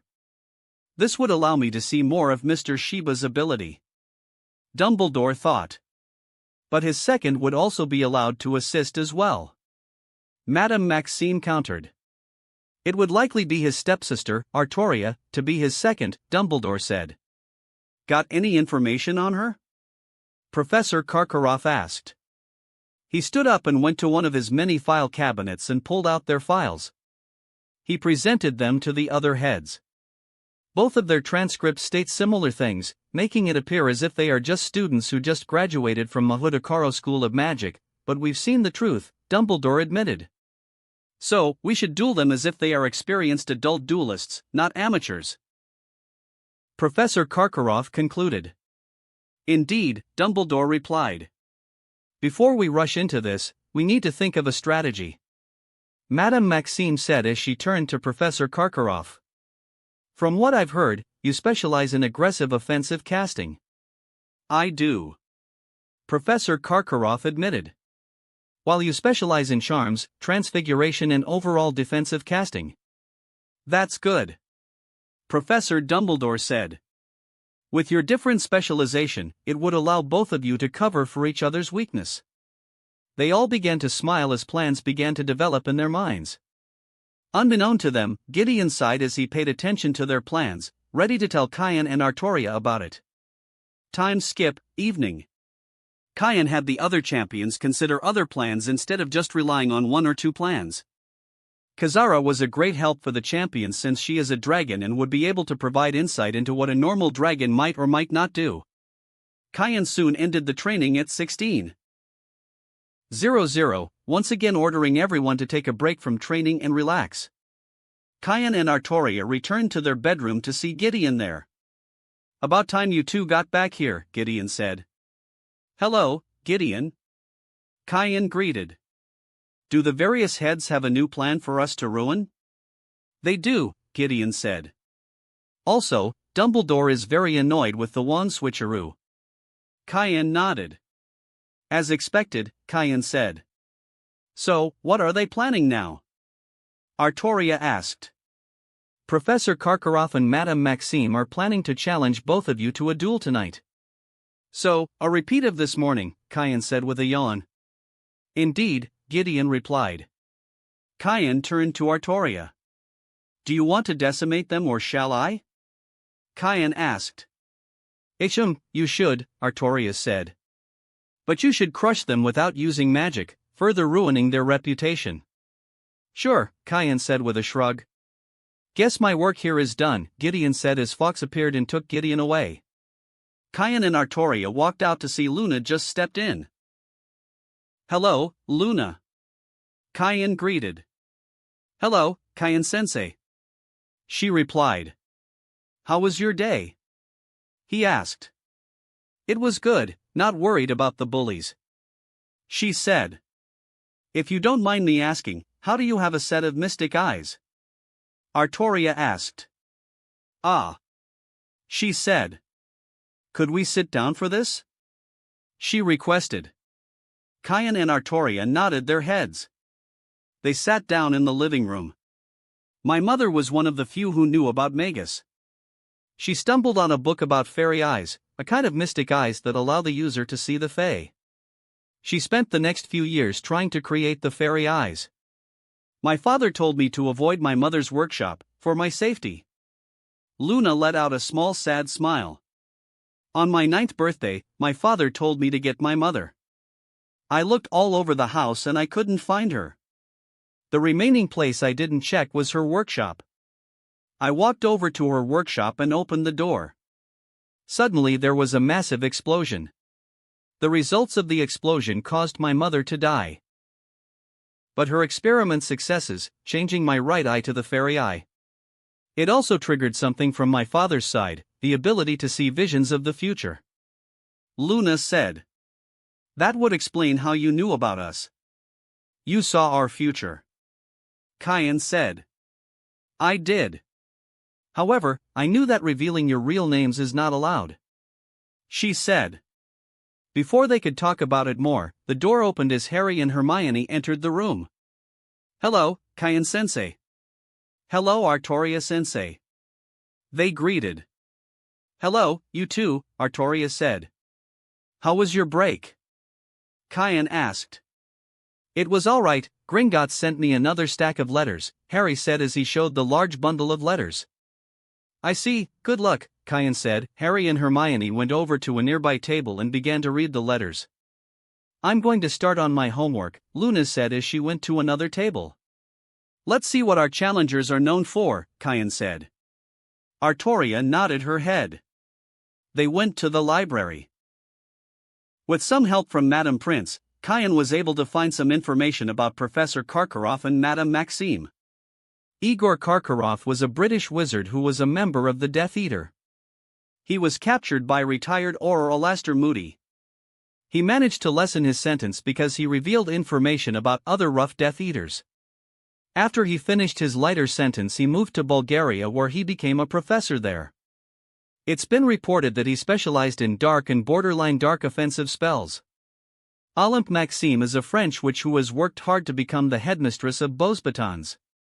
In her earlier years, she joined the French dueling circuit, often getting second or third place in them. In those duels, she demonstrated non-verbal casting and quickly resisted many different magical spells on her. Kayan, it's dinner time, Artoria said. With that said, everyone slowly left for the Great Hall for dinner. Scene change, Great Hall. Kayan and his fellow students were at the Great Hall, enjoying their dinner. From the professor's table. Professor Karkaroff and Madame Maxime walked down towards their table. Kayan and everyone else stopped eating. Good evening. What can we do for you? Kayan said. We wanted to say thank you for helping us perform the live demonstration after dinner. Madame Maxime said, making sure to say it much louder and without her normal French accent as possible. The Great Hall suddenly went silent, waiting to hear Kayan's response. It's no problem, Kayan said. Reading books about European dueling is one thing, but being a part of one is much different, Artoria added. Though we may be a tad bit late for it, we will be here, Kayan said. Very well. See you soon. Madame Maxime said as they walked back to the professor's desk. Everyone immediately started to talk about the impending duel. Some students who are die-hard Dumbledore fans want to see Kayan lose. Those who disliked either Madame Maxime or Professor Karkaroff wanted Kayan to win. While the neutral students wanted to see a show or see a variety of different spells being used in the duel. But everyone could agree, this duel was an attempt of retaliation against the duel this morning. Soon Kayan and his students left under a privacy bubble. Time skip, after dinner. Professor McGonagall and Professor Flitwick transfigured the 4 wooden table into a large elevated dueling platform and the wooden chairs into wooden bleachers for all the student speculators. Professor Flitwick decided to allow the Ravenclaws to watch the duel. Professor Karkaroff and Madame Maxime walked up the stairs to the dueling platform. Where is he? Professor Karkaroff grumbled. Be patient. He wasn't told an exact time. Professor McGonagall said. Though he did say that his entrance will be, and I quote, out of this world, and made sure no one is near the door of the Great Hall. Professor Flitwick said. Suddenly they could hear something beyond the Great Hall's door. Play Paladin by really slow motion. Everyone in the Great Hall could hear the slow repeating beat, as if it was a slow build-up to something. Suddenly the Great Hall door slammed open as the enchanted suits of armor began to march in. The suits of armor weren't in their traditional silver color. Instead, their armor was black and red. Some of them carried black Nabori with Shiba Clan on it in white ink. Behind the kanji were a variety of colors of fireworks going off on the background. Soon the champions, dressed in similar armor, entered. They were holding enchanted instruments, which the music originated from. Soon the music went silent. Entering is Lord Kyan Shiba and Lady Artoria Shiba. Harry declared. Kyan and Artoria entered. Kyan was dressed in the same attire from this morning. Artoria was dressed in her black and red armor. They walked towards the dueling platform. Soon they arrived at the platform. About time you arrived. Professor Karkaroff grumbled. It's called being fashionably late, Kyan said with a smirk. Professor Flitwick appeared and began to inform them of the rules. In this duel, there will be seconds involved. The seconds, please raise your hands. Artoria and Professor Karkaroff raised their hands. Seconds, you will not get involved with the duel until the firsts. Professor Flitwick glanced at Kyan and Madame Maxime, are unable to continue or is about to lose. They nodded their heads as they lowered their hands. Professor Flitwick began to cast a dueling barrier around them, preventing the nearby students from getting harmed from their spells. The four of them gave each other a swift bow before they walked 10 meters, 8 feet, away from each other. They all turned around, their wands were drawn. Duelists, the duel will not use any spells the ICW labeled as dark magic. The duel ends when the wizard is unconscious or admits defeat. Nod your heads if you understand these rules. Everyone nodded their heads. Duelists, the duel will begin at the count of 3. He said. 1. Kyan began to unbutton his shirt. 2. Madame Maxime tightened her grip on her wand. Kyan threw his shirt to the side, somehow slipping through the barrier. The girls screamed as they all began to fight for the shirt. Kyan was now in a white tank top, allowing everyone to see his muscular arms. 3. Kyan casually walked towards Madame Maxime. Confringo. Madame Maxime silently cast at the approaching Kyan. Kyan noticed the incoming attack. Everyone expected him to either move away from the attack or block it. Instead, he continued to walk, the curse hit him directly in the chest. The explosion obscured Kyan from everyone's view. Kyan sliced the dust away, revealing he wasn't harmed by the spell. Everyone was shocked to see this. Is this the most power you can put into your spells? Kyan asked as he continued to walk towards them. He was already halfway towards them. You want more power, how about this? Madame Maxine yelled as pointed her wand and glared at the approaching Kyan. Rosia Oculus, Pink Eye. Confringo. Expulso. Locomotor Wibbly. Depulso. She silently cast. Everyone watched at the different color spells shot towards Kyan, trying to see what he does in response. Kyan stopped and raised his right hand. All the spells hit Kyan's hand, causing a large magical explosion. The explosion settled and everyone stood there further shocked to see Kyan's hand was unharmed. He resumed walking towards them, getting closer and closer. That's it. She growled. This wizard dares make a mockery out of me. Madame Maxime growled. Reducto. Bombarda Maxima. She cast. Once again, the spells shot towards Kyan. Kyan sighed as he smacked the spells back at her. Madame Maxime's eyes widened in shock. She wasn't able to move fast enough. Suddenly a translucent barrier appeared in front of her, protecting her from the spells. She turned to see Professor Karkaroff with his wand out. Professor Karkaroff joined Madame Maxime. The seconds have joined the duel. Professor Flitwick declared. He turned to Artoria, who remained in the sidelines. You are allowed to join in. Oh, I know. But Kyan doesn't need me. Artoria said. They're too weak compared to him. It's already overkill with him in the duel. Artoria casually commented. He swatted my spells with his hand. Madame Maxime said. I could see that. He replied as he pointed his wand at him. Bombarda Maxima. He cast. Reducto. She cast at Kyan. Kyan swatted them back at the duelists. Protego Duo. She cast. This duel would continue for another 10 minutes with both duelists firing spells at Kaien. He would either take the spell or swap the spell back at them. Soon both duelists collapsed from magical exhaustion. Kaien glanced back at Professor Flitwick. Both duelists have the count of 10 to stand back up.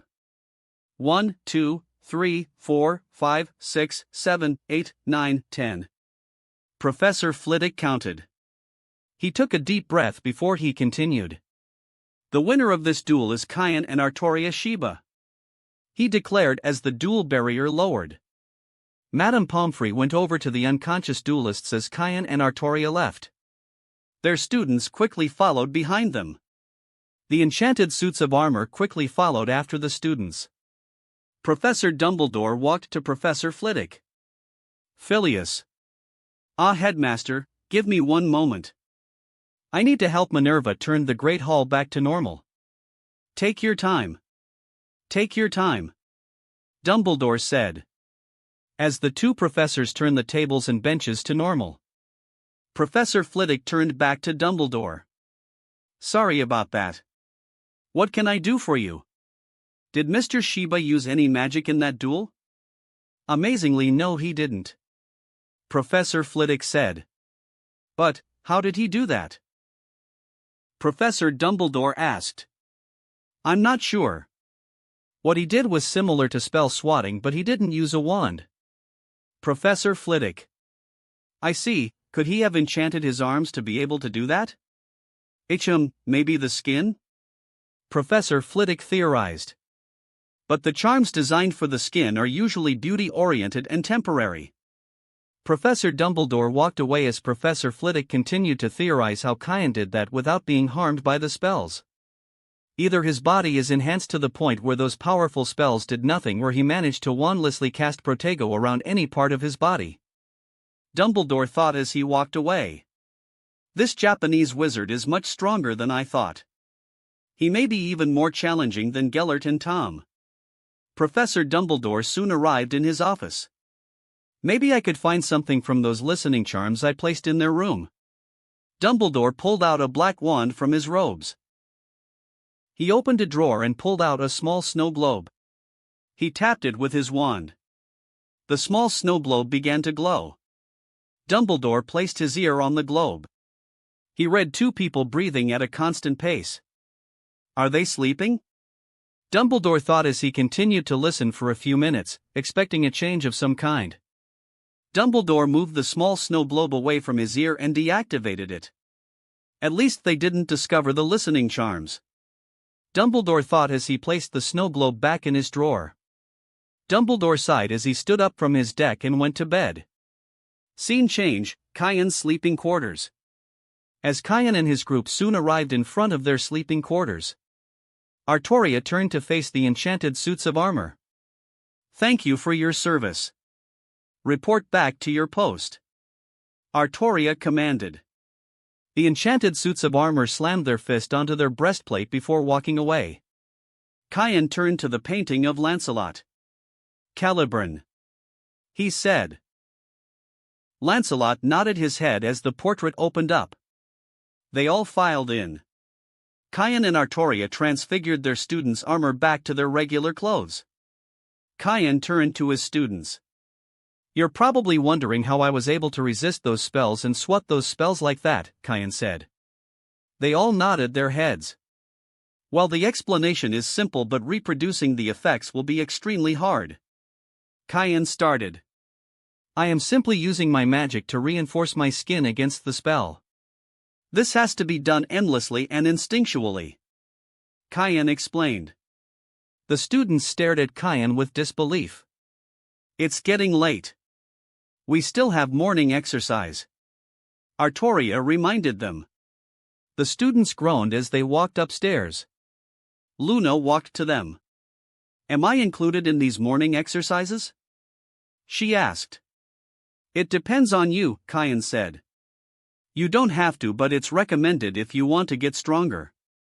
I'll join, Luna said. Very well. Be here 5 in the morning dressed in workout clothes. Kaien said. And if I don't have any? Then I will give you some, Artoria said. Luna nodded her head as she walked upstairs. Kyan and Artoria walked to their room and noticed a large owl sitting there. It has a color with a golden G on it. Gringotts? Kyan asked. The owl nodded its head before presenting its leg to Kyan. Kyan noticed that there was a letter attached. Kyan approached the owl and took the letter. The owl hooted before flying away. What does the letter say? She asked. Kyan opened the letter. The entire letter was written in the goblin's tongue, likely to prevent anyone from intercepting the letter. To Lord Sheba and Lady Sheba, this is King Ragnarok. I am writing to give you a few updates. The first is regarding the item in question from the Lestrange Vault. It will require at least a month of paperwork before we could legally be allowed to enter the vault and take the item. One of the policies is that we inspection of vaults for any illegal items. But, we must do it in descending order, and the Lestrange Vault is one of our older vaults. The second is regarding Mr. Potter's vault. He will receive a similar letter with this update. We were unable to claim all the money from Mrs. Weasley née Pruitt. According to our records, the money was used to pay for her sons' and daughters' tuition. The various publishing companies that used Mr. Potter's image agreed to the matter out of court. We agreed to 65% cut of the profits from those products. Gringotts will take 5% of the profits from this 65%. However, the Ministry of Magic decided to fight this lawsuit in court. The last topic is your investments. All of them are going as planned and all of them are profiting. I will send another update letter on the unsettled matters. Sincerely, King Nagnok 11. Kyan put the letter away. He turned to Artoria. Nothing to worry about, Kyan said. Artoria nodded her head. For now, Artoria replied as they turned the lights off and went to bed. Time skip, November 13th. It was early morning at Hogwarts. Near the Black Lake, where the Durmstrang ship is docked, we could see Kyan Sheba and Artoria Sheba training their student. Harry Potter, Hermione Granger, Fleur Delacour, Victor Crumb, Fred Weasley, George Weasley, and Luna Lovegood. All of them have gotten stronger compared to them in the beginning. Some of the residents of Hogwarts discovered them training in the early morning. Some remembered what Kyan did in the duel and tried to join them only for them to fall out and never return. With their morning workout concluded, they all returned to their quarters and get ready for the morning. They entered the Great Hall and sat down in their excluded table and began to eat breakfast. Are we planning to do further training? Victor asked. The other champions glanced at Kyan. The champions will have the weight of the wand ceremony today. Professor McGonagall said that it will be in one of the empty classrooms on the second floor. Kyan said. The champions nodded their heads. What about the rest of us? George asked. Take this time to catch up on your homework, Kyan said. George, Hermione, and Luna nodded their heads. After breakfast, Artoria, George, Luna, and Hermione returned to their rooms. Kyan, Fred, Fleur, Victor, and Harry walked to the second floor. They found a room with the door opened. They entered the room to see a fairly small classroom. Most of the desks had been pushed away to the back of the room, leaving a large space in the middle. 3 of them, however, had been placed end to end in front of the blackboard and covered with a long length of velvet. 5 chairs had been set behind the velvet-covered desks, and Ludo Bagman was sitting in one of them, talking to a witch Harry had never seen before, who was wearing magenta robes. Ah, the champions. Ludo Bagman said, standing up from his chair. He walked over and greeted everyone. We'll start the weighting of the wand ceremony in a little bit. We're just waiting for the rest of the judges. The experts upstairs now with Dumbledore. And then there's going to be a little photo shoot. This is Rita Skeeter, he added, gesturing toward the witch in magenta robes. She's doing a small piece on the tournament for the Daily Prophet. Maybe not that small, Ludo, said Rita Skeeter, her eyes on Harry. You will not, Kyan said as he pulled Harry behind him. Rita Skeeter looked at Kyan. Ah, the mysterious Mr. Sheba. She said. I was wondering if I could have a little word with Harry before we start, she asked. You will not. Mr. Potter and I have signed an agreement with Michael Carniris and Rebecca Almeidas, 2 reporters from the Daily Prophet. Rita growled as she remembered Barnabas Cuff, the editor-in-chief of the Daily Prophet, congratulating them on their outstanding news articles. She turned to the other champions, trying to score a quick interview with them. I've also signed an agreement with Michael Carniris and Rebecca Almeidas as well, Fred said. Rita was furious. Before she could say anything else, the rest of the judges entered with a familiar face to Kian, Harry, and Fred. May I introduce Mr. Ollivander, said Dumbledore, taking his place at the judges' table and talking to the champions. He will be checking your wands to ensure that they are in good condition before the tournament. Harry looked around, and with a jolt of surprise saw an old wizard with large, pale eyes standing quietly by the window. Harry had met Mr. Ollivander before he was the wand maker from whom Harry had bought his wand over 3 years ago in Diagon Alley. Mademoiselle Delacour, could we have you first, please, said Mr. Ollivander, stepping into the middle of the room. Fleur Delacour swept over to Mr. Ollivander and handed him her wand. He said. He twirled the wand between his long fingers like a baton and it emitted several pink and gold sparks. Then he held it close to his eyes and examined it carefully. Yes, he said quietly, 9.5 inches, inflexible, rosewood, and containing, dear me, a hair from the head of Avila, said Fleur. One of my grandmothers. Yes, said Mr. Ollivander, yes, I've never used Vila hair myself, of course. I find it makes for rather temperamental wands, however, to each his own, and if this suits you. Mr. Ollivander ran his fingers along with the wand, apparently checking for scratches or bumps, then he muttered, Orchideus, and a bunch of flowers burst from the wand tip. Very well, it's in fine working order, said Mr. Ollivander, scooping up the flowers and handing them to Fleur with her wand. Mr. Weasley, you next. Fleur glided back to her seat as Fred walked past her. Ah, now, this is one of mine, isn't it, said Mr. Ollivander, with much more enthusiasm, as Fred handed over his wand. Yes, I remember it well. Containing a single heartstring of a dragon. Dogwood, aged very well, beyond you. Mr. Ollivander sent a stream of silver smoke rings across the room from the tip of Fred's wand, pronounced himself satisfied, and then said, Mr. Crumb, if you please. Victor Crumb got up and slouched, round-shouldered and duck-footed, toward Mr. Ollivander. He thrust out his wand with his hands in the pockets of his robes. Said Mr. Ollivander, this is a Gregorovitch creation unless I'm much mistaken? A fine wand maker, though the styling is never quite what however. He lifted the wand and examined it minutely, turning it over and over before his eyes. Yes, hornbeam and dragon heartstring, he shot at Crumb, who nodded.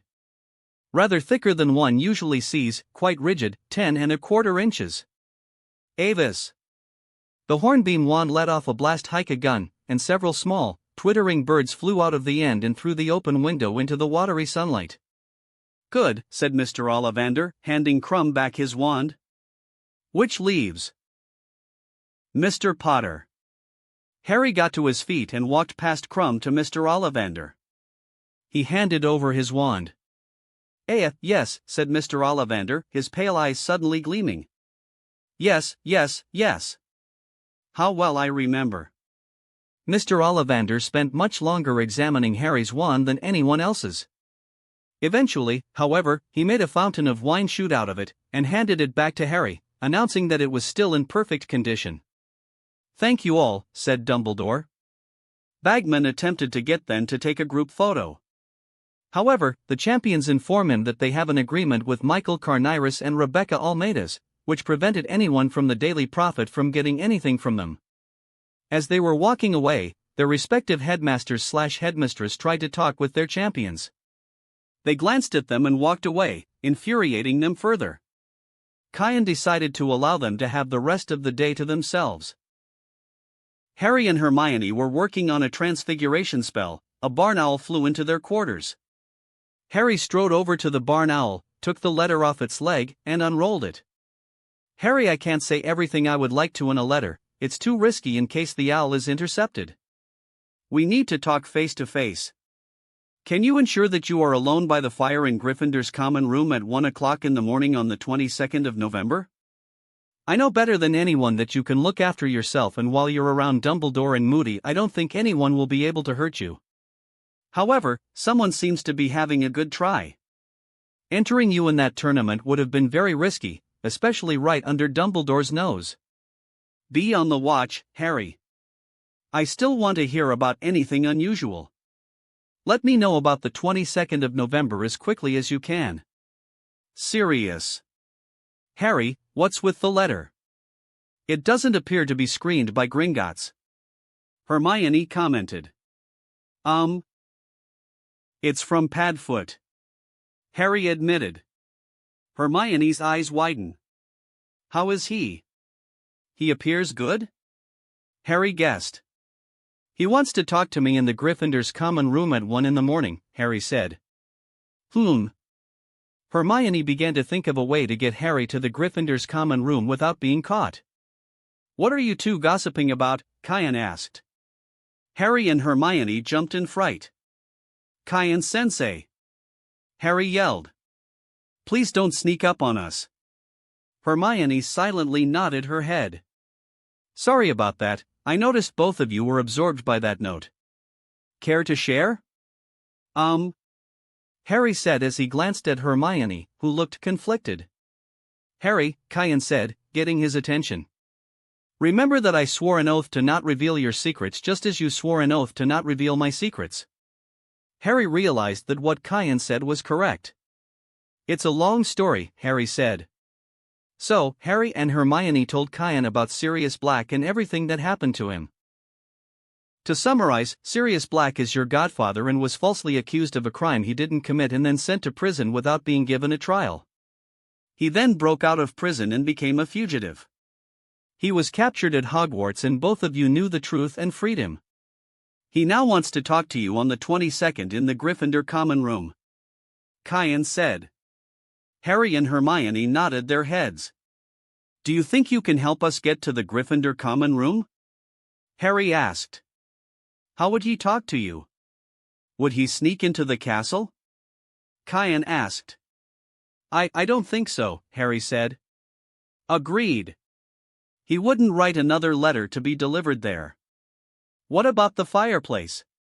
Luna chimed in, staring Harry and Hermione. Luna! Don't sneak up on us.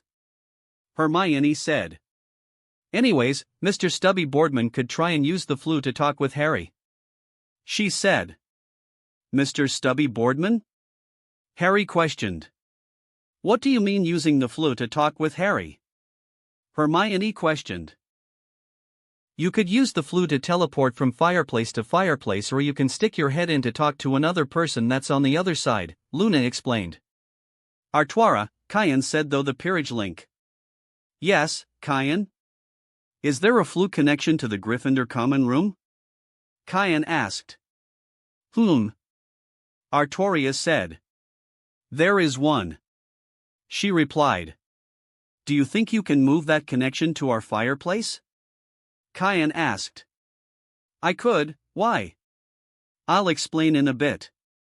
Very well, Artoria replied as she cut the connection. Cain turned to the students. I can't reveal how, but you will not need to go to the Gryffindor common room to speak with Sirius, Cain said. The student nodded their heads. Harry, do you want to help your godfather? I do. Do you trust me? I do. Then I need to write a few letters, Cain said as he walked upstairs to his room. He wrote a letter to Ragnarok to inform him of what's going to happen in the early morning on the 22nd. Time skip. 22nd at 1 o'clock in the morning. Harry was sitting by the fireplace of his living quarters. He sat there confused about this. He pulled out his wand. Tempus, time. Harry cast. Small smoke clouds escaped out of his wand, telling him it's 1 o'clock. Harry! Someone said. Harry turned to see Sirius's face from the fire. Sirius, how are you doing? Harry replied. Harry noticed that Sirius's face changed since the last time he has seen him.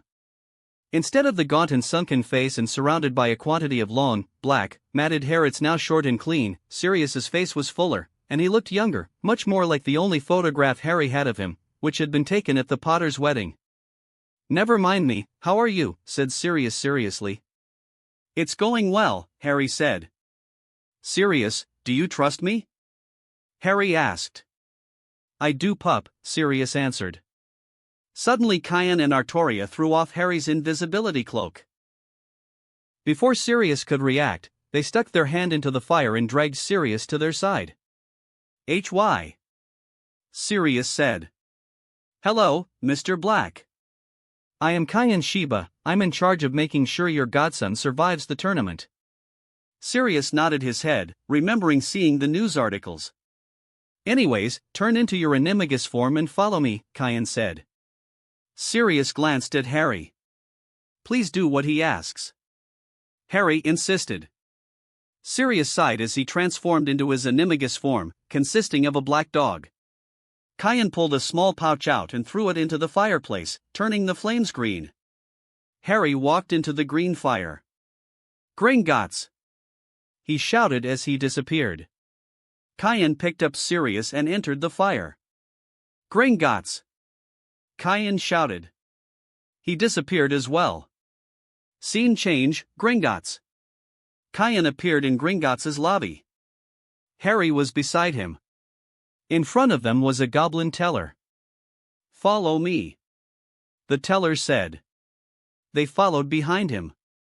They soon arrived in an empty private room. A few minutes later, the door to the private room opened. A goblin escorted Madame Bones and two more aurors behind her. The first one appears a young girl, no older than Cayenne. She has a pale heart-shaped face and dark twinkling eyes. Her hair is bubblegum pink and is short and spiky. The other auror is a tall black wizard and was described as broad-shouldered. He was bald and wore a single gold hoop earring. All of them were dressed in red robes of an auror. Sirius, still in his animagus form, began to get nervous. "Hello, Cayenne." Amelia greeted. "Hello, Madame Bones. Thank you for meeting us at this abnormal time." Who are you?" Harry asked. "I am Madame Bones, head of the Department of Magical Law Enforcement." She introduced me. "With me is Auror Kingsley Shacklebolt and Auror Nymphadora Tonks." The door opened again, and a wizard and a witch were escorted in by two goblins. Cayenne and Harry recognized who just entered. "Hello, Mr. Carnirus." "Ms. Almeidas."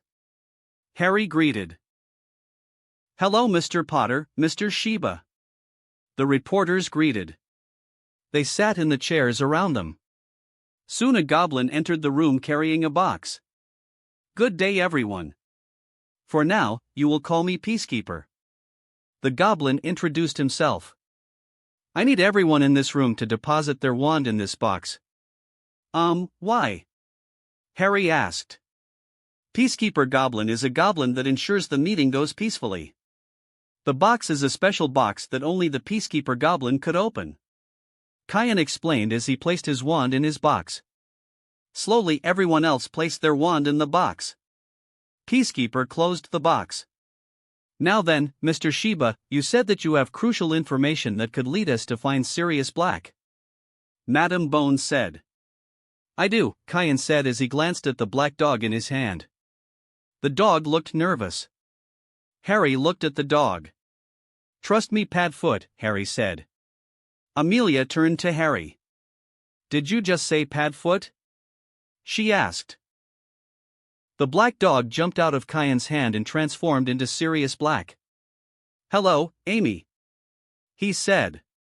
Everyone was shocked to see Sirius Black there. The three aurors instinctively tried to draw their wand. When they quickly remembered where their wands are. Sirius Black .. Madame Bones said. "Is innocent." Harry interrupted. "What?" Auror Tonks said as she turned to Harry. "I do have proof of this," Harry said as he presented his parents' will to Madame Bones. She took the will and began to read it. This will provide a valid testimony and the date is a few days before their death. I wish to submit myself to Veritaserum, Sirius Black said as he opened his mouth. That's why you asked me to bring this in 2 orders, Madame Bones said as she pulled out the potion. She pulled out a quill and parchment. She turned to Peacekeeper. Can you activate the charm on the quill? Why, certainly, he replied as he tapped the quill with his finger. The quill came to life as it positioned itself on the parchment. Madame Bones pulled out a pocket watch. Begin recording. Today is November 22, 2004. The time is 1:30 a.m. I, Amelia Bones, head of the Department of Magical Law Enforcement, is with Aura Kingsley Shacklebolt and Aura Nymphadora Tonks.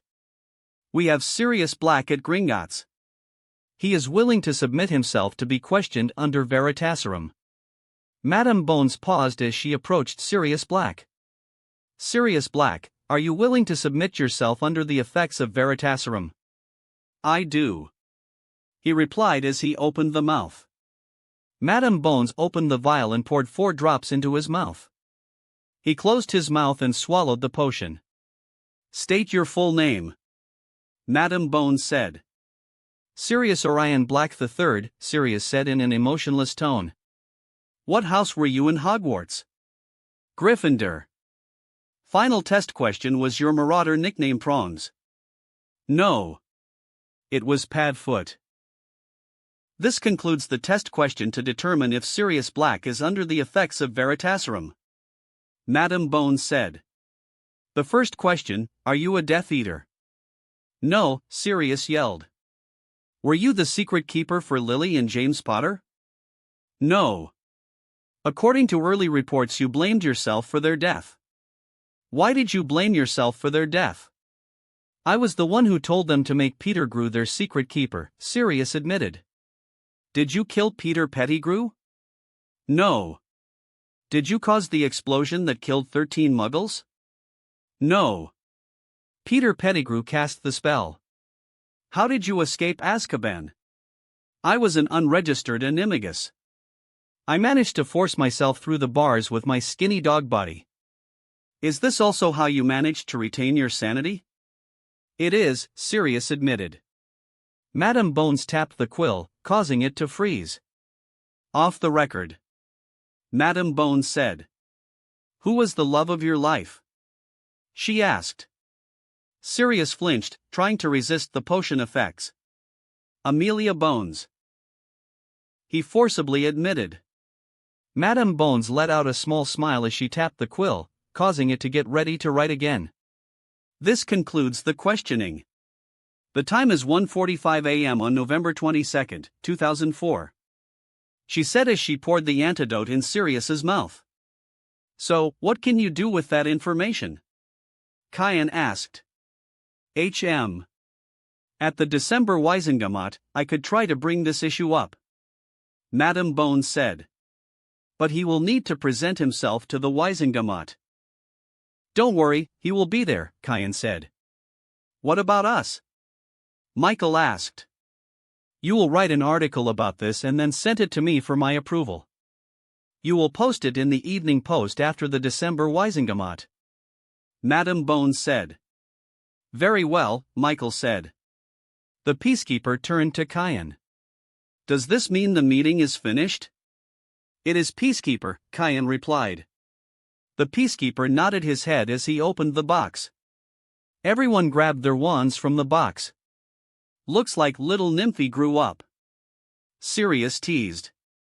Aura Tonks glared at Sirius. I will get you back, cousin, she growled.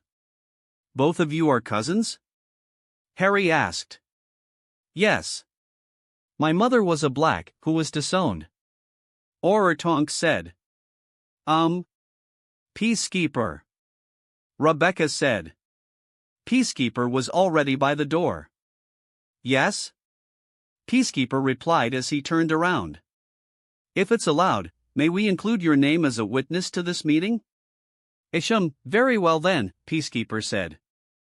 Kyan and Harry smiled, knowing what's about to happen. Let it be known that I, King Ragnarok XI, witnessed the events that happened in this room. He said as he walked out of the room. Did we just meet the king of the goblins?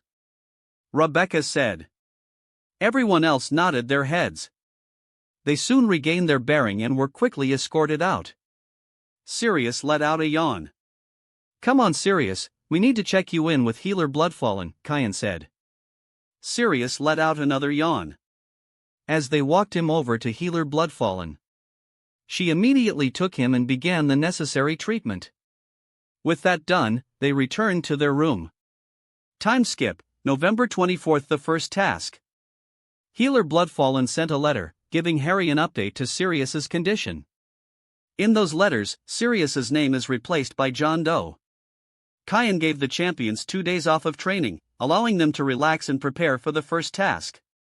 Everyone woke up early on Sunday, very nervous about the impending task. Kyan forced everyone to have a few spoonfuls of porridge. By now everyone got a basic understanding of occlumency, able to use it calm themselves down. Slowly it was noon, everyone went down to the stadium. Kyan watched as the champions were led away by Professor McGonagall.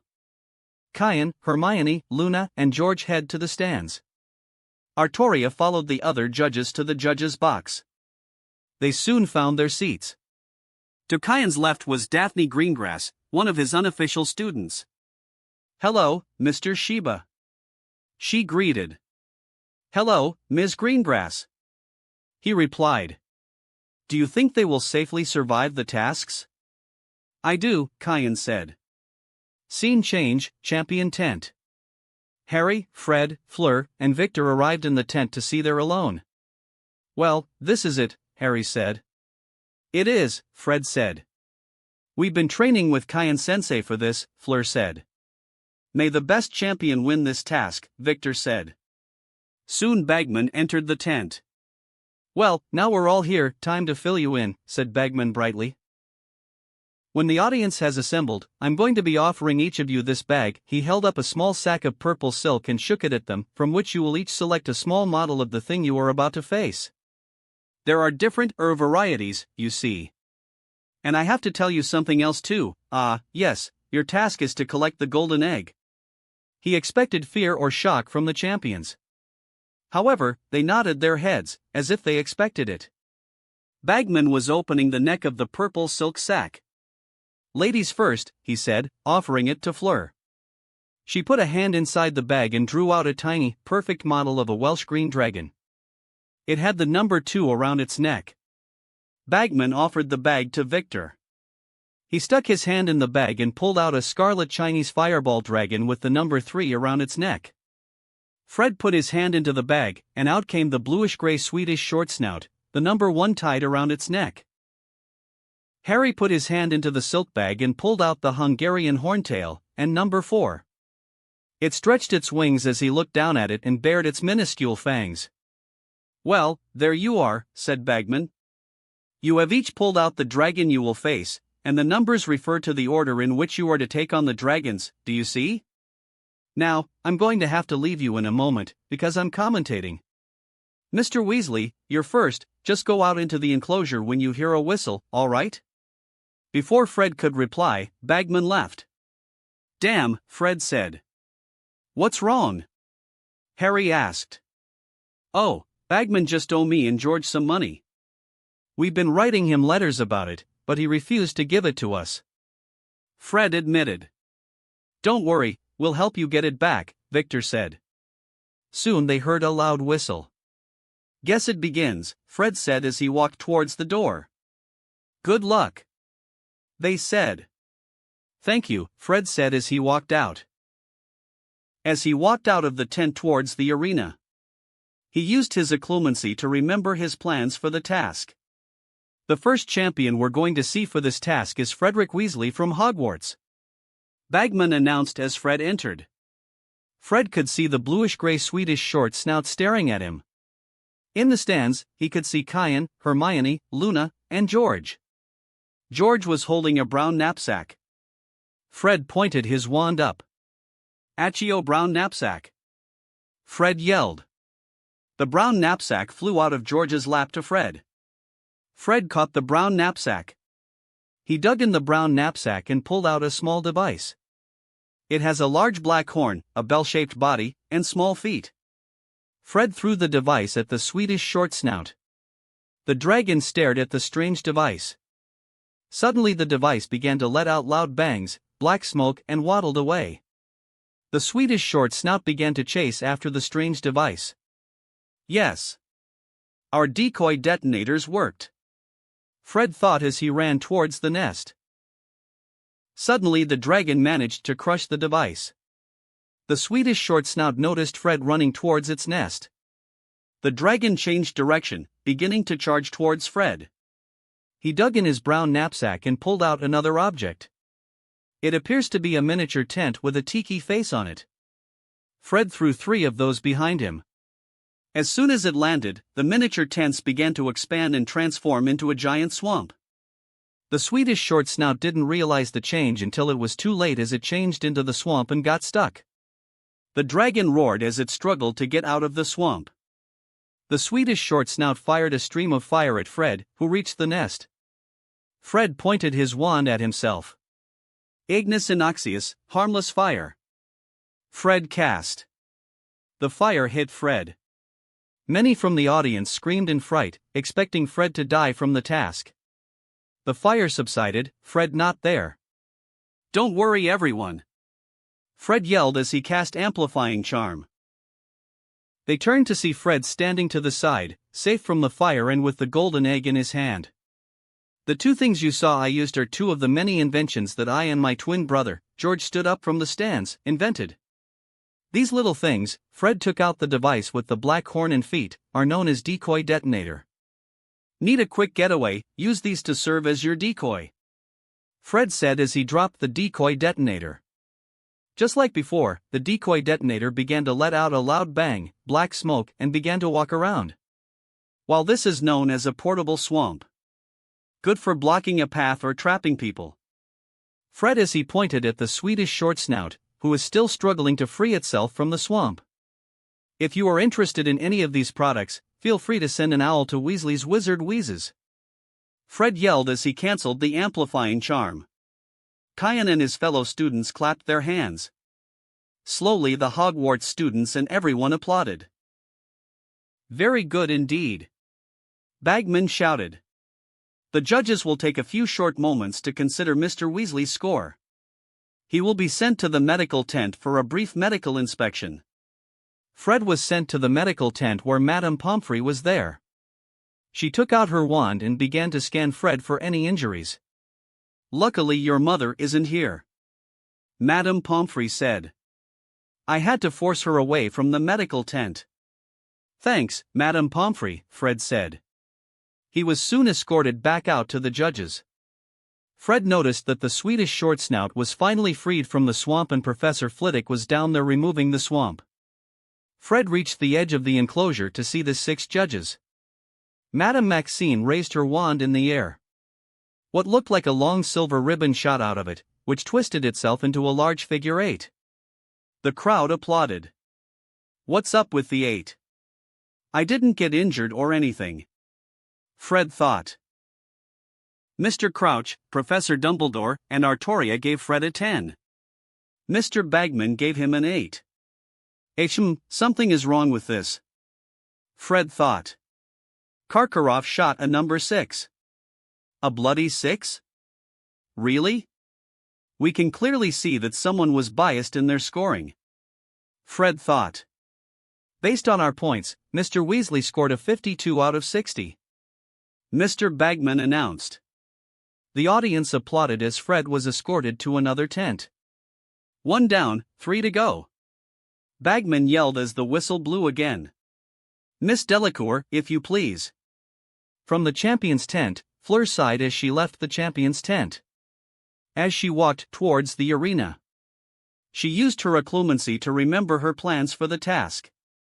The second champion we're going to see is Fleur Delacour from Beauxbatons. Bagman announced as Fleur entered. Fleur could Kyan and the others sitting in the stands. I will impress you with my power. Fleur thought as she noticed the Welsh Green standing there, on guard of her nest. Fleur pointed her wand at the nearby rocks.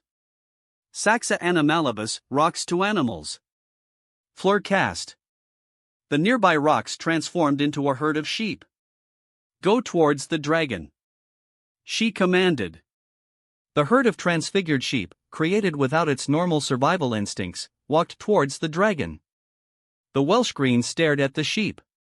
The dragon began to lick its tongue and began to eat the herd. Fleur used the distraction to her advantage. Sommeil profond, deep sleep. She cast. She began to sneak towards the Welsh Green. Every few steps, she would cast the deep sleep spell again. The Welsh Green continued to eat the herd of transfigured sheep. The Welsh Green's movements began to get sluggish. It soon finished eating the entire herd of sheep. The Welsh Green let out a yawn, letting out a small fireball. Luckily Fleur wasn't near the Welsh Green's mouth. She was already by the Welsh Green's nest. She spotted the golden egg. She quickly grabbed it and ran back to the entrance. Kayan and his fellow students clapped their hands.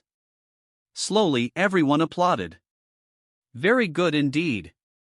Bagman shouted. The judges will take a few short moments to consider Miss Delacour's score. She will be sent the medical tent for a brief medical inspection. Fleur was sent to the medical tent where Madame Pomfrey was there. She took out her wand and began to scan Fleur for any injuries. Once Fleur was cleared by Madame Pomfrey, he was escorted back out to the judges.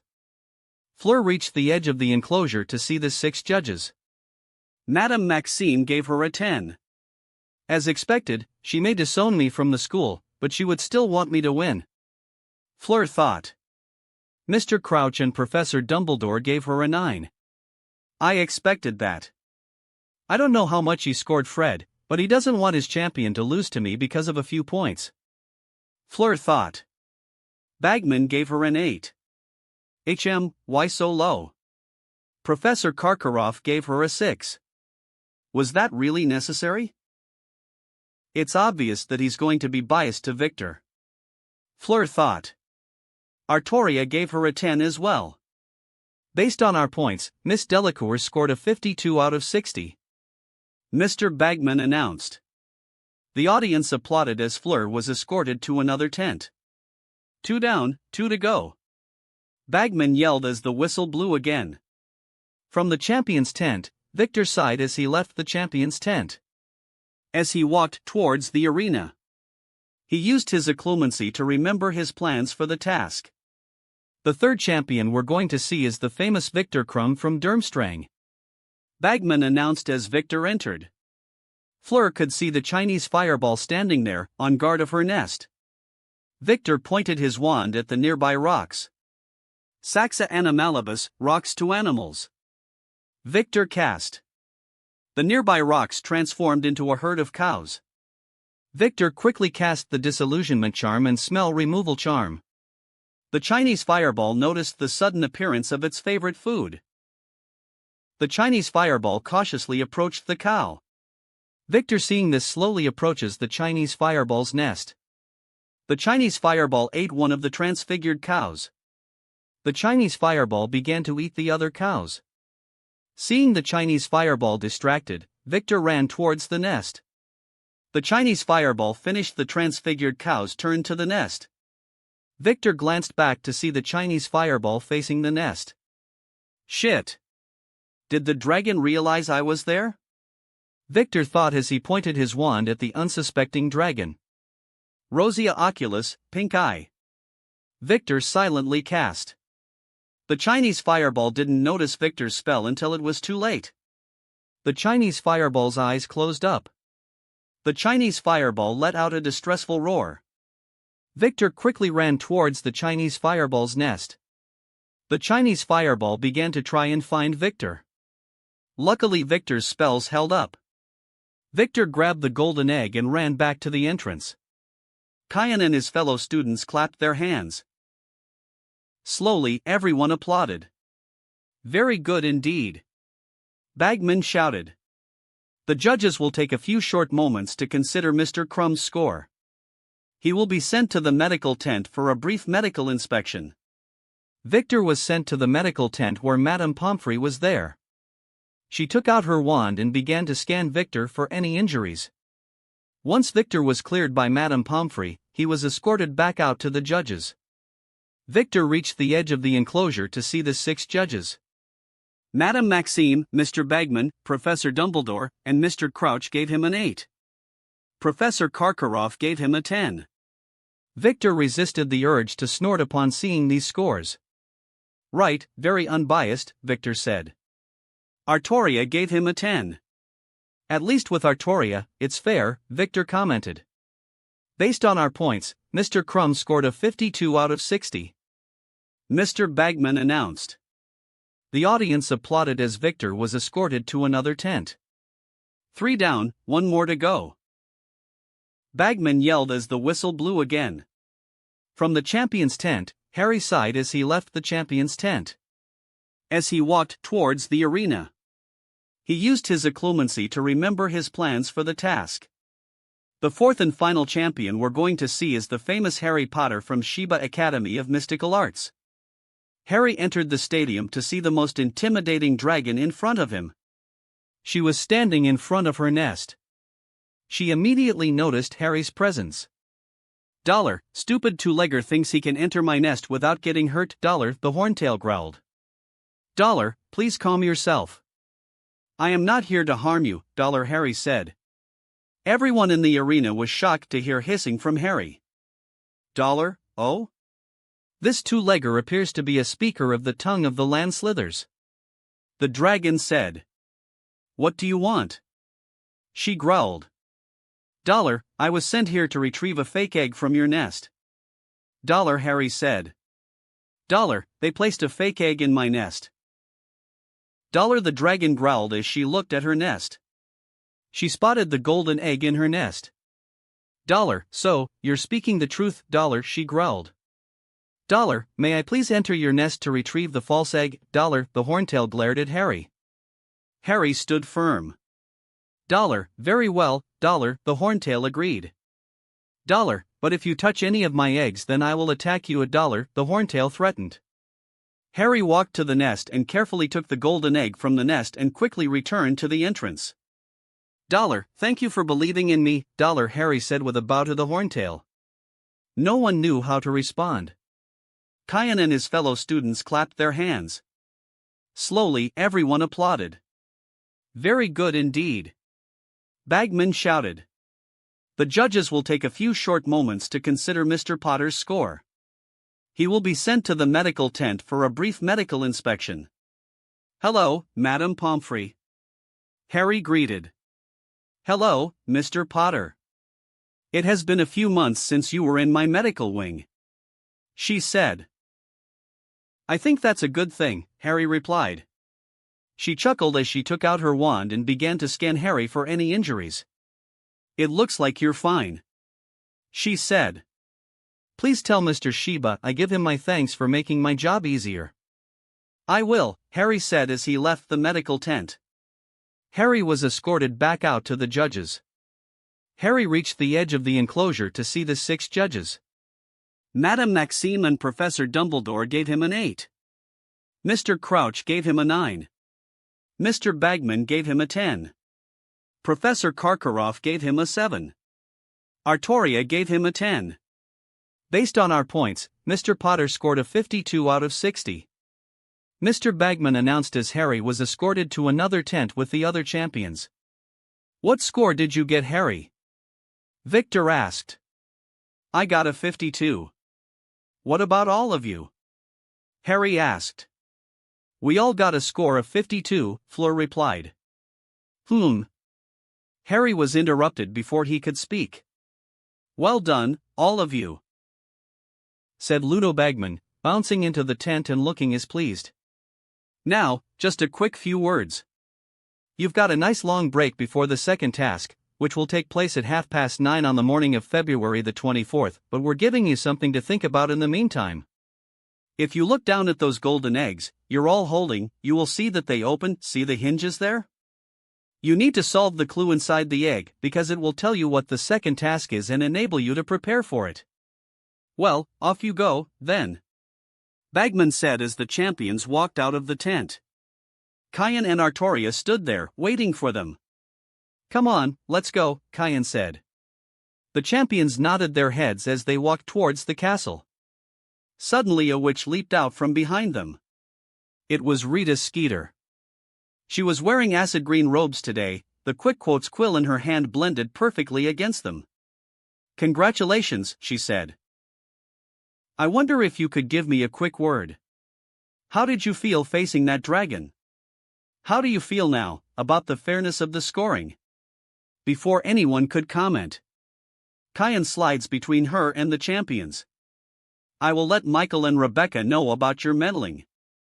I would be curious to see what their reaction would be if we decided to sell the exclusive rights to the champions to another magazine," Kayan said. Luna quickly caught on. "My father is the editor of the Quibbler," she chimed in. The blood on Rita's face began to turn cold as she recognized Luna. "No need," she quickly said as she ran away. "Come on, let's get going," Kayan said. They all went to their private quarters. "Excalibur," Kayan said. The portrait opened up, allowing them to enter. Their living room was filled with food and drinks for them to enjoy. They all entered and began to celebrate. "Hey, Fred," George called out. "Yes, George," Fred replied. "Let's hear that clue." "Sure," Fred said as he grabbed his egg and opened the latch. Suddenly a loud scream resonated from the egg, getting everyone's attention. "Gah!" They screamed in pain. "Make it stop!" Victor yelled. Fred let go of his ears and closed the egg. What was that?" Fred asked. "Not sure," George replied. "Is that what's in the egg?" Hermione asked. "Painfully loud screaming?"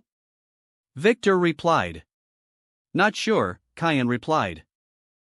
I think I know what that is," Fleur said. Everyone could see she was nervous and slightly shivering. Her skin was much paler than before. She moved near the fireplace. Kayan approached her and gently wrapped his hand around her. "Are you all right?" Kayan asked. "Sorry," Fleur said as she calmed down. Kayan let go as she turned to face her friends. "Everyone here is aware that I am a Vila, right?" Everyone nodded their heads. Vilas are magical creatures associated with the air and fire. Because of this, we are much weaker when we are in cold water or buried underground. Those loud inhuman shrieks we heard originate from a magical creature that lives under the sea," Fleur said as she stared back into the fire. "The merfolk. So we need to listen to this in the water," Kayan concluded. "Likely," Fleur replied. Kayan turned to Fred. "May I?" Fred handed Kayan his egg. Kayan walked upstairs and quickly filled the tub with water. He submerged the egg and his head. Kayan opened the egg. Instead of hearing inhuman shrieks from the egg, he heard a chorus of eerie voices singing to him from the open egg in his hands. "Come seek us where our voices sound. We cannot sing above the ground. And while you're searching, ponder this. We've taken what you'll sorely miss. An hour long you'll have to look. And to recover what we took. But past an hour, the prospect's black. Too late, it's gone, it won't come back." Kayan closed the egg and dried the egg and himself. He walked downstairs and repeated the poem to them. "So, the merfolk will take something precious from us and we will have an hour to retrieve it," Harry said. "Not something, someone," Hermione said. Everyone turned to her. "I was reading information about the previous tournaments." All of them shared the idea of 3 tasks. One would be against a beast, another one would be rescuing someone, and the final task would be a race. Hermione said. "It's great that we managed to crack the clue," Kayan said. "But we will not start training for the second task tonight. This is for us to celebrate," Kayan said. "I second that," Artoria said as she waved a piece of rib in the air. The party continued with everyone talking among themselves. "Artoria-sensei," Harry said. "Why did you give all of us a 10 out of 10? Simply because you completed the task without injuring yourself or the dragon, Artoria replied. While all the heads all tried to purposely give everyone a low score, Fleur said. Though, Bagman is interesting, Victor said. Indeed. He gave everyone but Harry an 8, with him getting a 10. Kyan said. And he still hasn't paid us yet, Fred said. Do you want to take revenge on those biased judges, Kyan said. And that nasty reporter, Harry added. Kyan went to the fireplace and threw some flue powder into the fire. The fire turned green as he stuck his head in. A few seconds later, Kyan removed his head as Michelle and Rebecca walked out. Hello everyone, Michael said. Kyan told us you wished to do an exclusive interview with us, Rebecca said. We do. We have a few topics to talk about. Harry said. Biased judging, Fleur said. Our experience of the first task, Victor said. Bagman stealing from us, Fred said. And in cheating to help Harry win, George said. And finally taking a shot at Rita, Harry said. Michael and Rebecca began to smile as they pulled out quills and parchment. They quickly sat down, in front of them. Tell us more, they said with a Cheshire grin. Chapter 45, Arc 9. The great hall was filled with everyone still talking about the first task. Many who entered were grateful that they were not selected as champion. Others, with inflated egos, would boast that they would have completed the task more dramatically. The chatter quickly stopped as they spotted the owls descending to the great hall. There were much more owls than usual. Everyone quickly realized why. The extra owls belonged to the Daily Prophet, once again delivering a copy of the newspaper to everyone, even those who didn't pay for a copy. Up in the professor's table, Professor Dumbledore, Professor Karkaroff and Madame Maxine glared at the front cover. Professor Dumbledore, Professor Karkaroff and Madame Maxine personally biased to their own champion. Champions all thanked Kyan Shiba for helping them get ready to face the dragons. Bagman betting on Mr. Potter to win. Exclusive one-on-one interview with each champion. How I wish to strangle that Japanese bastard. Dumbledore thought. I should have never allowed him to come here. Now he is slowly tarnishing my image. Kyan even mentioned that duel. Those reporters even got memory photos of the duel. Dumbledore thought. Professor Karkaroff and Madame Maxine were thinking of similar thoughts. Those who started the chaos were safely and peacefully sleeping in their beds, ignoring the chaos they created. Kyan and Artoria were fast asleep. From an open window, an owl entered their bedroom. Before it could land, the blanket was quickly thrown to the side as Excalibur, in its black and red glory, pointed at the owl. The owl moved back and landed near the window. Artoria allowed Excalibur to disappear. She walked over to the owl. The owl presented her with the letter. She took the letter. The owl quickly flew away. So, who wrote us a letter? Kyan asked. It's from Nagnok, she replied as she opened the letter. Dear Kyan and Artoria, I have a few updates for you. The first is that we managed to obtain the item from their vault. Second, Healer Bloodfallen is making great progress with John Doe's recovery. However, she discovered a problem and has requested Mr. Potter and your attention as soon as possible. Sincerely, Nagnok. She handed the letter to Kyan as she got back in bed. Kyan chuckled as he got up. He changed out of his sleeping clothes and went downstairs to see Harry was already down there eating breakfast. Hello, Kyan-sensei. Harry greeted. Morning, Harry. We need to go to Gringotts after breakfast, Kyan said. Sure, Harry replied. They soon head to the fireplace and left to Gringotts. Scene change, Nagnok's office. Kyan and Harry arrived at Gringotts and was quickly escorted to Nagnok's office. Paraguayan Guarani, may the crime fit the bill of Paraguayan Guarani, Kyan greeted. Paraguayan Guarani, may your enemy fear your wrath, Paraguayan Guarani, Nagnok replied. According to your letter, you managed to obtain the cup, Kyan said. We did, Nagnok said. We were able to claim the entire Lestrange vault because they stored the Horcrux in there. Where is the cup? Kyan asked. Nagnok pulled out a bag. It was carefully placed in this dragon skin bag to prevent its influence to affect us, Nagnok said. I will be careful then, Kyan said as he took the bag and sent it to his mindscape. We also have to decide what will happen to the remaining contents of their vault, Nagnok said. In a normal situation, we would split the vault between us and that would be it. Nagnok started. But the Lestrange added unauthorized curses in the vault, resulting in a few injuries. You wish to compensate those injured goblins with some of the gold from their vault, Kyan said. Partially, Nagnok said. The Lestrange family have a lot of goblin-made items in their vault. I wish to get those items returned to the Goblin Nation. Nagnok said. Why? Harry asked. Kyan turned to Harry. Goblin-made items are supposed to return to the Goblin Nation when the intended person that the item was made for died. Kyan began. Nagnok nodded his head. I agree to give the goblin-made items back to the Goblin Nation. Harry said. Very well, the goblin-made items will return to the Goblin Nation. Nagnok wrote down. What about the galleons, jewels, property and other items in the vault? Harry said before turning to Kyan. Why don't you take it?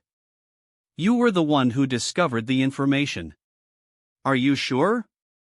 Kyan asked. I got the entire Potter fortune to deal with, Harry replied. Very well, Kyan said. Nagnok nodded his head as he wrote it down. With this done, let's start the next topic, Nagnok said as he pressed a rune. A few seconds later, there was a knock on the door. Enter. Nagnok commanded. The door opened up as Healer Bloodfallen pushed Sirius that was in a wheelchair. Behind them was an account manager. Everyone sat down in the available chairs. With everyone present, Healer Bloodfallen, please start us off with Lord Black's conditions. Lord Black? Harry questioned as he glanced at Sirius. He looked nervous. I spent the last 2 days looking over Lord Black. Healer Bloodfallen started. He is very malnourished and will require at least a few months of nutrient potions and physical therapy to get physically better. He also will be required to see a mind healer to help get over the depression and get proper closure. Healer Bloodfallen said. Kyan nodded his head. This makes sense, why do they need us here? Kyan thought. The final and most important thing I discovered is that Lord Black is infertile. Healer Bloodfallen said. That's where I will continue. The unnamed goblin said. Kyan and Harry turned to the goblin. I am account manager Ragnarok and I manage the Black account. He said. Due to Lord Black's infertile, the next heir must be notified immediately and handle any active contracts. That's where you come in, Sirius said. I'm your heir? Harry questioned. I want you to be, Sirius said. Are there any other options? Harry asked. The other is Heir Malfoy, Ragnarok said. Malfoy? Harry said. Harry sighed. I accept then, Harry said. Great, Sirius said. Ragnarok pulled out a ring and handed it to Sirius. Harry James Potter, do you willingly accept the title and responsibility that comes with being the heir of the noble and most ancient House of Black? Sirius asked as he presented a ring to Harry. It was a silver ring with a black gemstone centered on it. I, Lord Harry James Potter, willingly accept the title of heir of the noble and most ancient House of Black, Harry said as he took the ring and placed it on his hand. The black gemstone began to glow for a few moments before the ring shrunk and fit perfectly on Harry's hand. The family magic has accepted you as its official heir, Ragnarok said. With that done, the marriage contract will now go under effect. Ragnarok pulled out a sheet of parchment from his folder and presented it to Harry. I'm betrothed to Daphne Greengrass? Harry questioned. Miss Greengrass isn't like many of the stereotypical pure-blood Slytherins. Kyan defended. What do you mean? Harry asked. From what I've heard, being a pure-blood Slytherin heiress isn't simple. It makes a person very complicated and full of layers. Kian said. I see. Harry said. When you meet with her about this contract, remember my rules for the study group. Harry didn't reply. Kian turned to Nagnok and Ragnok. Anything else? You're going to need to go to the Wisingamot meeting in December to formally declare yourself as Lord Potter.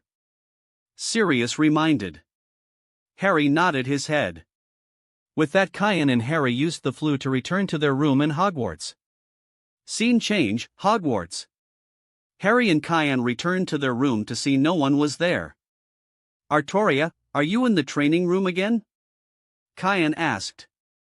I am. We found a few different options that the champions could use for the second task and we are trying them out right now. Artoria replied. Okay. See you soon. Kian said. They walked up to the training area to see a giant swimming tank. In the tank, all the students were swimming. Kian could see George and Victor appeared to have fins and gills on their bodies, while Fred, Fleur, and Hermione had a giant bubble around their heads. They were dueling each other in the tank. Artoria stood on the side, watching them duel. Cease training. Artoria ordered. They all stopped. The fins and gills on George's and Victor's bodies began to disappear. They started to swim to the surface. Fred, Fleur, and Hermione followed after. They all got out of the water tank and were wrapped in white towels. The water tank disappeared. They all sat down on beach chairs, drying themselves with the towels. Artoria turned to George and Victor. How did it feel using the gillyweed? She asked. It was interesting, George said. Agreed, Victor said. What were the benefits of using the gillyweed? We were able to move a lot faster in the water. George started. We also were able to concentrate more on the spells, Victor said. What were the negatives? Artoria asked. The gillyweed only lasted for a short period, George said. I may not be able to use it due to being a Vila. Fleur chimed in. Artoria glanced at Fleur and nodded her head. As for the others, what were the pros and cons of using the air bubble charm? We were able to cast our spells correctly, Hermione said. But we were much slower compared to George and Victor, Fred added. We needed to protect the air bubble, or it will pop, Fleur said. Artoria nodded her head. With these pros and cons in mind, would you rather use the gillyweed or the air bubble charm? Gillyweed. Fred and Victor said.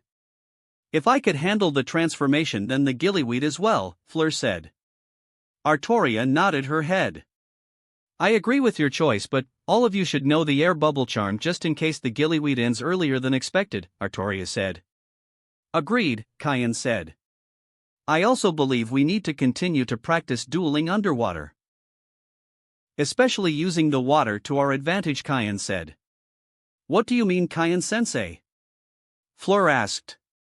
An example would be using either the banishing charm or the water-making charm to propel yourself forward, or use the freezing spell to make ice, Kian said. They nodded their heads, agreeing with Kian's comment. Anyways, I believe all of you are hungry, Kian said. They all nodded their heads. They all began to walk down towards the Great Hall. As Kian was walking, he pulled out a small sheet of parchment and wrote a quick note on it. Dobby, Kian said. Dobby quickly appeared. Yes, Harry Potter's master? Dobby asked. Please discreetly hand this note to this person, Kian said. Dobby took the note and quickly disappeared. Harry looked at Kian. Is it because of that? Kian nodded his head. They soon arrived at the Great Hall. They could hear the students talking among themselves. The noisy Great Hall went silent as they entered. They ignored the attention as they walked to their table. They sat down and began to have dinner. Kian glanced at the recipient of the message. The recipient spotted Kian's glance. The recipient replied with a subtle nod in his direction. Kian looked back down and continued to eat. Soon, the entire group finished eating and left the Great Hall. The rest of the night is for you to do what you wish. They all nodded their head. Hermione, Harry, please follow me, Kian said. Hermione glanced at Harry, who was already following Kian. Hermione quickly followed behind them. They soon arrived at the library and entered the study room. Harry, what's going on? She asked. Harry sighed. Just wait a moment please, Harry said. Hermione sighed as she sat down and waited. A minute later, they had a knock on the door. Come in, Kian said. The door opened as Daphne Greengrass entered. Granger, Daphne said coldly. Greengrass, Hermione replied. Ladies, Kian interjected. Let's all sit down, and we'll explain everything to you, Kian said. Daphne sat down. Kian and Harry told Daphne the truth about Sirius and the information that account manager Ragnarok told them.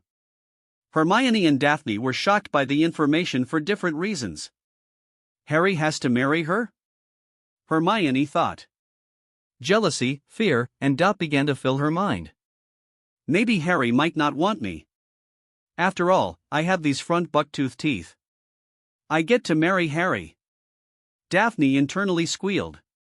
She, like many other young children, was raised with stories of the boy who lived. She developed a small crush for him. That crush grew this year with seeing him more muscular and handsome. Kian could see the girls were lost in their thoughts, so he loudly clapped his hands, getting the girls' attention.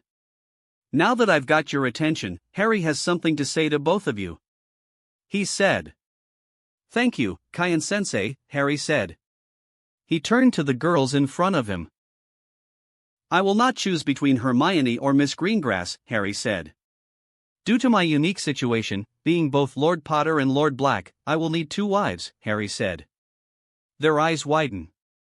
Harry looked at Daphne. The contract requires me to marry Miss Greengrass for House Black. Harry turned to Hermione. House Potter doesn't have any contract. He looked at both girls. If both of you are willing to share this fool, Harry said. The girls looked at each other before turning to Harry. We need to talk about this privately, she said. Kian nodded his head. I will cast a privacy bubble around both of you. When both of you are done, tap the bubble. Hermione and Daphne nodded their heads. Kian cast the bubble around them. Kian and Harry could see that both of them were arguing with each other. Luckily, no wands or fists were used. Soon both of them arrived at some conclusion and shook hands. They both tapped the bubble. Kian lowered the privacy bubble. We concluded. Hermione started. That both of us are willing to share you, Daphne said. So, both of you are not going to try and duel each other to get more time with me? Harry asked. They looked at Harry. We won't, they said.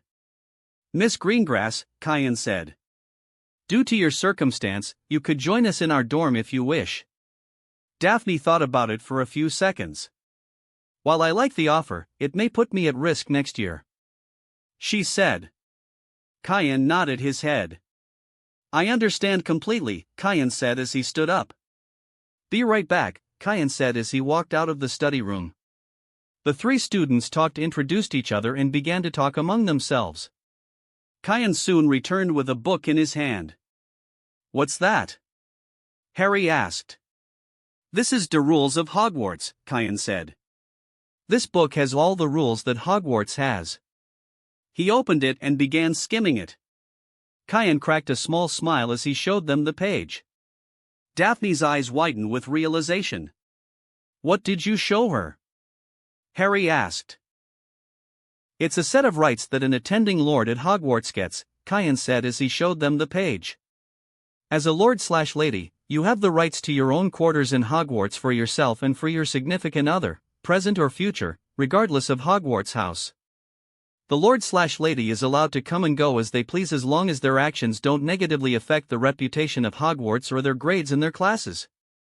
The headmaster/headmistress of Hogwarts must grant passage to the lord/lady's agent without any restriction on when they meet or how long they meet.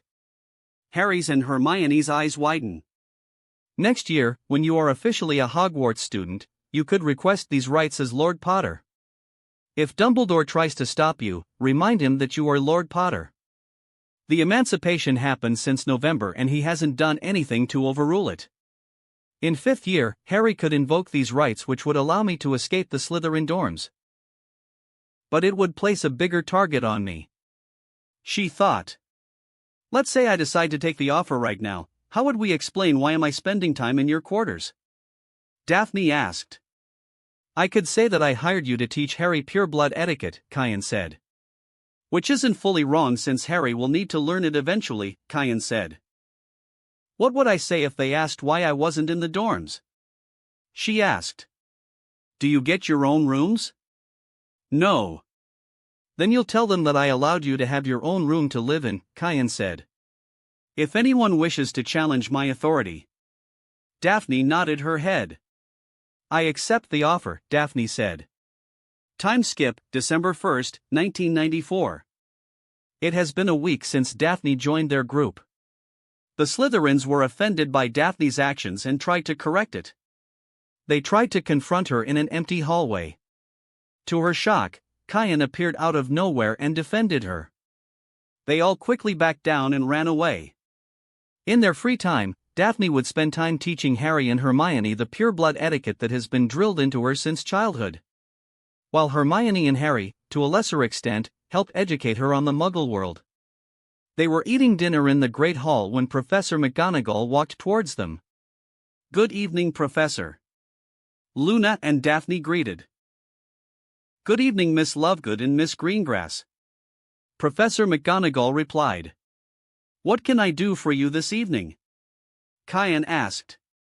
Can you place a privacy barrier around us? She asked.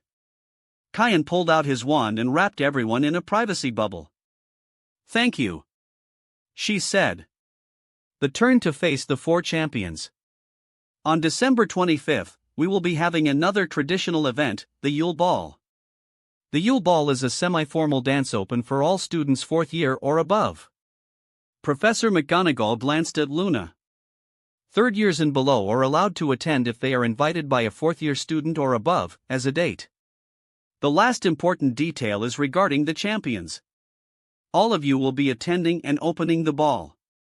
What do you mean opening the ball? Harry asked. Opening the ball refers to the first dance of the ball, Daphne said. Correct, Miss Greengrass. 5 points to Slytherin. Professor McGonagall said. The Yule Ball will start at 6 o'clock in the Great Hall. She turned to Kian. I'm done with my announcement. Kian lowered the privacy bubble as she walked away. They soon finished eating their dinner and returned to their quarters. So, each champion will need a date. Kian glanced at the champions. All of you have any ideas for a date? I do, Victor said as he looked at Luna. Kian cracked a smile. Ever since Luna joined their group, Luna's blunt yet zoned-out personality drew Victor's interest. It also doesn't help that Luna sees Victor Crumb as the student, not the Quidditch superstar or the Durstring champion. Luna Lovegood, will you go with me to the Yule Ball? Victor said as he took a knee, facing Luna. I will, Luna said. Kian turned to the other champions. Harry looked at Daphne and Hermione.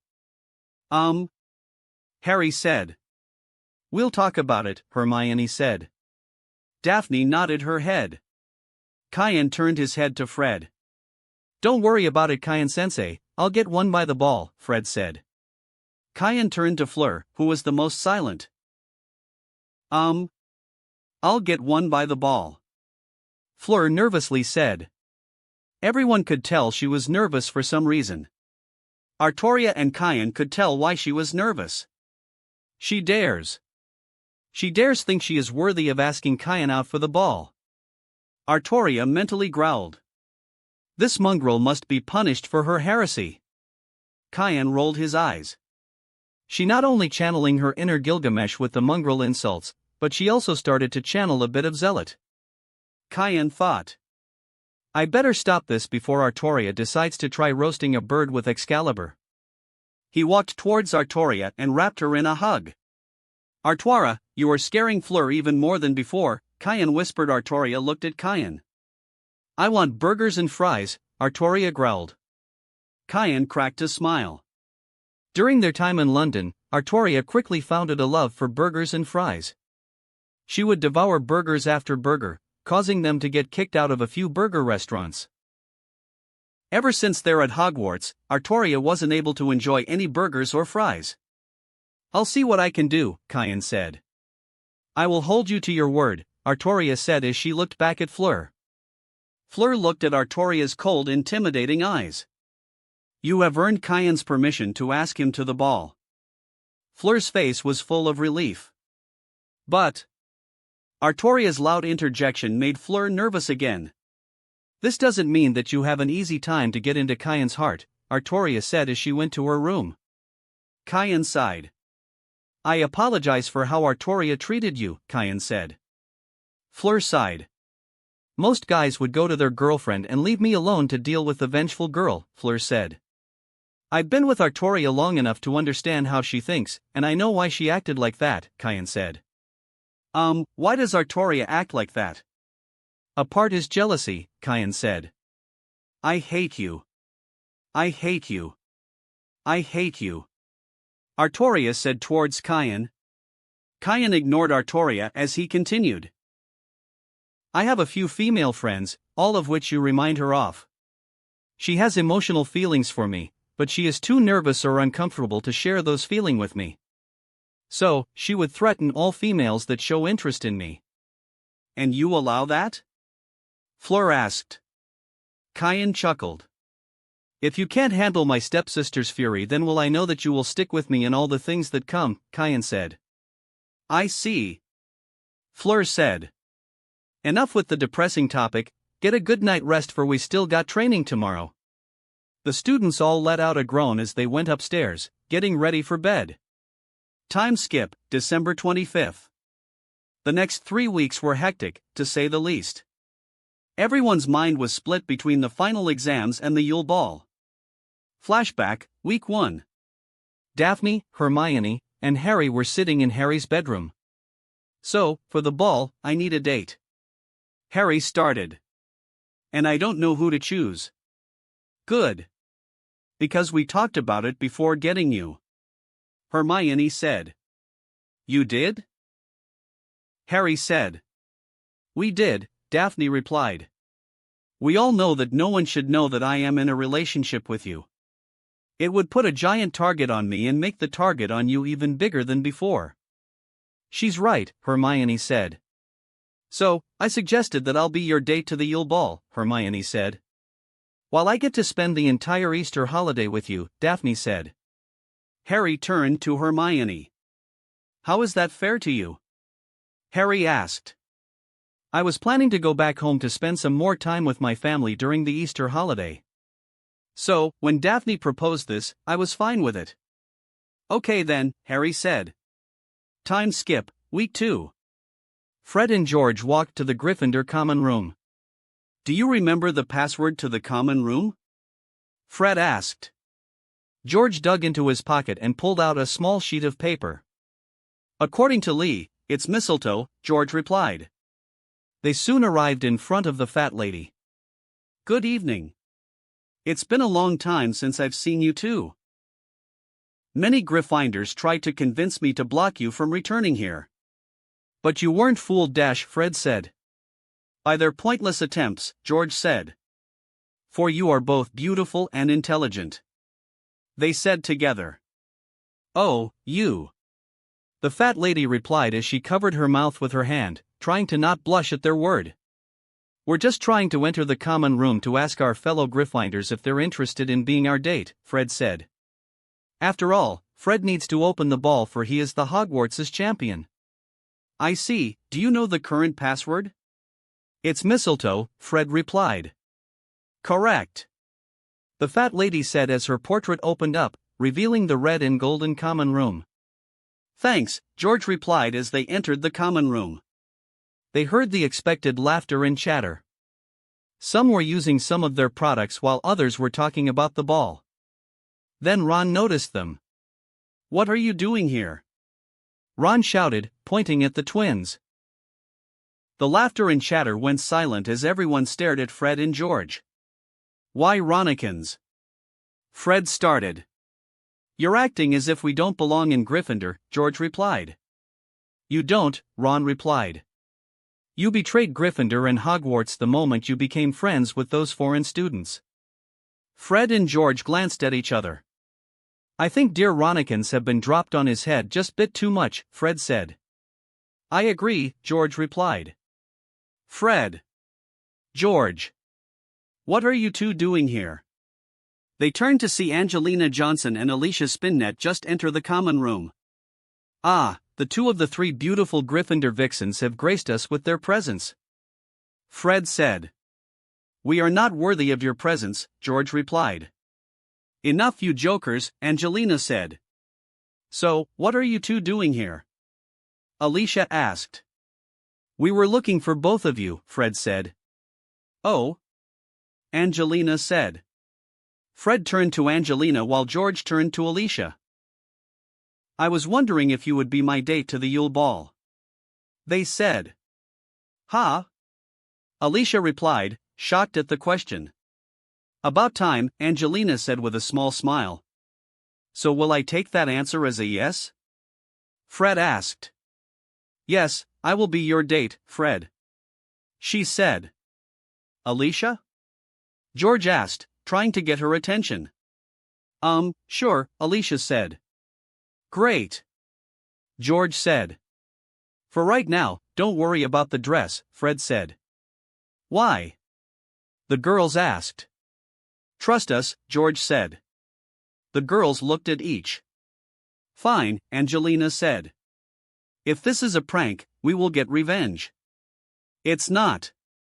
We promised Professor McGonagall that if we don't do any pranks, except after each task, then I can ditch class to help Fred with the tournament. Very well then, Angelina said. With that, the twins left the common room. Time skip, December 22nd. Underneath the crowded London, protected by various wards, lies the Ministry of Magic. It is the magical government of all witches and wizards for the entire United Kingdom. On this day is the normal Wisingamot meeting. These meetings are normally at the spring equinox, summer solstice, autumn equinox, and the winter solstice. These meetings require all current lords to show up. Harry and Kian in Kian's room, putting on their lord robes. Kian-sensei, why do we need to put these robes on? Harry asked. He was dressed in plum-colored robes embroidered with a silver letter W. Unfortunately, the Wisingamot requires the lord and ladies who attend in their capacity to put these robes on, Kian said. With the final adjustments, they walked downstairs to the flue. Wisingamot chambers, Kian said as he threw the flue powder into the fireplace. The fire turned green as Kian and Harry entered the fire. Scene change, Wisingamot chambers. Harry and Kian walked out of the fireplace. They walked down a few corridors where they arrived in a large chamber. They entered the chamber. Kian had to go to the guest side of the chamber. With the help of his lordship ring, Harry found his seat in the chambers. Harry sat there as more members entered the chamber. They all quickly found their seat. Harry saw Professor Dumbledore there. Good morning, members of the Wisingamot.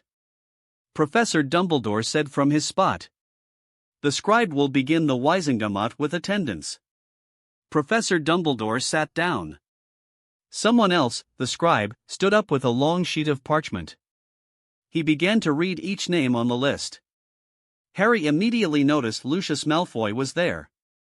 Lord Black. The scribe read. Representative for Lord Black is here, Lucius announced. I can't wait to see Lucius's shocked expression today. Harry thought as he listened to the attendance. He recognized a lot of the names from Daphne's lessons. Lord Potter. The scribe said. It was Harry's turn. Lord Potter is present, Harry said. Everyone turned to see him. Harry could see everyone began to whisper among themselves. The attendance resumed. It took a few more minutes before the attendance was finished. The scribe sat back down. Professor Dumbledore stood up. Madame Bones has put in a request to speak to the Wizengamot, Dumbledore said. He sat down as Madame Bones stood up. Good day, members of Wizengamot. Madame Bones began. I am speaking to all of you not as Madame Bones, Regent of House Bones, but as the director of the DMLE. She began. It has come to my attention that a pure-blood wizard was sent to Azkaban without a proper trial. She began. The various members of the Wizengamot began to talk at once. She glanced at Professor Dumbledore. He pulled out his wand and cast a loud boom, silencing the Wizengamot. Thank you, Chief Warlock. Madame Bones said. Now then, we are going to give this wizard a proper trial. She said. Harry watched as Mr. Malfoy stood up. The Wizengamot recognizes Lord Black's representative. Professor Dumbledore said. May the Wizengamot know the name of this individual? He asked. Madame Bones smirked. Of course. Allow me to call him in. She said. The Wizengamot chamber doors were forced open as Sirius Black, dressed in his Wizengamot robes, entered the Wizengamot. Behind him was Auror Tonks and Auror Shacklebolt. Lord Black is here for his trial. Sirius Black announced. Many members of the Wizengamot panicked upon seeing Sirius Black there. Minister Fudge turned to Madame Bones. Why is Sirius Black here? He should have been sent back to Azkaban? Minister Fudge questioned. It's as I explained it, Minister. According to our records, Sirius Black never received a proper trial. But he is guilty. Minister Fudge tried to argue. Enough! Harry shouted, abruptly silencing the entire chamber. Everyone turned to Harry, who stood up from his chair. If all of you are done acting like little children, then let's begin this trial then.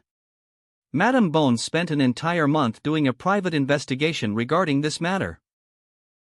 The fact that she concluded this means no trial has been done. Harry said. Who gives you the right to come in here and order the Wizengamot around? Lucius Malfoy asked. Who gives you the right to be here? Lord Black is currently in attendance. Harry countered. Also, where is your ring? Sirius shouted. Everyone turned to him. If you truly represent House Black, then they are your ring, signifying your status. Everyone turned to Lucius, seeing his response. Lucius sneered at them before standing up and walking out of the Wizengamot. With that all out of the way, let's begin the trial. Madame Bones declared. Sirius Black willingly submitted himself under Veritaserum. He repeated the same thing he did under Madame Bones' questioning. Soon a vote was held, and Sirius Black was declared innocent. Lord Black. Madame Bones began. We, the Wizengamot and the Ministry of Magic apologize for this massive failure on our part. You will receive compensation on a later date. Madame Bones said. Very well. Sirius Black said as he walked up to his seat. Professor Dumbledore stood up. Since there is no longer anything on the agenda for this Wizengamot, I formally declare this Wizengamot over. Everyone stood up and tried to talk to Sirius or Harry. Cain immediately cast a privacy bubble around them. Harry and Sirius walked towards each other. The privacy bubble forced people to move aside. Soon Harry's and Sirius's bubbles formed together. Cain sneaked into their bubble. They all walked out of the Wizengamot chamber. So, what are you going to be doing now, Sirius? Harry asked. Well, I need to talk with account manager Ragnarok about a few things about the Black account, Sirius said. I see. Harry said. See you later. See you later, pup, Sirius replied. They parted ways at the Floo. Flashback ended, December 24th. Everyone sat down in the living room. The fireplace was lit, warming up the living room. There was a Christmas tree with a lot of presents below the tree. Everyone was in their sleepwear as they sat down in the living room.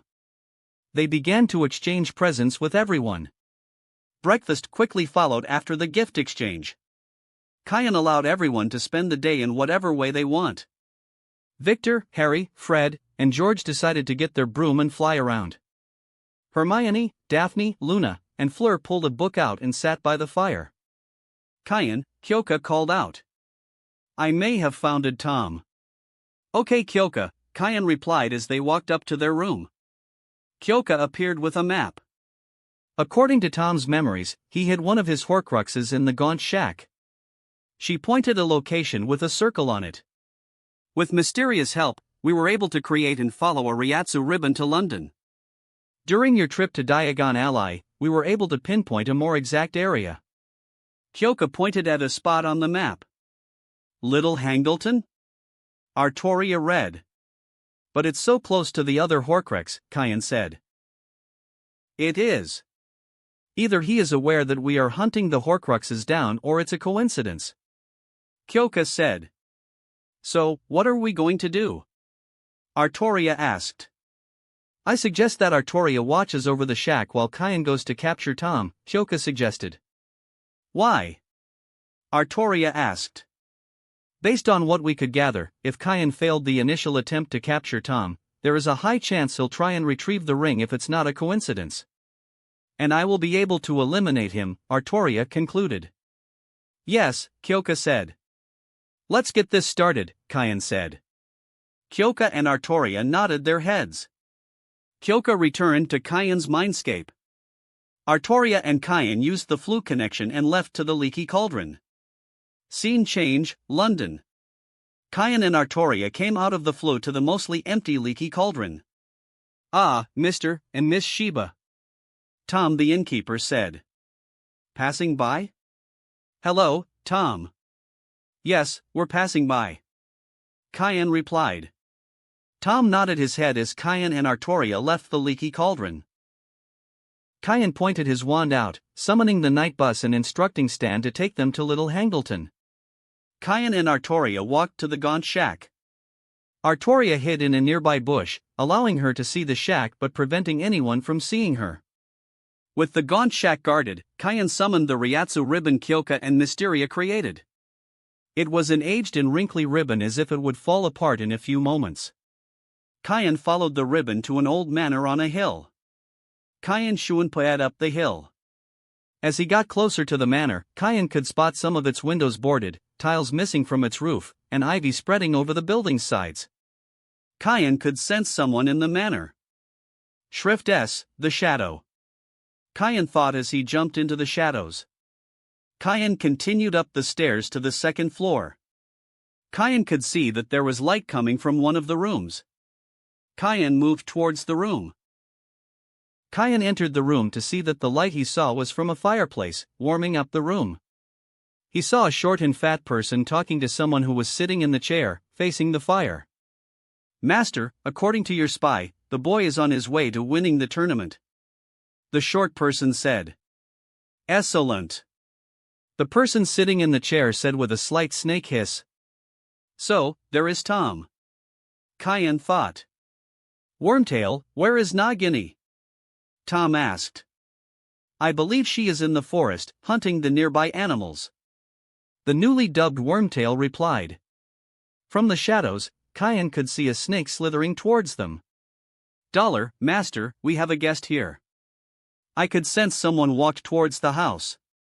But I couldn't sense anything else. The snake reported. Thank you Nagini, the person replied in Parseltongue. Wormtail, it appears we have an uninvited guest in the house. Wormtail drew his wand and quickly turned around, constantly looking around, trying to guard his master. Kyan remained in the shadows. Kyan watched as Nagini slithered around the room. She slithered very close to the shadows Kyan was hiding in before slithered back to her master. Did you find our guest? Tom asked. I know our guest is in this room, but I can't find him, Nagini reported. Wormtail, we're leaving now. Tom ordered. Yes, master, Wormtail replied as he walked towards Tom. This is my only chance. Kyan thought. Restrain them. The shadow tentacles began to rise out of the shadows. Master. Escape now, Nagini hissed. Wormtail. Tom yelled. Wormtail managed to grab Tom and Apparat out, barely missing the shadow tentacles. The shadow tentacles turned to Nagini, who was trying to slither away. They easily captured her, pinning her down on the ground. Kyan's head rose out of the shadow, in front of Nagini. I will kill you. My master will come back and kill you, Nagini hissed. Foolish Nagini, Kyan said. Nagini paused and looked at Kyan in shock. You're a speaker, I am, Kyan replied. Nagini resumed trying to escape. Tell me where Tom Riddle? Kyan asked. Nagini ignored Kyan's question as she continued to try and escape. Stop trying to escape and you will answer all of my questions, Kyan ordered. Nagini stopped moving and slowly looked at Kyan. Nagini's eyes glared at Kyan with uncontrolled anger as she was forced to answer Kyan's question. I don't know where my master went, Nagini replied. Why was Tom here, My master was here to slowly recover and wait, Wait for what, For the boy's arrival, Nagini revealed. Why, Kyan asked. I don't know, Nagini admitted. I see, goodbye Nagini. May your death cause Tom much despair, Kyan said as the shadow tentacles choked Nagini, instantly killing her. Kyan picked up the dead snake and returned to the shadow, leaving the manor. Kyan soon met back with Artoria at the shack. Hello, Kyan. Artoria greeted. Hello Artoria, Tom didn't come by. No, he didn't, Artoria replied. Kyan nodded his head. With Kyoka's help, Kyan managed to bypass all the security spells and wards around the Gaunt shack. Remember Kyan, there are a compulsion charm and a withering curse on the ring, Kyoka warned. I remember, Kyan said as he grabbed a small box buried underground. He opened the box to see the ring. Immediately Kyan could feel the compulsion charm, trying to tempt Kyan to put it on. Kyan removed both the compulsion charm and the withering curse from the ring. Kyan closed the box and sent the box to his mindscape. Kyan summoned Mysteria and began to place a few spells in the shack before throwing the dead Nagini in the shack. Kyan closed the door and returned to Artoria. So, when will you purify the ring? Artoria asked. I'll do it after the ball, Kyan replied. With that, they left the Gaunt shack and returned to Hogwarts. Scene change, unknown location. Wormtail and Lord Voldemort apparat to a small room, covered in dust. Where are we, Wormtail? Lord Voldemort questioned. It's my house, my lord, Wormtail replied. It'll do. Now, where is Nagini? I failed to grab her, Wormtail admitted. Lord Voldemort pointed his wand at Wormtail. Wormtail shivered, ready to be punished again. Suddenly Voldemort dropped his wand. Wormtail stared at his master in shock. Voldemort grit his teeth. Wormtail could tell his master is even more furious than before. Master? That man dares. Voldemort yelled. The nearby furniture was sent flying to the walls. Master, please calm down. We're in a mudblood neighborhood. Too much magic may cause unwanted attention. Wormtail said. Voldemort calmed down. Wormtail. Yes, my lord? Wormtail asked as he took a knee, facing his master. Our plans have unfortunately been expedited. You must follow all of my instructions to the letter. We have one opportunity for this to work, do you understand? Yes, my lord, Wormtail replied. Good, this is what I need you to do, Voldemort said. Wormtail nodded his head as he listened to his master's instructions. Scene change, Hogwarts' Great Hall. As soon as Kyan and Artoria returned to Hogwarts, she was dragged away by the other girls to get ready for the ball. Kyan chuckled at Artoria's helpless reaction. Kayan knew that Artoria could easily break free from them if she wanted to, but she didn't. All the other guys sat in the living room. A house elf brought them some chilled butterbeer for them to enjoy. Kayan separated his soul from his body and immediately jumped into his shadow. Yawach took control of the body. No one noticed the difference. Artoria, are you and the girls in our room? Kayan asked. No. I believe we're either in Fleur's room or Daphne's. Artoria replied. Good, Kayan said as he appeared in his room. Kayan summoned the pair of black gloves with the skulls engulfed in blue flames and them on. He summoned the box, containing the ring Horcrux. Kayan pulled the ring out of the box and dropped the box. With one swift movement, Kayan dislodged the soul fragments out of the ring. Before the soul fragment could realize what happened, Kayan bounded him in Keto and set him to his mindscape. Ichigo repeated the process with the cup. Kayan summoned Longinus and placed the ring in the cup on the spear. Longinus began to glow golden, releasing holy energy. Have mercy on me, O God, according to your steadfast love, according to your abundant mercy blot out my transgressions. Wash me thoroughly from my iniquity and cleanse me from my sin, and then concentrate your holy energy into purifying them. Kayan said. The holy energy engulfed them, purging the remaining dark magic from the ring in the cup. Kayan destroyed the box and sent the purified ring and cup to his mindscape. Kayan sneaked back into his body.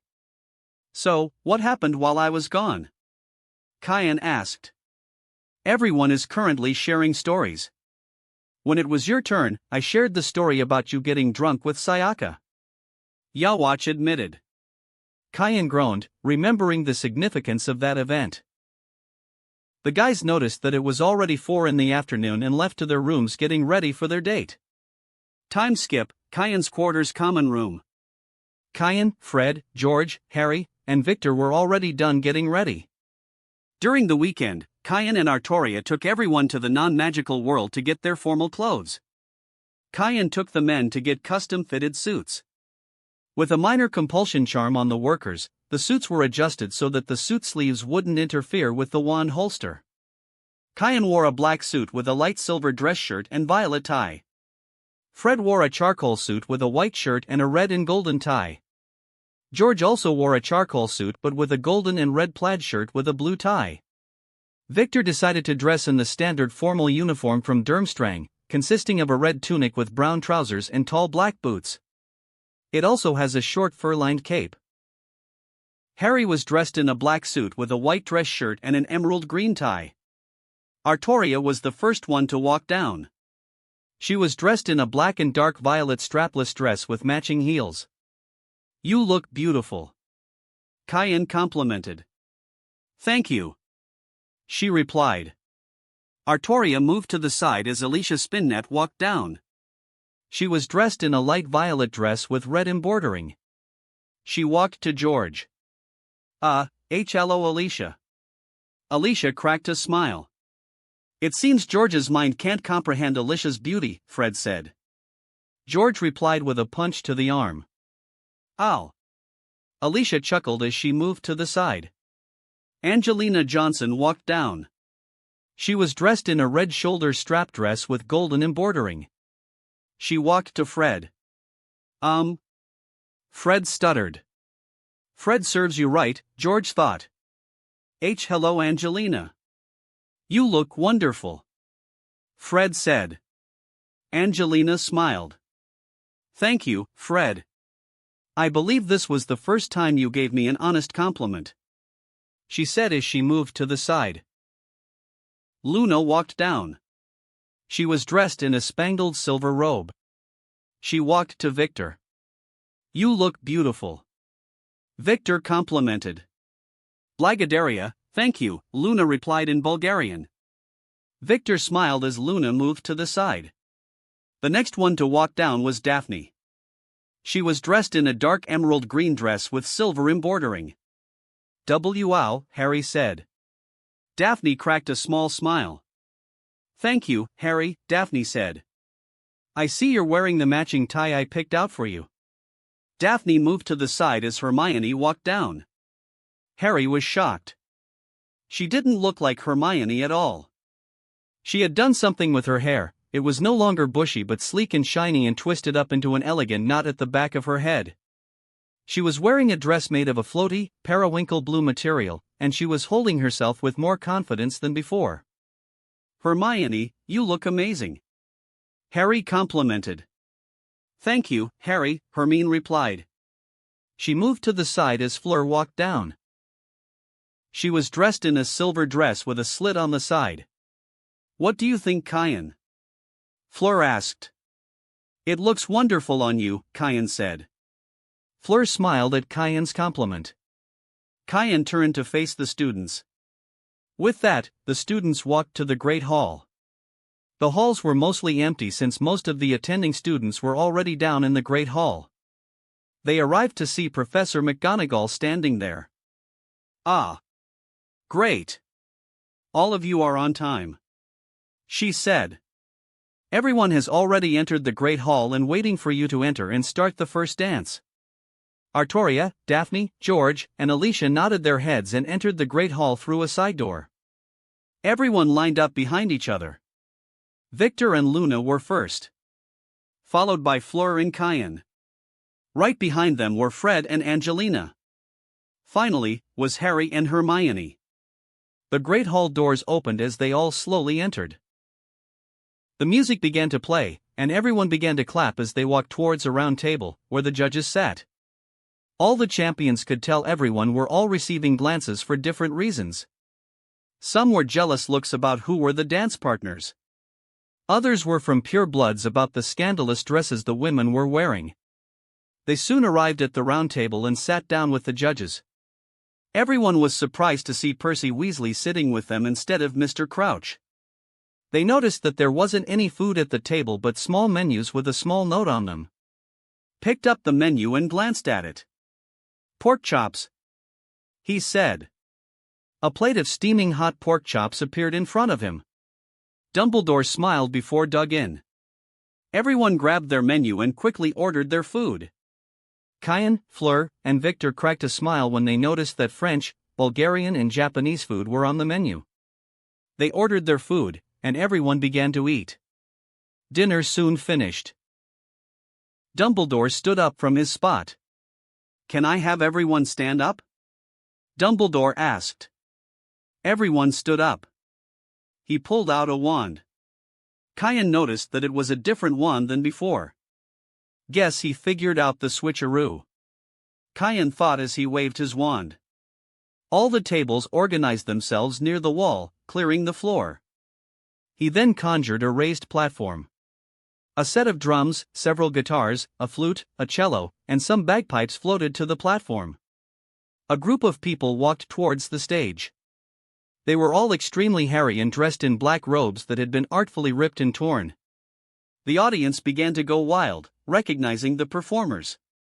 They picked up their instruments. Everyone walked down to the dance floor, ready for the first dance. Soon the first dance began with a mournful tune. Slowly more people joined them on the dance floor. Everyone soon began to switch dance partners. Kian danced with Angelina, Hermione, Luna, and Artoria. They all took a break from dancing, occupying a table. Kian, Daphne, and Harry volunteered to get everyone a few drinks for everyone. As they walked to the punch bowl, they were interrupted by Draco Malfoy, dressed in black velvet dress robes with a high collar. Greengrass, he said. Daphne turned to Draco. Yes, Malfoy? She asked, giving him a cold glare. Draco ignored her cold glare. Why are you spending time with Potter? He questioned. Do I need to tell you everything that is happening in my life? Daphne asked.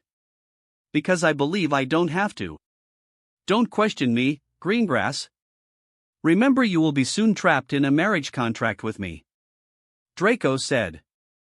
Right, my father already promised me that he will not lock me into a marriage contract. Draco smiled. You don't know, the ancient and most noble house of Greengrass and the ancient and most noble house of Black has a marriage contract that's active right now. Draco said. Once that blood traitor Mutt is dead, I will be able to claim lordship of the house through my mother. Draco proclaimed. Harry began to feel annoyed by Draco's words. The invisible black air ring began to warm up, showing that the magic of House Black is annoyed by Draco's words. Draco! Harry interrupted. Draco turned to Harry. Potter! Go away, this discussion is for your betters, you blood traitor. Draco sneered. The invisible Lord Potter ring began to warm up, showing that the magic of House Potter is offended by Draco's words. Heir of the noble house of Malfoy. Harry started, immediately getting Draco's attention. He never heard Harry using his formal title before. You dare insult me in my house with your words? Harry proclaimed. The music suddenly stopped. Everyone turned to look at him. I, Lord Harry James Potter, Lord of the ancient and most noble house of Potter and heir of the ancient and most noble house of Black, Harry revealed the rings to the startled heir. Hereby challenge you to an honored duel right here and right now. Draco stood there, shocked at what happened. He looked around, trying to find an ally. Dumbledore reached the group. Mr. Potter, please stop your dash. This is not school matter, Headmaster Dumbledore. This is house matters. You should know this as the Lord of the House Dumbledore. Harry said. Everyone was shocked at what Harry revealed. Dumbledore sighed as he stepped away. Harry turned to Draco. Will you accept the honor duel, or will you cower and show your lack of honor? Harry questioned. Draco looked around and no one else said anything. Fine, Potter. Draco finally said. I accept your challenge. Good.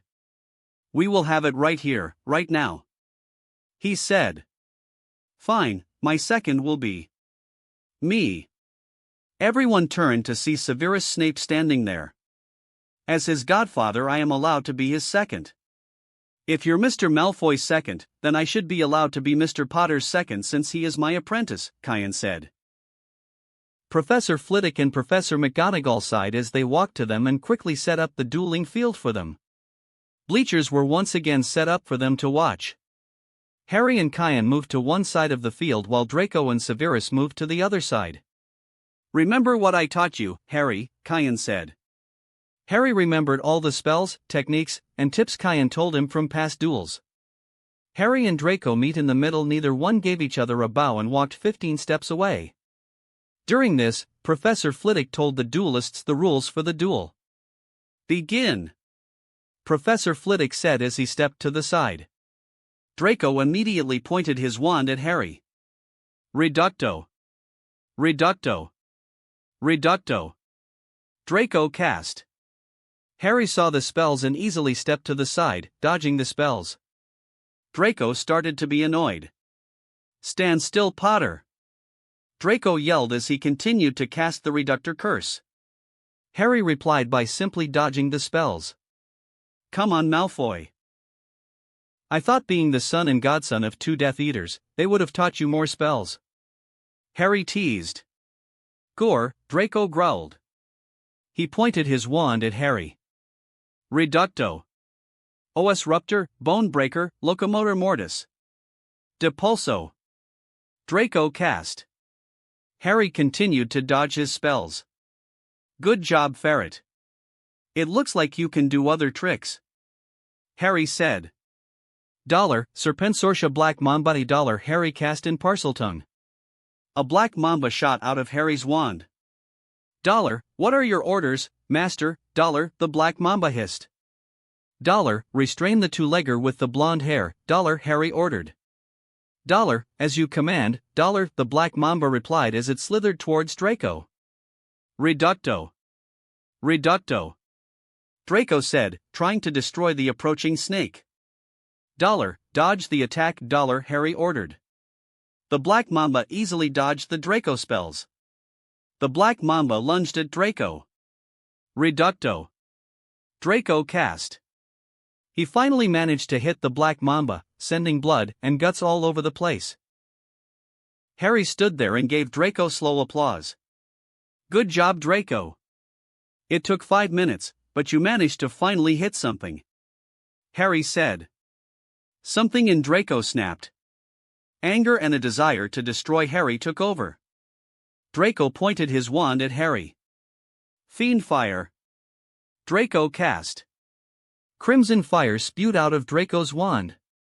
Everyone gasped upon seeing the crimson fire.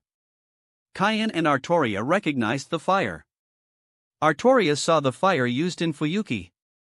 How did they manage to create a spell to summon hellfire? Kyan thought.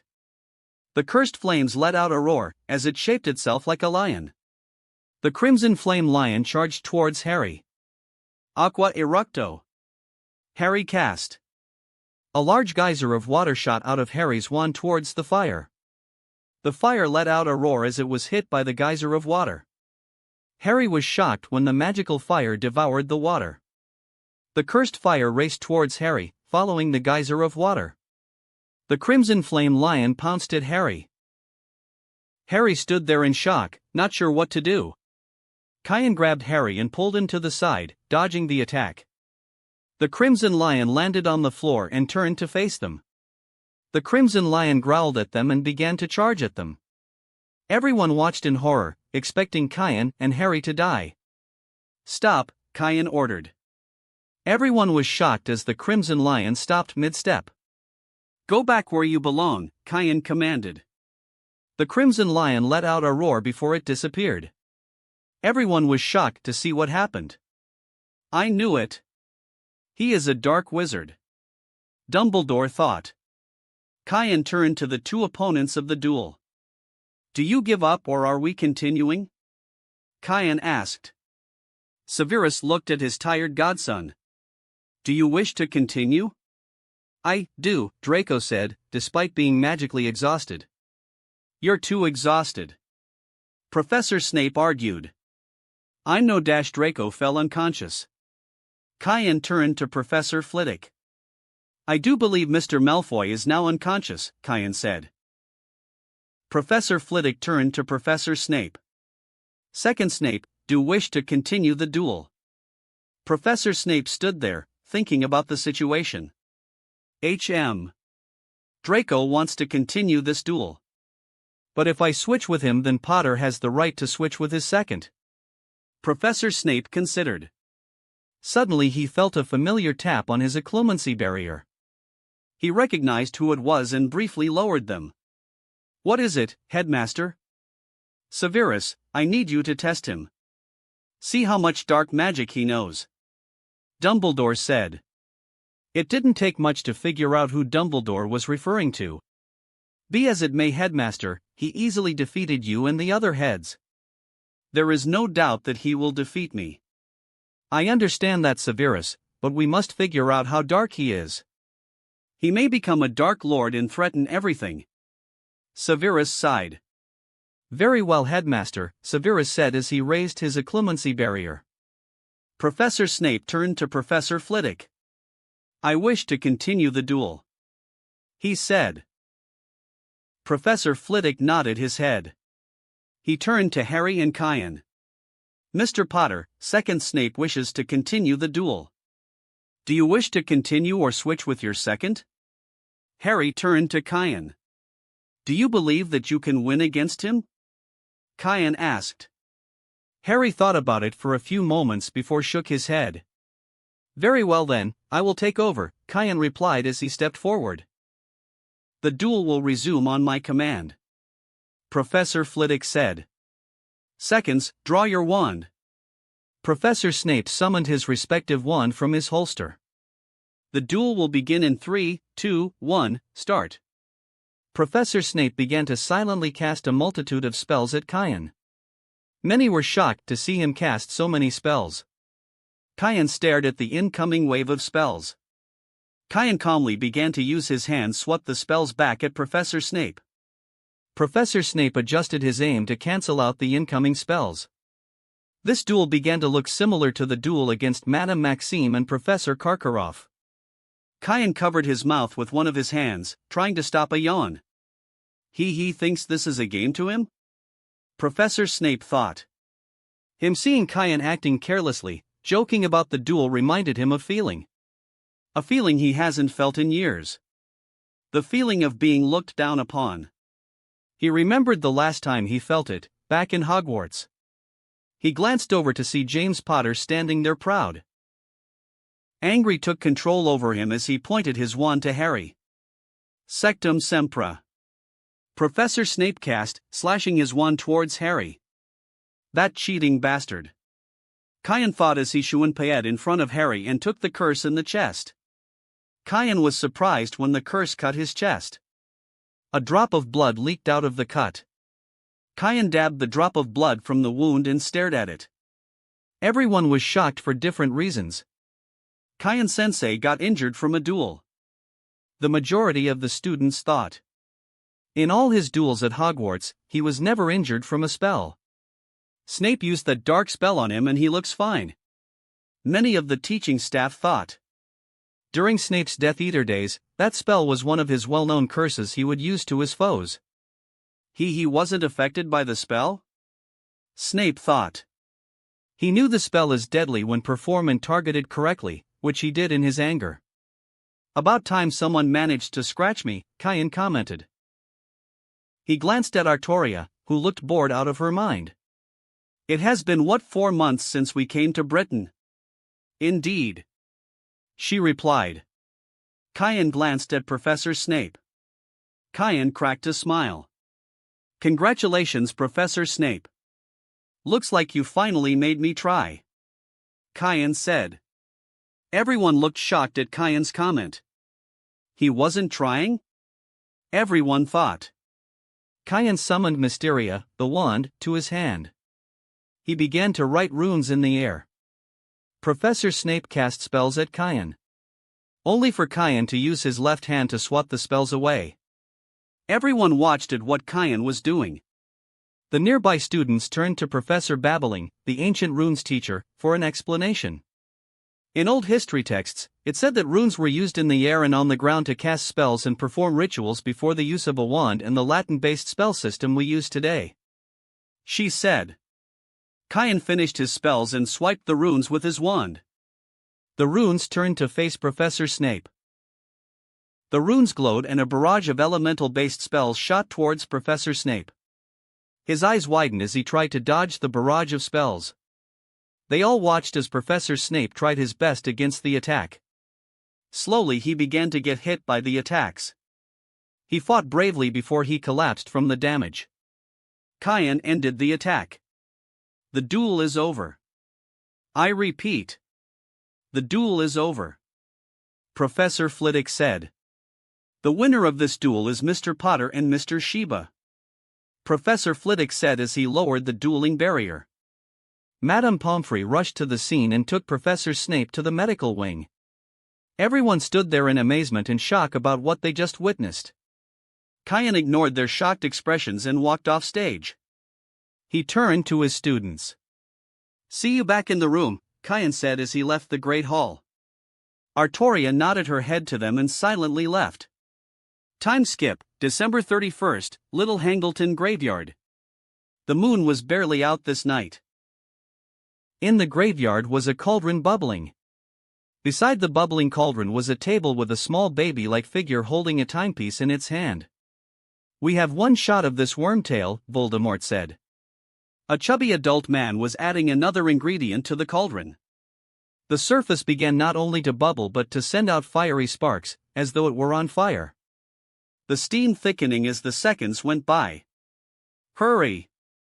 The whole surface of the water was alight with sparks now.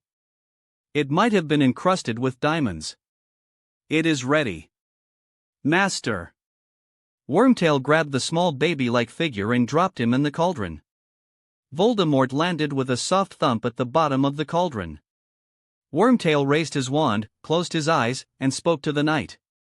Bone of the father, unknowingly given, you will renew your son. One of the nearby graves rumbled as a fine trickle of dust rose into the air and fell into the cauldron. The diamond surface of the water broke and hissed. It sent sparks in all directions and turned a vivid, poisonous-looking blue. Wormtail pulled a long, thin, shining silver dagger from inside his cloak.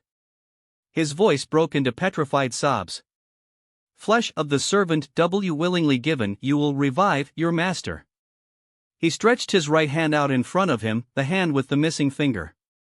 He gripped the dagger very tightly in his left hand and swung it upward, cutting off his right hand. The right hand fell into the cauldron. The poisonous-looking blue transformed into a burning bright red. Wormtail was gasping and moaning with agony. He stood up and pulled out 2 vials of blood. One vial had the blood of Alastair Moody while the other vial had the blood of the comatose Frank Longbottom. Be blood of the enemy, forcibly taken, you will resurrect your foe. Wormtail said as he poured the vials into the cauldron. The bright red turned into a blinding white. Wormtail, his job done, dropped to his knees beside the cauldron, then slumped sideways and lay on the ground, cradling the bleeding stump of his arm, gasping and sobbing. The cauldron was simmering, sending its diamond sparks in all directions, so blindingly bright that it turned all else to velvety blackness. And then, suddenly, the sparks emanating from the cauldron were extinguished. A surge of white steam billowed thickly from the cauldron. Slowly an outline of a tall skeletally thin man rose out of the cauldron. "Robe me," said the high, cold voice from behind the steam, and Wormtail, sobbing and moaning, still cradling his mutilated arm, scrambled to pick up the black robes from the ground, got to his feet, reached up, and pulled them one-handed over his master's head. The steam subsided to reveal his skin as whiter than a skull, with wide, livid scarlet eyes and a nose that was flat as a snake with slits for nostrils. "My lord," he choked, "my lord, you promised." "You did promise." "Hold out your arm," said Voldemort lazily. "Oh master, thank you, master."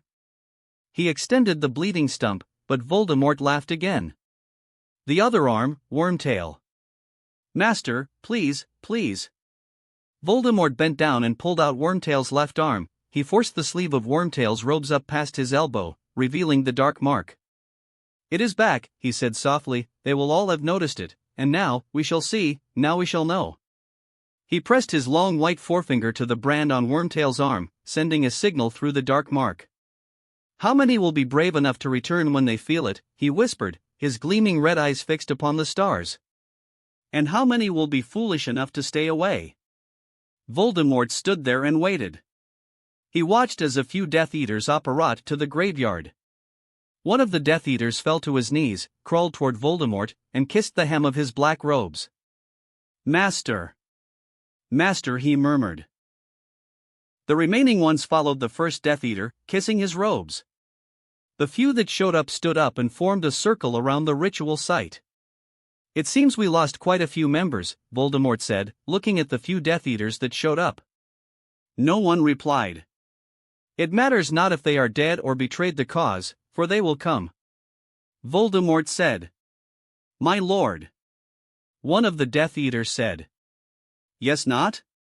Voldemort replied. "I offer you my estate as our base of operations." He offered. "Very well," Voldemort said. "Now then, this is what I want you all to do," Voldemort ordered. That wraps up this part of What If Overpowered Ichigo Left Karakura Town. Thanks so much for listening. As always, new parts drop every 4 days, so be sure to stay tuned. Just a quick reminder, this story, What If There Was a Different Luffy, is going on hold soon as we have almost caught up with the author. So once again, I'd love to hear your thoughts on what the next project should be here on the channel. I'm currently considering these 3 fanfics. What if Ichigo awoke his true powers? What if becoming a mangaka in One Piece world? What if reborn as Gohan in future timeline? Let me know which one you'd like to see next by voting in the poll. If you enjoyed the video, don't forget to like, subscribe, share it with your friends, and please consider supporting the original author as well. See you in the next one.